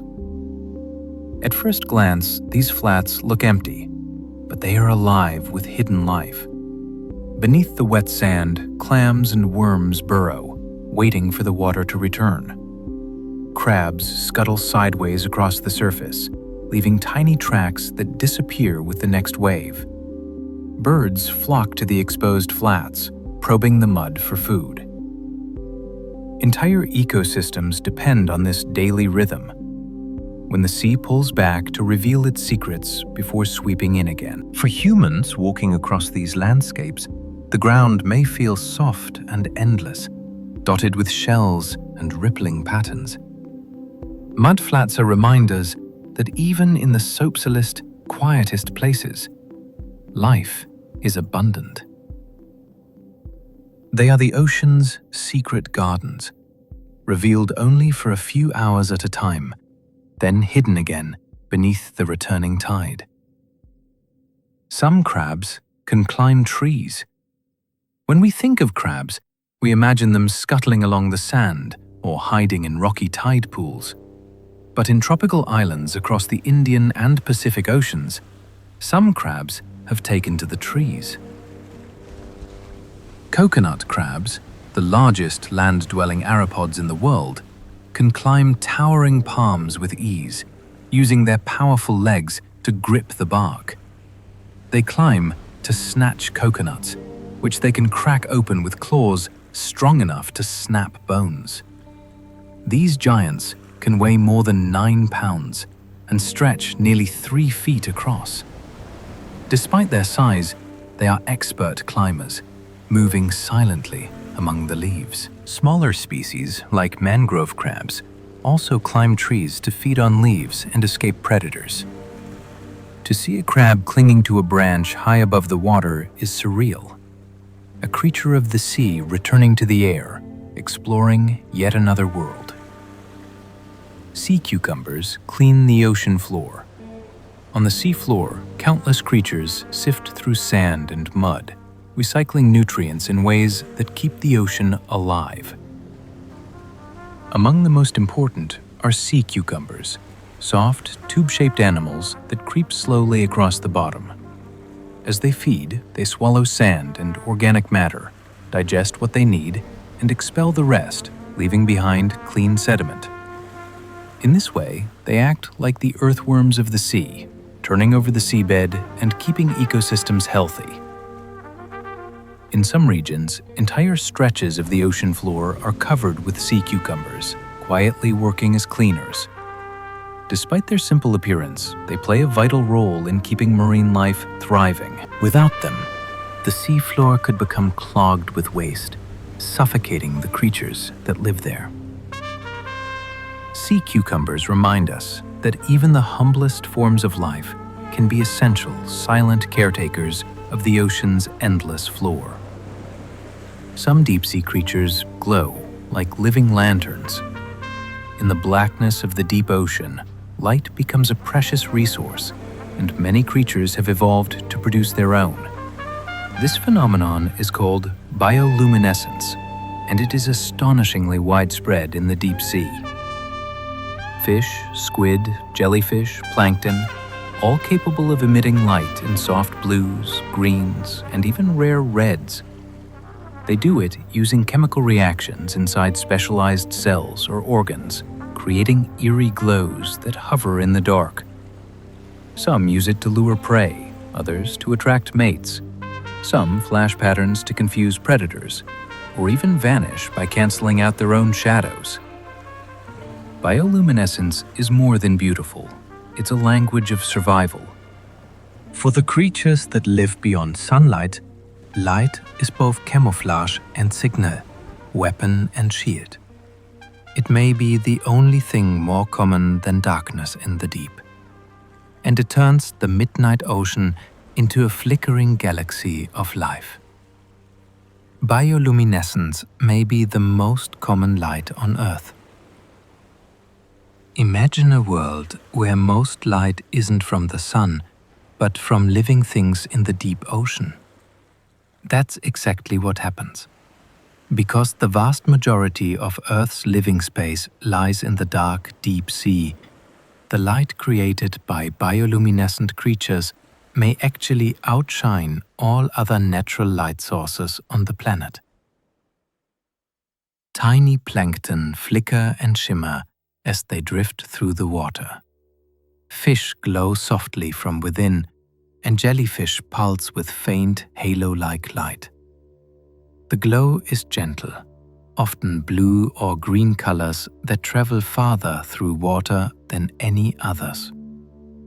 This natural illumination is not only beautiful, but essential. It helps creatures locate food, avoid predators, and coordinate their movements in the darkness, turning the deep ocean into a quiet world of living light. Some fish can flash like lightning. Others can keep glowing for minutes on end. On land, we think of light as coming from the sky, but beneath the waves, it comes from the life that hides in the dark. The vampire squid drifts through pitch-black waters like a ghost. Despite its fearsome name, the vampire squid is a gentle creature. Slow-moving, delicate, and unlike anything else in the sea, it lives in the oxygen-starved depths of the mesopelagic zone, where few predators dare to follow. Its body is soft and gelatinous, with a cloak-like membrane that stretches between its arms. Inside, it has glowing blue eyes, some of the largest eyes proportionally of any animal on Earth, perfectly tuned to pick up the faintest trace of light. When threatened, it doesn't squirt ink. Instead, it releases a cloud of glowing mucus filled with bioluminescent orbs. These floating sparks confuse predators, buying the squid time to vanish into the dark. It doesn't hunt for fish. Instead, it collects drifting organic particles, marine snow with long filaments, like catching stardust. The vampire squid is not a monster, but a marvel, a living ghost in a world without light. Giant tube worms thrive in water hotter than boiling. Clustered around hydrothermal vents where superheated water spills into the freezing deep, live some of the most unusual animals on Earth: giant tube worms. They can grow over 2 meters long and live in tubes made of hardened protein, forming thick red ant forests on the ocean floor. There are no mouths, no digestive tracts. Instead, these worms host colonies of chemosynthetic bacteria inside their bodies. The bacteria feed on toxic chemicals from the vent, like hydrogen sulfide, and convert them into energy. In return, the worms provide a safe home. This symbiosis allows them to survive in scalding temperatures, crushing pressure, and total darkness. It's an ecosystem built entirely on chemistry, with no need for sunlight. The discovery of tube worms stunned scientists and showed that life could thrive in places previously thought uninhabitable. They may be Earth's most alien creatures, living in a world shaped by fire. Some fish can see colors humans never will. In the dark depths of the ocean, color might seem useless. After all, most visible light never reaches beyond a few hundred meters. But some deep-sea fish have evolved eyes that can detect parts of the light spectrum we can't see, including near-infrared and certain shades of red or ultraviolet.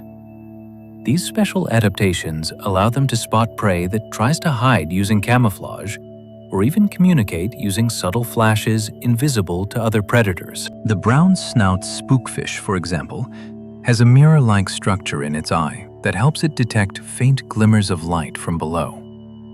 Other species have multiple visual pigments tuned to different wavelengths, giving them an almost alien kind of vision. Where we would see only blackness, these fish can detect flickers and shadows, hints of movement, signs of life. In the ocean's eternal night, their eyes become their secret advantage. Cuttlefish can disappear in a flash of camouflage. Cuttlefish are masters of disguise. With a single thought, their skin can shift from pale sand-colored patterns to dazzling stripes, spots, or swirls. Special cells called chromatophores expand and contract, revealing or hiding pigments instantly.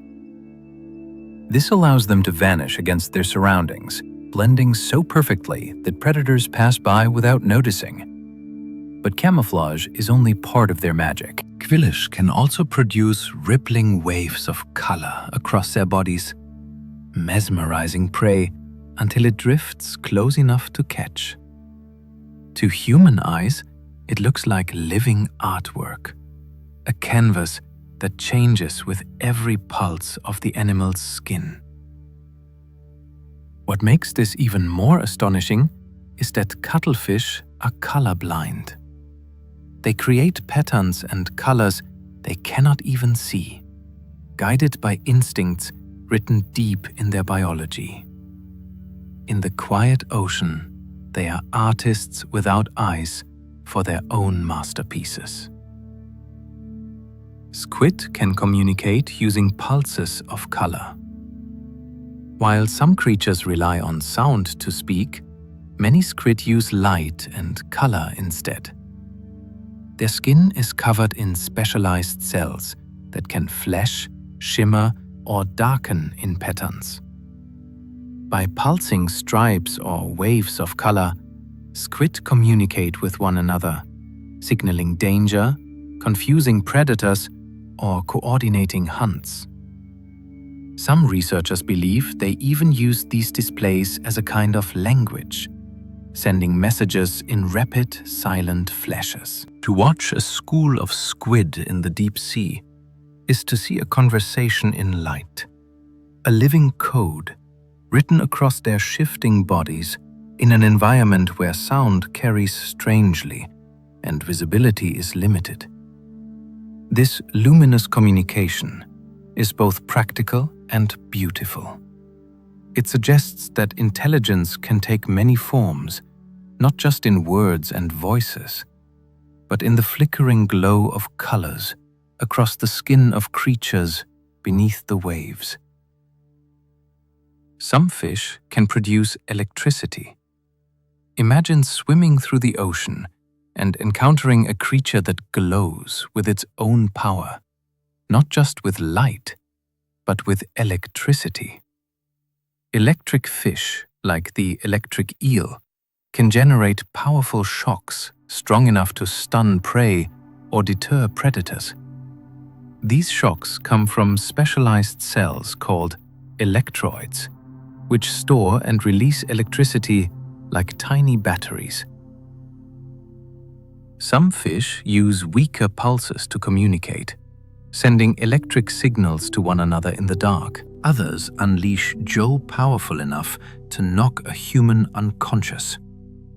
For them, electricity is not just a phenomenon of machines, but a natural part of their bodies, as ordinary as muscle or bone.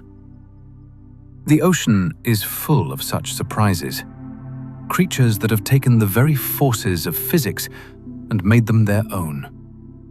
It is a reminder that life can learn to wield even the raw power of lightning. Others can leap clear out of the water. The ocean's creatures are not always confined to the sea. Many fish have evolved the ability to leap clear of the water, launching themselves into the air with sudden bursts of speed.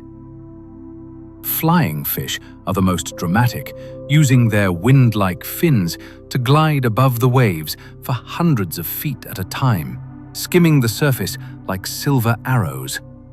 They do this to escape predators, trading the dangers of the deep for the brief freedom of the sky. Other fish leap to catch insects, or even to migrate upstream, as salmon do when they hurl themselves against waterfalls in their journey to spawn. Each leap is a reminder that the boundary between water and air is thin, and that life is never limited by a single world. In these fleeting, sparkling arcs above the waves, the ocean touches the sky. Entire mountain ranges are hidden beneath the waves. Beneath the ocean surface lies one of the longest and least visible mountain ranges on Earth. The mid-ocean ridge. It stretches more than 60,000 kilometers around the globe, snaking through every ocean basin. These underwater mountains rise from deep rifts where Earth's tectonic plates pull apart, allowing molten rock to well up and cool into new crust.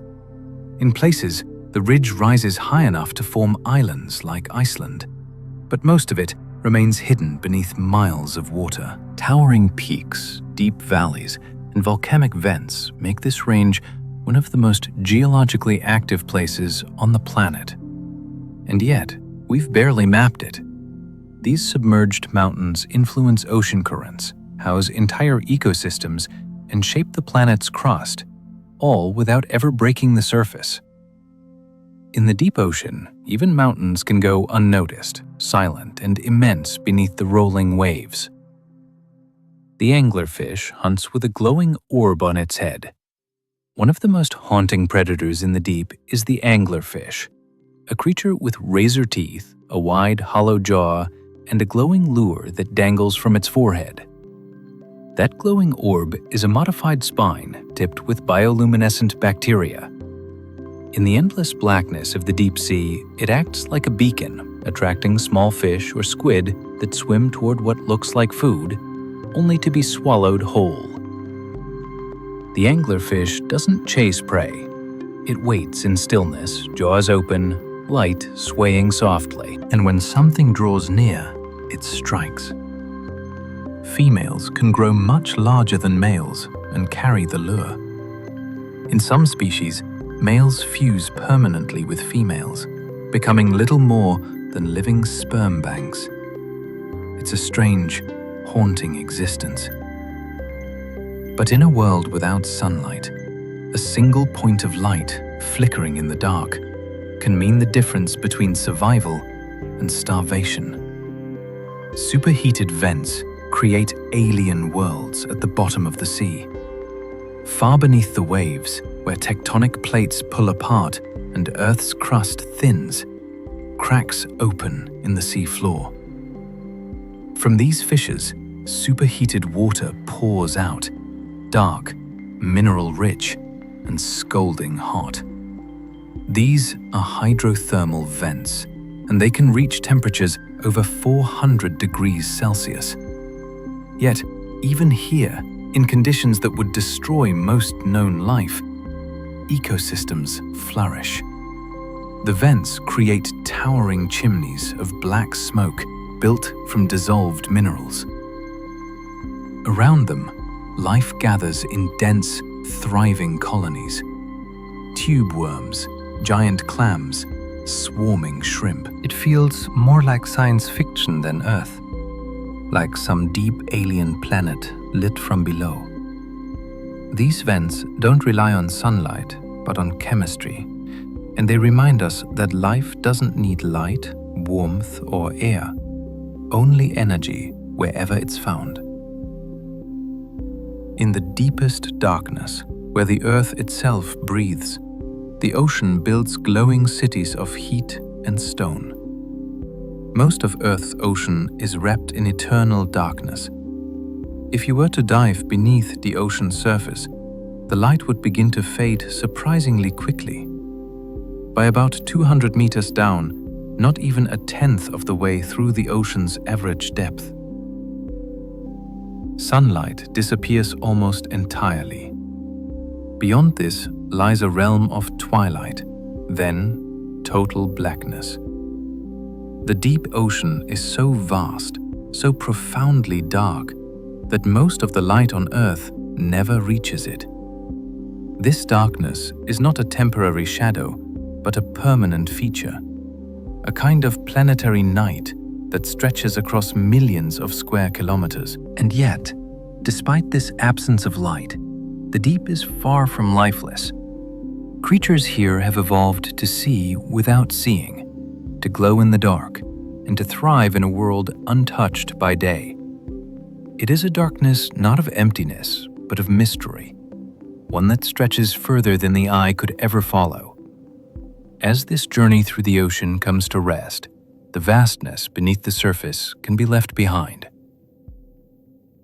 Still in motion, still quietly unfolding far beyond our awareness, the deep continues its slow rhythms. Life, heat, and movement drift through darkness and time without pause. Creatures float, currents turn, and hidden landscapes remain where they have always been, silent, patient, unchanged by whether they are seen or not. What we have touched here is only a small glimpse of a world that never truly sleeps, carrying on in its own vast and timeless way. The ocean will keep shaping the planet, sustaining life and holding mysteries long after this moment fades. Its depths remind us that not everything needs to be seen to matter, and not every question needs an answer right away. If this calm exploration brought a sense of wonder or rest, you are always welcome to return. These quiet moments exist to slow the mind and let curiosity soften into peace. But for now, allow your mind to settle. Let the body grow still, and let the wonders of the ocean carry you to sleep. Good night.